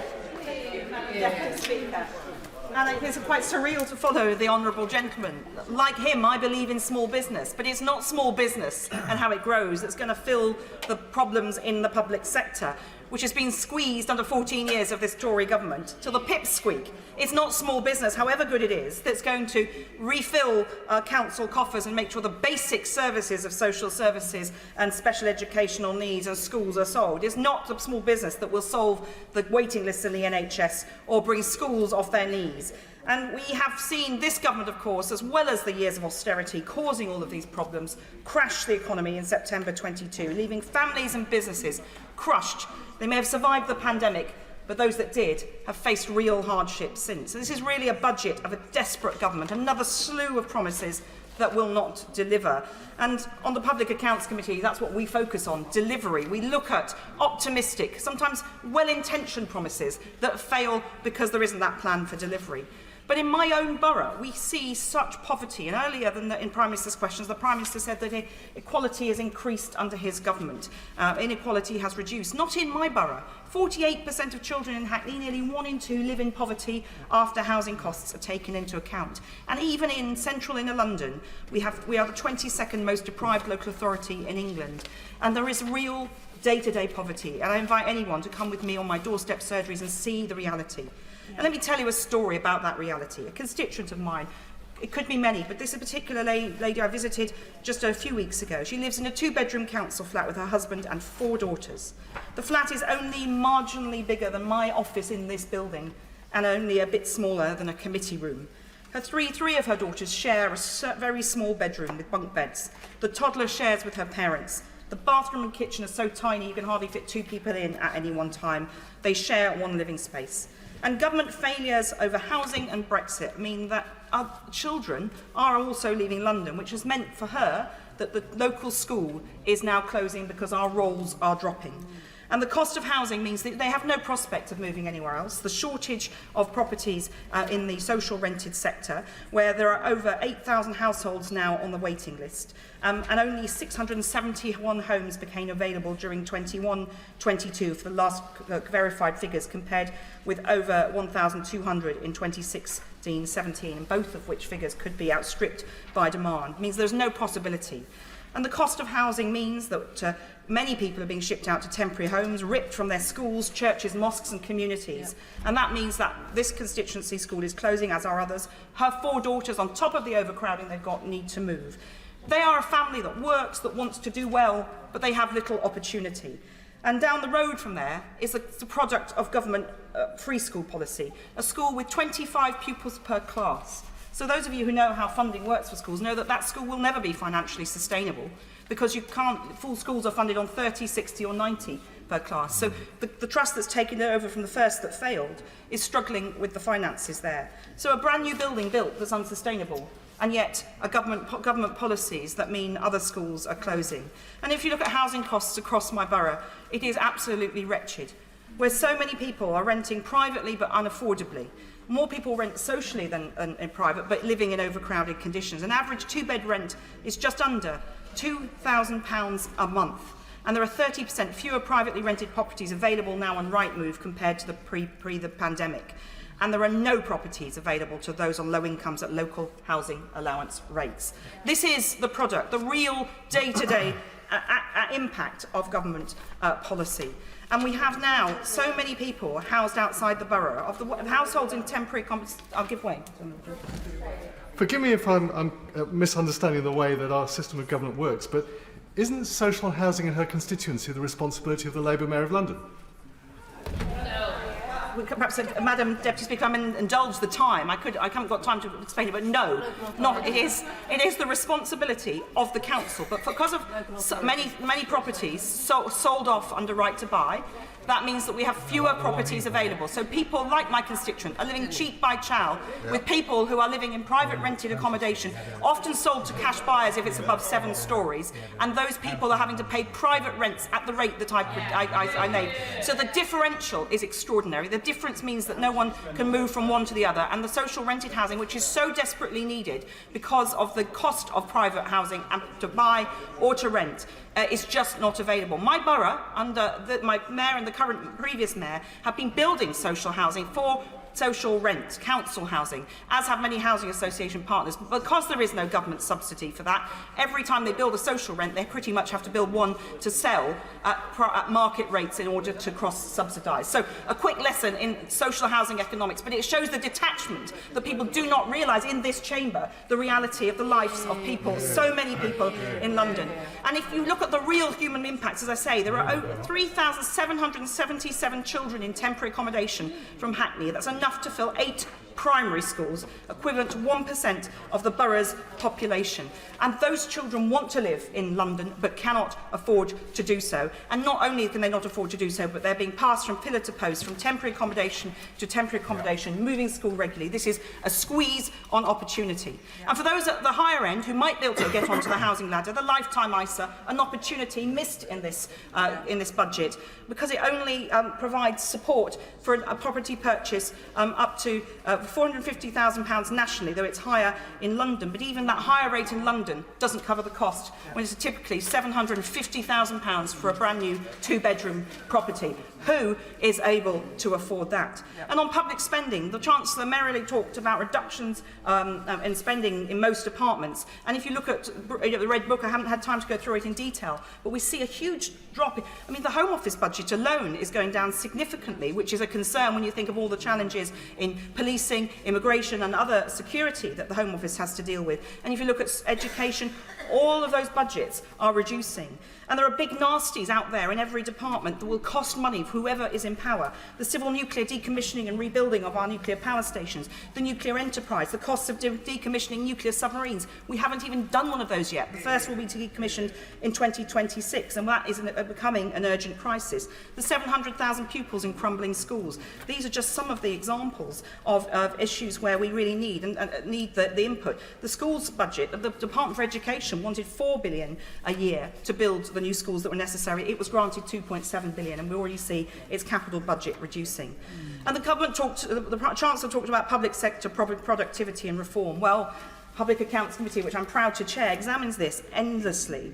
And too often we see, as I said at the beginning, there's optimistic plans which don't deliver.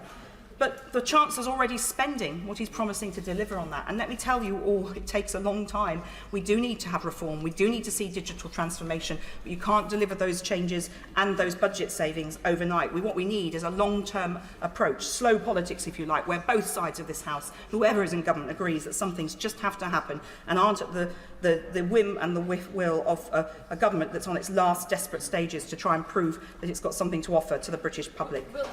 I'll give way briefly. She's making an excellent speech about all the things that have not been in the budget. Does she agree that the biggest missed opportunity is not investment into the green transition? There are so many missed opportunities, Madam Deputy Speaker. But the child benefit issue, one point on this, it was a mess of this government's making. They have now broken the independent taxation rule, and that is a problem. But this government has broken Britain. My constituents are worse off than they were 14 years ago, and worse, they have no hope. So we need to see a government that will deliver hope opportunity, housing, school improvements and cutting waiting lists. We need to mend broken Britain. We need a general election and a Labour government now. John Stevenson. Thank you, Madam Deputy Speaker. A single budget rarely in itself makes a substantial difference or is remembered. However, a budget that is part of a story, a sense of direction, is important, and it can help to continue a narrative and build a vision. This budget, in my view, is one such occasion. A clear vision of where we want to go, in particular with regards to tax and, of course, growth. Last autumn, the Chancellor started this sense of purpose and set out a direction. First of all, supporting business with full expensing, and secondly, supporting those who are in work with a 2% reduction in national insurance. This budget continues that direction of travel and is one which I fully support. A further 2p reduction in national insurance is welcome and will be welcomed by all those in work. The equivalent has already been said of £900 per annum. And it also has help for those who are self-employed as well. And if I was to make one suggestion to my party as it continues this narrative and looks to the manifesto and a commitment at the next election, is to reduce national insurance further and indeed to ultimately abolish it. I fully agree with the Chancellor that simplifying the tax system, especially for those who are actually in work, is something that should be a priority. And of course, to just touch on some of the other budget measures, the freeze and fuel duty taxes, helping all motorists, alcohol tax freeze, the expansion of childcare, and further support for business with the VAT threshold rising and full expensing extended to leasing. And of course, the public sector support, the 40,000 new doctors, 71,000 additional nurses and 20,000 new police officers do demonstrate our commitment to public services. But budgets cannot be seen in isolation, and there is plenty of other things going on. Unemployment remains historically low, which benefits families and individuals up and down the country. The living wage will rise by 11%, 25% higher in real terms than it was in 2010. Inflation at 4% and will fall further, in my view, will probably be well below 2% by the summer, and that will allow interest rates to start to fall.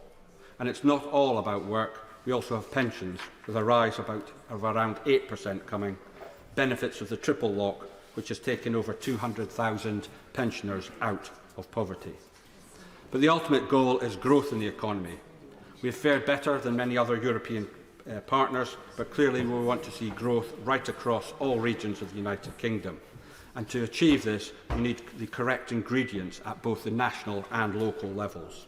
Investment, skills, lower taxes, less regulation, all leads to higher productivity and therefore a wealthier society. And I give a local example of my own constituency of Carlisle. It is extremely well placed to grow significantly through national and local support. There's over £500 million of investment in place, progressing now or about to be undertaken. That is transformational investment. Digital investment for a modern economy. Roads, we have a link road, £220 million improvement, which will improve connectivity locally and right across the region. A railway station undergoing refurbishment, bringing it into the modern age, the gateway to everywhere for that region. A university, the skills of tomorrow, but going to be located in the city centre, helping to regenerate the city centre and grow the local economy there, as well as create the skills for tomorrow. And a medical school opening in 2025, which will improve the health economy. And as for the talk about housing, I always say to people, remember, we do not have a national housing market. It is regional, and we still have affordable housing in our Carlisle and an attractive place to come and live and work. And on the back of that, we have a garden village, 10,000 new homes, which will allow the city to expand in an appropriate way. Madam Deputy Speaker, in my view, Carlisle demonstrates success at the local level. Investment, skills development, better connectivity, low unemployment, room for growth. Levelling up in action.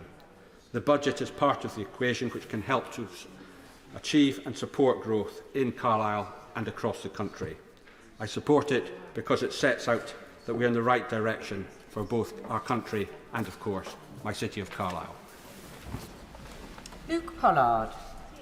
Thank you, Madam Deputy Speaker. This was a budget for job preservation, but the job preservation of Conservative MPs in marginal seats. It is the epitome of short-termism and sticking plaster politics. It wasn't what Britain needed, and I'm afraid it may not be enough for the Conservatives to get themselves re-elected. Madam Deputy Speaker, there are 5 areas I briefly want to touch on behalf of the people I represent in Plymouth. Firstly, on housing.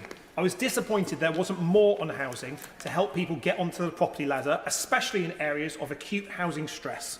In the far southwest, there is a real pressure on house prices, both for rent and for buying.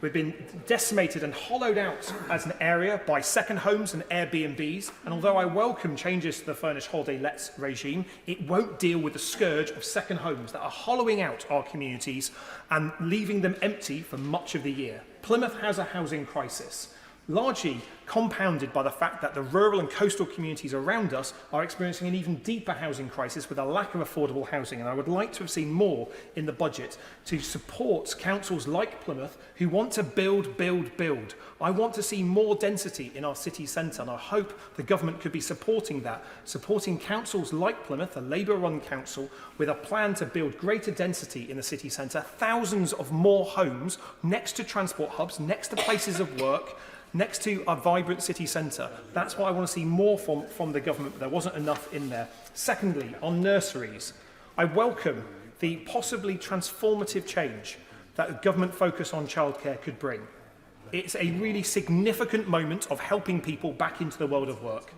But I worry that not enough preparation has been done to get it right. In only a few weeks' time, it will be implemented, but there has not been enough effort on skills, on recruitment, on retention, on the viability of nurseries, small nurseries, especially those in poor communities.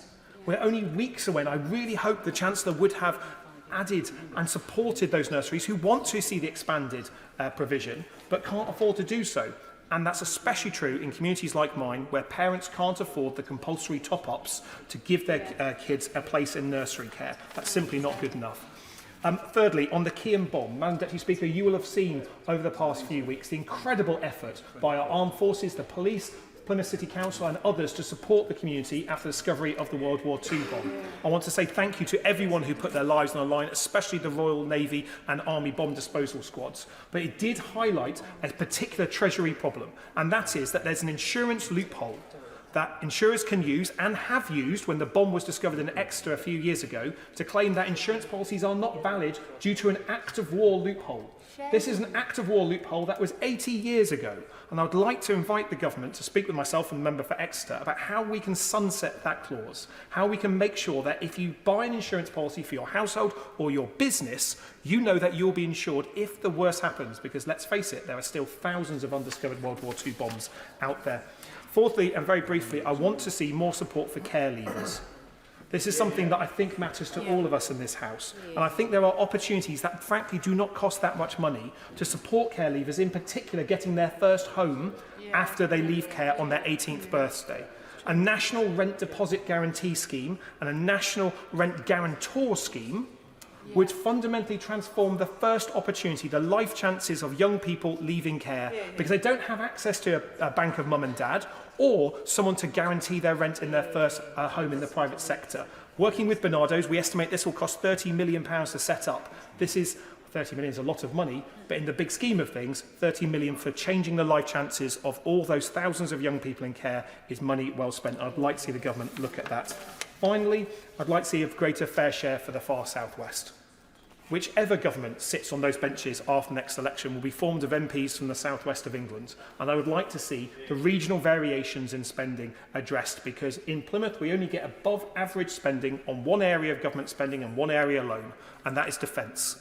We're the largest naval base in Western Europe in the constituency I represent. I'm proud to stand up for armed forces, but on health, education, skills, transport, housing, we're below average. And there should be no reason why any child in Plymouth is worth less than the national average. In fact, we need more of them, more fairness in our system to let them achieve their true potential. Madam Deputy Speaker, this budget, I'm afraid, is a pre-election budget that I think the public will see through. It's not the long-term plan that I think we were really looking for. Mortgage payments higher, weekly shops more expensive, food bank use up, inequality up, tax burden the highest in 70 years, our economy in recession, giving with one hand and taking with another. I think one thing is clear, it's time for a general election, and I look forward to the Prime Minister putting out his lectern without the logo on in the next 2 weeks and letting the people decide who they want to be in power. It's time for a fresh start. Thank you. Chris Grayling. Mr. Speaker, pleasure to follow on the member for Plymouth, and I think I would echo what he said. I think the emergency service did an extraordinary job with removing the bomb in what could have been a very, very horrible situation. But I listened to what the other side is saying, and I listened in vain for any actual plan. What we seem to be hearing instead is a whole series of shopping list items with no sense at all of the actual economic reality of the moment. And the economic reality is very straightforward. We have, over the past 4 years, dealt with the biggest public health crisis in a century. We've dealt with the biggest security crisis in Europe for 75 years. We've dealt with an international resurgence of both inflation and rising interest rates. And still, at the end of this, actually we have an economy that's doing far better than those on the far side said would happen, an economy that still has some of the lowest levels of unemployment for decades, and an economy which is turning the corner, which is forecast to grow, and which is attracting investment. You know, we are number 3 in the world for attracting inward investment. We heard today about AstraZeneca's plans in Cambridge and on Merseyside. These are good news stories, and they're good news stories happening because this country remains a good place to do business. It remains a place that attracts international organisations to base themselves here. But nonetheless, we are a country like the whole of the Western world. Other European countries face the same challenge that we are, where actually the answers are not simple, they're not straightforward. And I listen to what the other side are saying, who seem to suggest that some magic solution, if somehow they manage to transform themselves into the government of the day, the world will be fine. Well, I can assure them, in the unlikely event of that happening, they will find all the same issues that we're dealing with. The difference is they will get the solutions wrong. Instead of bringing down taxes, instead of taking steps, as the Chancellor did in the autumn statement, to drive investment, they would do the opposite. They would put up taxes, they would put up public spending, and they will stifle our economy. And that's why they do not offer a solution for the future. It's why actually a Labour government would be profoundly damaging for this country. And we do need to remember, Madam Deputy Speaker, back in 2010, we inherited 2.7 million people unemployed and rising. We inherited 1 million unemployed young people. And here we are, 14 years later, still with historically low levels of unemployment. Yes, with challenges in the labour market, and I want to talk a little bit about those. But nonetheless, of all the economic challenges any nation faces, I've always believed that unemployment is the highest. Because unemployment creates real human misery. And the fact that we do not have the level of unemployment that we inherited 14 years ago, I think is a huge plus for this country. Now, the reality is we do need to return to some of the principles we put in place back in 2010, because we have too many people outside the workforce, too many people on long-term sick benefits. We had, at that time, some very proactive programmes to help those people back into work, and I think we need to recapture that now in the aftermath of the pandemic. But I'll tell you one thing, Madam Deputy Speaker, that is not a solution, and that is what the other side is offering, which is a system without sanction. Because at the end of the day, those people who can work, those people who should work, should not be sitting at home on benefits. And those, even those on sickness benefits, for the vast majority, there's always the potential to return to work. Perhaps to do something different to what they've done before. With the right help and support, they can get to a better place, because nobody benefits from sitting at home on benefits the rest of their lives. It destroys lives, it destroys health. But if there is no stick to go with the carrot, then actually you achieve far less than you should do. So the idea that an alternative that says, well, we'll provide support, but there's no consequences for those who don't take it, is simply nonsense. We have to get back to very proactive carrot and stick approaches. The welfare state is a ladder up which people should climb. It is not a place in which they should live. But I also want to talk, Madam Deputy Speaker, a little about the aviation sector. I'm sorry to see that we are putting up taxes on air passengers, albeit in the higher classes, because in the end, what that does is it drives traffic out of the United Kingdom. people change on the continent or in Dublin because it's cheaper to do so. So I hope those measures will be temporary, and I don't want to see further measures that will drive down competitiveness of that sector in the UK. But at the same time, I am very pleased to see the investment in helping the development of sustainable fuels for the aviation sector. The announcement the Chancellor made earlier in the week, that is very welcome. It is very necessary because, as I said at Prime Minister's questions, this is an essential area for the aviation sector going forwards. It can only take serious steps towards net zero if it transforms the fuels it uses, and certainly for both long-haul flights and for the immediate future, sustainable aviation fuel, synthetic fuels, are the only way in which it can take those steps towards net zero. And I don't want to see a situation where our industry buys all its fuels from other countries. As I said earlier, the United States is at the moment the source of sustainable fuels for UK airlines. Now, that may be fine right now, but we have got to take quick steps to ensure that we have an industry in this country. And that requires, over the coming months, the Department for Transport and the Treasury working together to accelerate the process of setting out its plans for the SAF mandate, setting out plans for a price support mechanism, so that immediately after the election, whoever is in power can put those plans into place straight away. That is essential to the future of the industry in this country. And actually, it's not just about aviation, it's about jobs in parts of the country that need jobs. So, Madam Deputy Speaker, I hope the Treasury will put its foot on the gas when it comes to sustainable fuels to make sure that happens quickly. I hope the Department for Work and Pensions will be bold in stepping up both the support and the consequences of refusal to accept that support from those who are long-term unemployed. But I say to the Treasury, I think in a difficult set of circumstances, they've produced a pretty good balanced budget, and I commend them for it. Julian Knight. I'm conscious of time, so I have to say I won't be giving way in this short speech, and I'll keep my comments relatively brief. As someone who passionately believes in a free market and a small state, I find the national figures, debt figures, in this budget truly appalling. Let's be clear. We've gone from a position of 37% national debt just prior to national crisis to close to 100% today.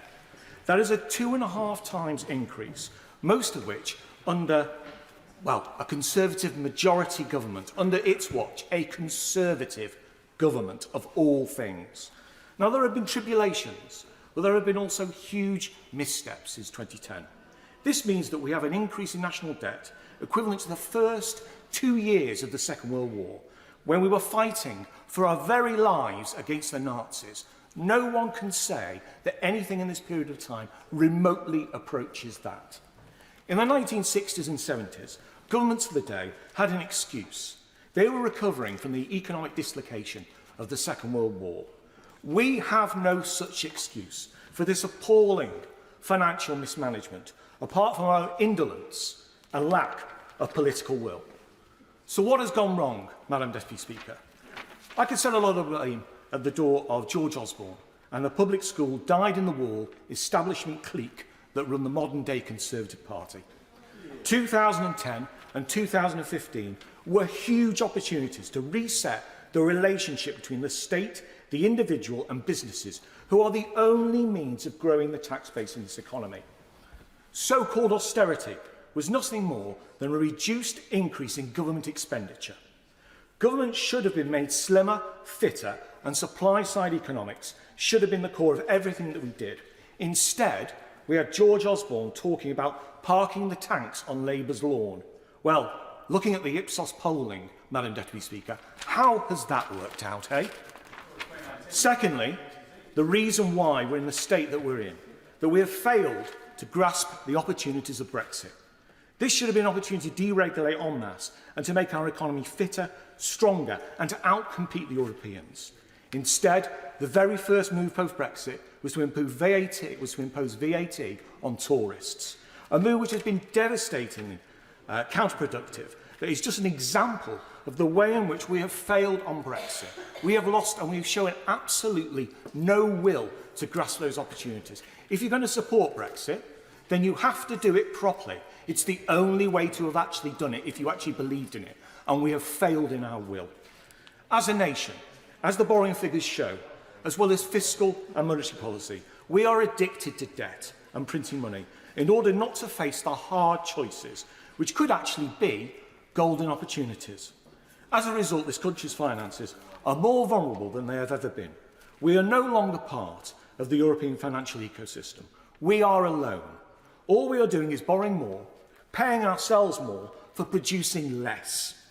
Unless the supply side is properly tackled by a bold government, I can see this nation being back at the door of the IMF, just like in 1976, and saying, frankly, Madam Deputy Speaker, that we aren't as bad as the Italians is a joke. This budget was supposed to be a do or die, but looking at the documents and the wider polling, it's more not do, and then unfortunately we die. The crying shame is, Madam Deputy Speaker, at least Blair had to work for his landslide. Finally, I reflect on my last words in this place before I chose to recuse myself voluntarily. They were, frankly, I've had enough. And to be honest with you, speaking to the British people on the doorsteps as I have been doing and talking to my constituents, I'm really sorry to say that is precisely the verdict that will be delivered on the government in the very near future. Sir David Davis. Madam Deputy Speaker, it's rather sad to follow on from that speech. I will just remind the honourable gentleman of a 1 in 75 year financial crisis, a 1 in a century health crisis, and a 1 in a 75 year international crisis in Europe, all of which contributed dramatically to the problems he outlined, much more than albeit I may be on the same side as him when dealing with the public school tendency in my party. I don't blame them for this. Give way. Of course, absolutely. Every opposition has its day. I would just like to say we're not all that bad. I might return to that shortly.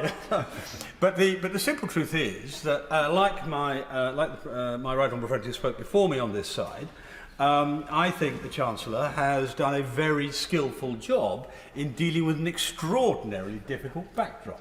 Now I think there were more things he could do, and I'm going to talk about that in a second, although much of it is down to the structure of government decision-making rather than his fault. But as the leader of the opposition said himself, we were dealing, for example, with a world in which Putin had weaponized supply chains and destroyed the economic basis of our anti-inflation policy that worked for the previous 10 years. So I understand the caution that the Chancellor displayed and his desire to retain the confidence of the markets in his decisions today.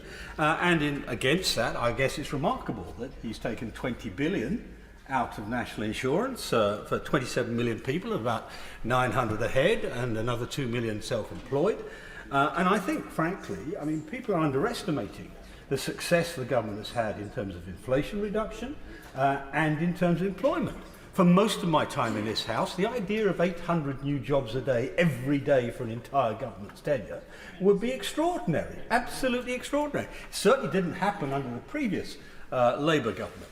So we have quite a lot to be happy about. That being said, if I had had my way, I would not have gone for national insurance, I would have gone for reducing income tax. Why do I say that? Well, there's been a lot of assertions made in the public domain, but I think probably emanating from the Treasury, that national insurance is less inflationary than income tax. This is bogus nonsense. The only argument they have to support that is that national insurance will pull into the employment pool some tens of thousands more people.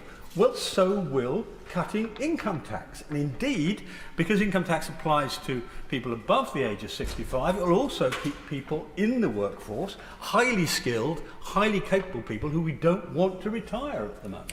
So I actually would have preferred an income tax cut rather than a national insurance cut. But we've got what we've got. It's better. It's much better than we probably would have got from the other side. While I'm on income tax, I just want to make one point en passant. In every budget we have, I raise the question of IR35 because it is oppressive on small businesses and self-employed. It drives people out of the country. You know, the Public Accounts Committee is actually looking into it, and I hope they'll come up with a conclusion at some point soon. And I really, really will keep at the government to deal with IR35 and deal with the loan charge, which is a related issue and which is, frankly, the HMRC is behaving in a barbaric manner, reminiscent of the post office. So I'll come back to in some time. Now, there were a number of structural things I was going to raise. The member for Wokingham made the points I was going to make on the Bank of England. I think the current structure of the Bank of England, the current guidelines and rules of the Bank of England are flawed in a big way. They handicap the way governments can operate, both in terms of their fiscal policy, but also in terms of their inflation policy. And I really do think we need to readdress that, and he made a very good point there. But also, I want to deal with the issue of the OBR.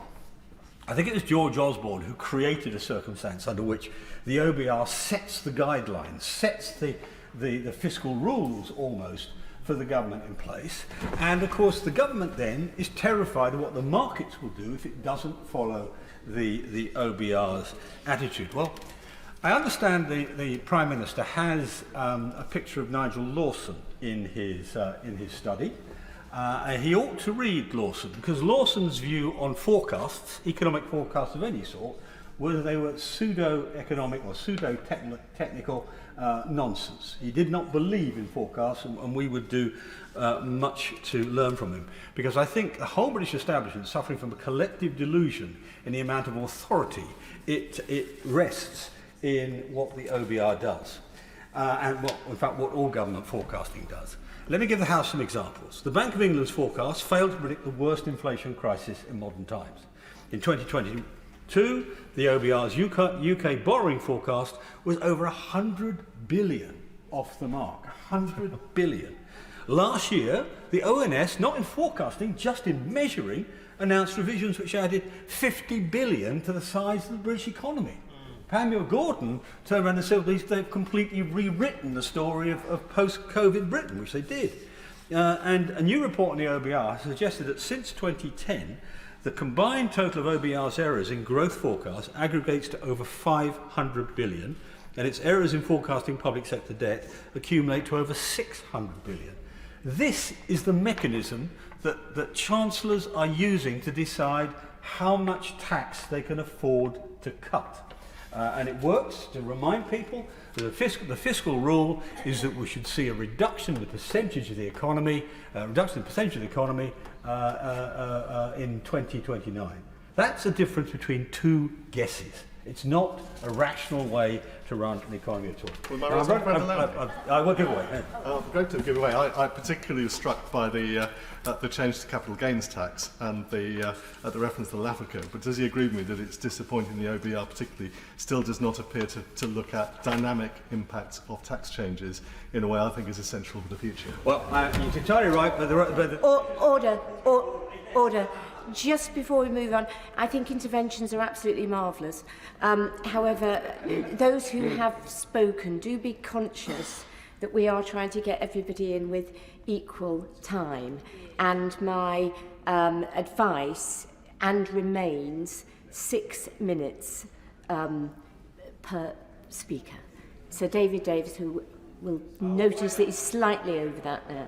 I'll ask him to say, I'll cut what I was going to say about productivity. Given the issues we have, one of the rules that used to apply in this House was we had something, a general amendment arrangement after the budget. That disappeared in 2017, which means that we cannot change the budget except in very, very narrow ways. And what this might almost have been a point of order, Madam Deputy Speaker, rather than part of the speech, but I'm going to make a plea to the members on the front bench to ask the Chancellor whether we can have a general amendment arrangement at the end of this budget. Sammy Wilson. Speaker, I suspect that from the speeches on the other side of the House that whilst members have given some welcome to this budget, there is still a great deal of disquiet about it, because I'm sure that all of the members on the other side were hoping that the Chancellor would come out with a budget which was a Conservative budget, which gave them a banner under which they could march towards a general election. And instead, quite frankly, we have got what could only be described as an old Mother Hubbard budget. Because whilst the Chancellor would have loved to have thrown bones to the electorate, nice juicy bones that they could bite on and then be happy to vote for the Conservative Party at the next election, in effect, the cupboard is bare. And the cupboard is bare not because of past governments' mismanagement. The cupboard is bare because of this management of the government which has been in power for 14 years. From costly lockdowns which are badly thought out and the economic consequences never thought of, to the ongoing billions being spent on net zero in the belief that somehow or other we can alter the world's climate, to the failed opportunities which Brexit gave, and to the staggering tax burden under which the economy is now stumbling and therefore has not been able to grow. All of that is a result of decisions that were made by the government, and this budget is a manifestation of the consequences of that. When we look at the detail of the budget, at first sight it seems that maybe there is much good in it. The national insurance contribution reduction, until we remember that the figures in the Red Book and the OBR figures show that the impact of that is wiped out by the stealth tax which is imposed on the UK population as a result of not moving tax thresholds. Even when we look at the VAT lift for small businesses from 80,000 to 85,000, it doesn't even begin to take into consideration the inflationary impact that there has been over the period in which that limit has been in place. Or the child benefit changes from 50,000 to 60,000. Had inflation been been accounted for, that should have been lifted to 62,500. So stealth taxes are still being imposed, even though they're presented as improvements. And I welcome the fact that some small businesses will be lifted out of the VAT tax threshold. I welcome the fact that people will have less national insurance contributions, and that squeezed middle-income families will have additional money, which hopefully will encourage them to go into work. But the fact of the matter is that once the headline is stripped away, one sees that this budget is not quite as generous and the bones are not quite as juicy as what the Chancellor would have us believe. I want to just mention a couple of specific things in relation to Northern Ireland. First of all, I welcome the Barnett consequences for Northern Ireland, the fact that the town fund has been extended to Coleraine, and I will be interested to see how the global trade arrangements help firms in my part of the United Kingdom to expand their export potential.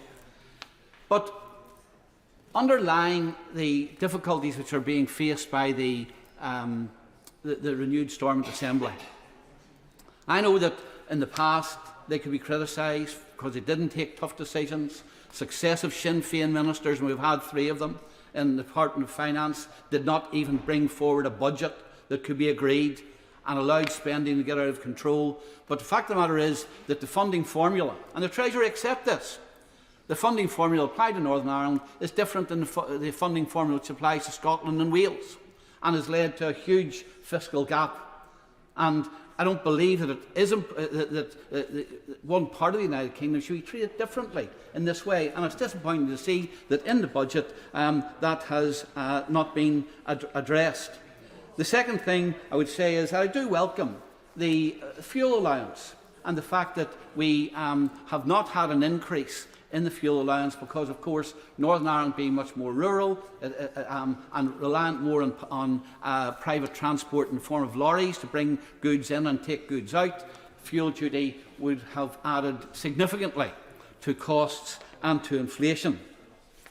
The government has, in the budget, talked about new capital allowances. I trust that the capital allowances will be applied an HMRC. And I think this is something the Chancellor should be looking at. Well, the government makes these policy announcements. When it comes to HMRC implementing them, it sometimes doesn't work the same on the ground. In the last budget, research and development allowances were given. Hundreds of firms have been turned down for those allowances on the basis that they didn't comply or whatever. And one wonders, does Treasury take a different view than the government? Let's not lose too much revenue and let's make the process much more difficult. In finishing, Madam Deputy Speaker, can I just say that I think that as a result of bad management, there's been little room for manoeuvre.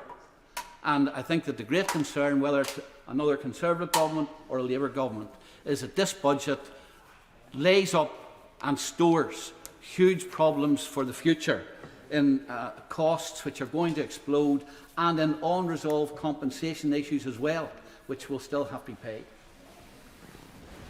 Sir Jacob Rees-Mogg. Thank you, Madam Deputy Speaker, and it's a pleasure to follow the honourable gentleman, the member for East Antrim, and particularly my right honourable friend, the member for Halton Price and Howden, who made such a very important speech, particularly in his references to the OBR. And I think it was telling that the Chancellor started his speech by pointing out, at least inadvertently, it wasn't a deliberate attack, but how many things the OBR has got wrong. And this is a real problem for policy making, because we look at these forecasts as if they are holy writ, as if they are authoritative, as if they will be right, and then we make decisions on comparatively small amounts, assuming that the forecasts are fundamentally right, and so that when it all adds up, but of course it doesn't. So let's look at the increase from £85,000 to £90,000 in VAT. This is an absolutely splendid policy, a really fundamentally good policy. It makes life easier for small businesses and is thoroughly welcome. And it costs £150 million. Now, this, out of a budget of £1.216 trillion, is 0.01%. It is utterly trivial, and yet the government doesn't go further because it says it can't afford it.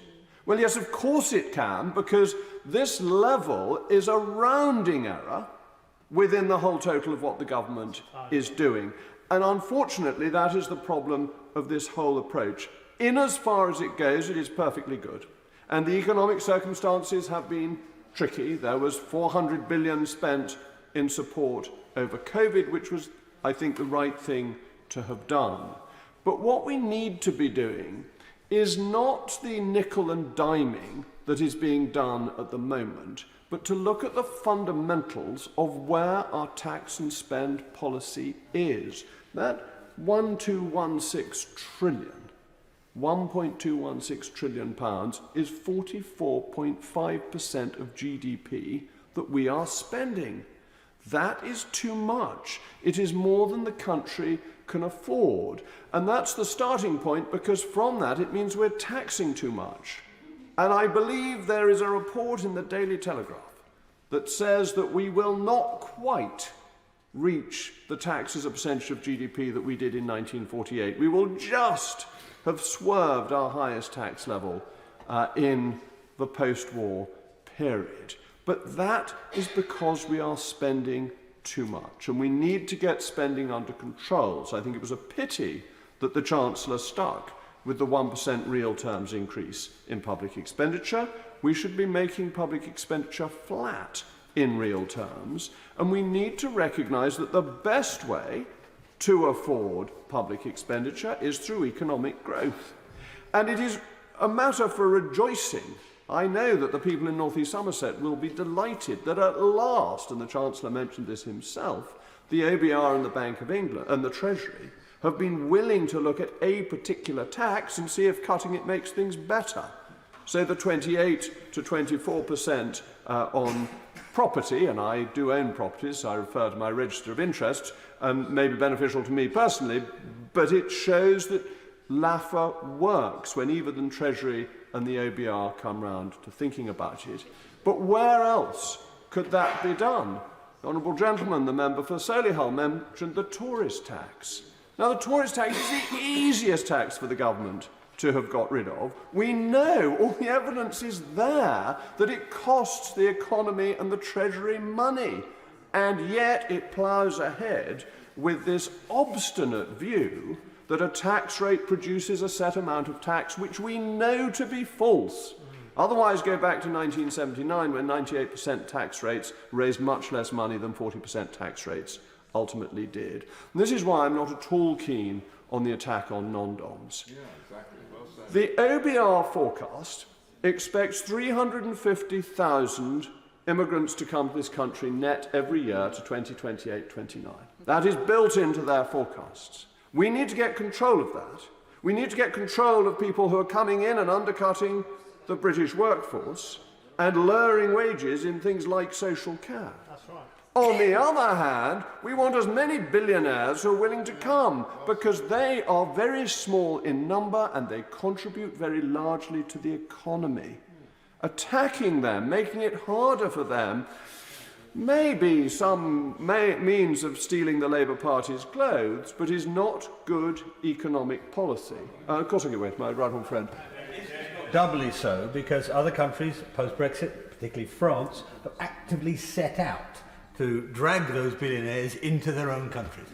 France, Italy, Portugal, our oldest ally. Yes, absolutely. Other countries are competing for the very rich who will go there rather than coming here. I'm also not in favour of the extra tax on oil companies. We need more oil and gas. One of the reasons our productivity has been low and our economy stagnant compared to the United States is our much higher energy prices.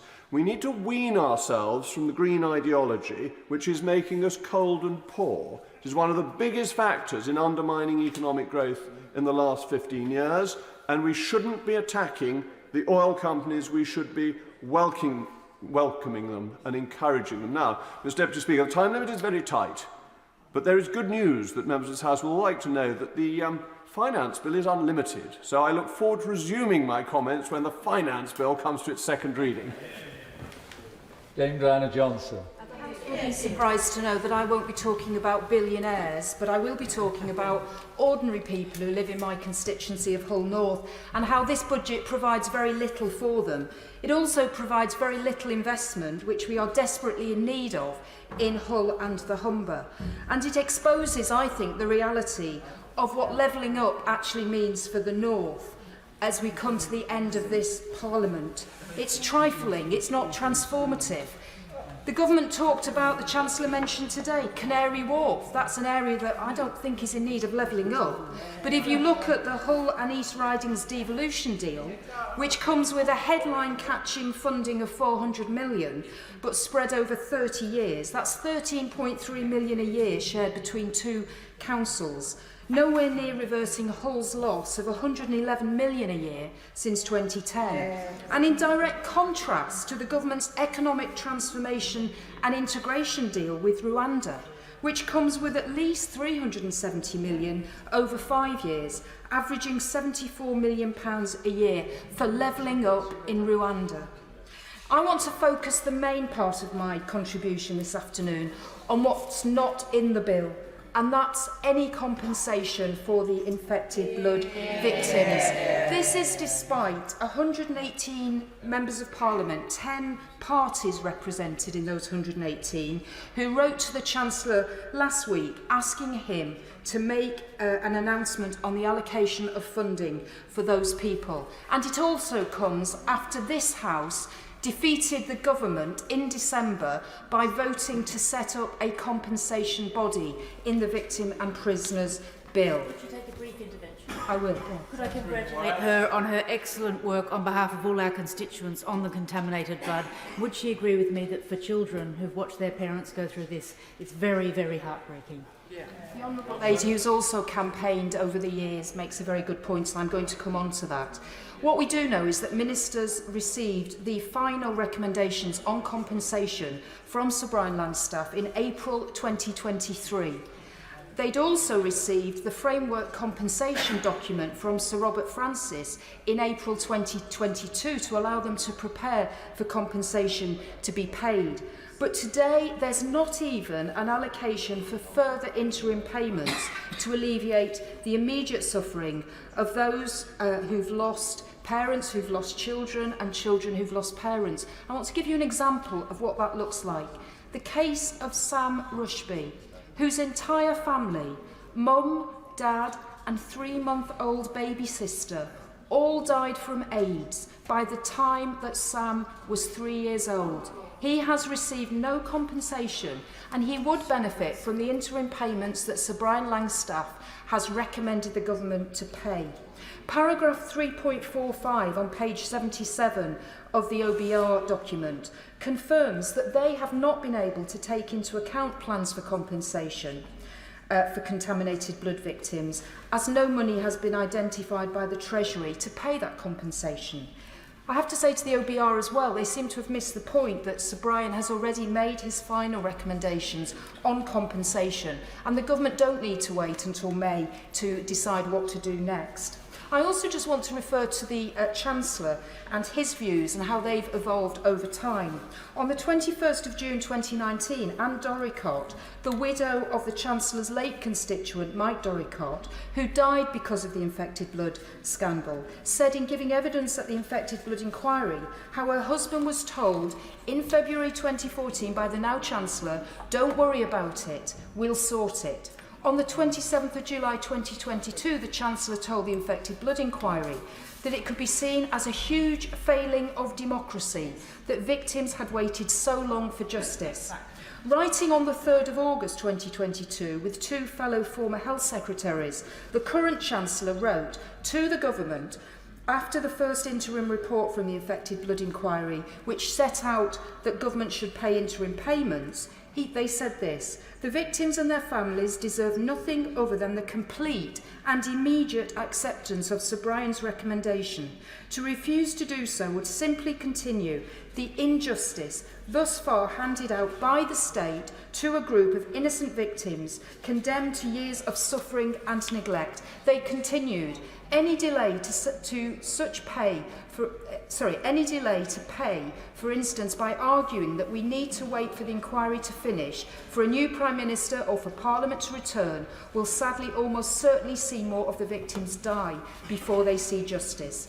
By the time the Chancellor appeared at the public inquiry on the 28th of July 2023, his views had changed. He said this: "It's a very uncomfortable thing for me to say, but I can't ignore the economic and fiscal context because in the end, you know, the country only has the money that it has. And I can't give a sense as to timescales. To play politics with victims of the infected blood scandal is frankly unforgivable. Those infected and affected are not responsible for the economic state of this country. The government have already accepted the moral case for paying compensation." Can I just say in conclusion that the approach that ministers are taking, I believe, is tin-eared. No allocation in this budget for compensation, telling us that they are working at pace but not meeting with any of those infected or affected, not taking soundings from any of the campaign groups, hiring experts to advise ministers and refusing to give the names of those people, decisions taken behind closed doors. This is not the way to treat people who have suffered and been dismissed and ignored for decades. It is a shameful way this government is behaving. Suella Braverman. Deputy Speaker, and I rise to welcome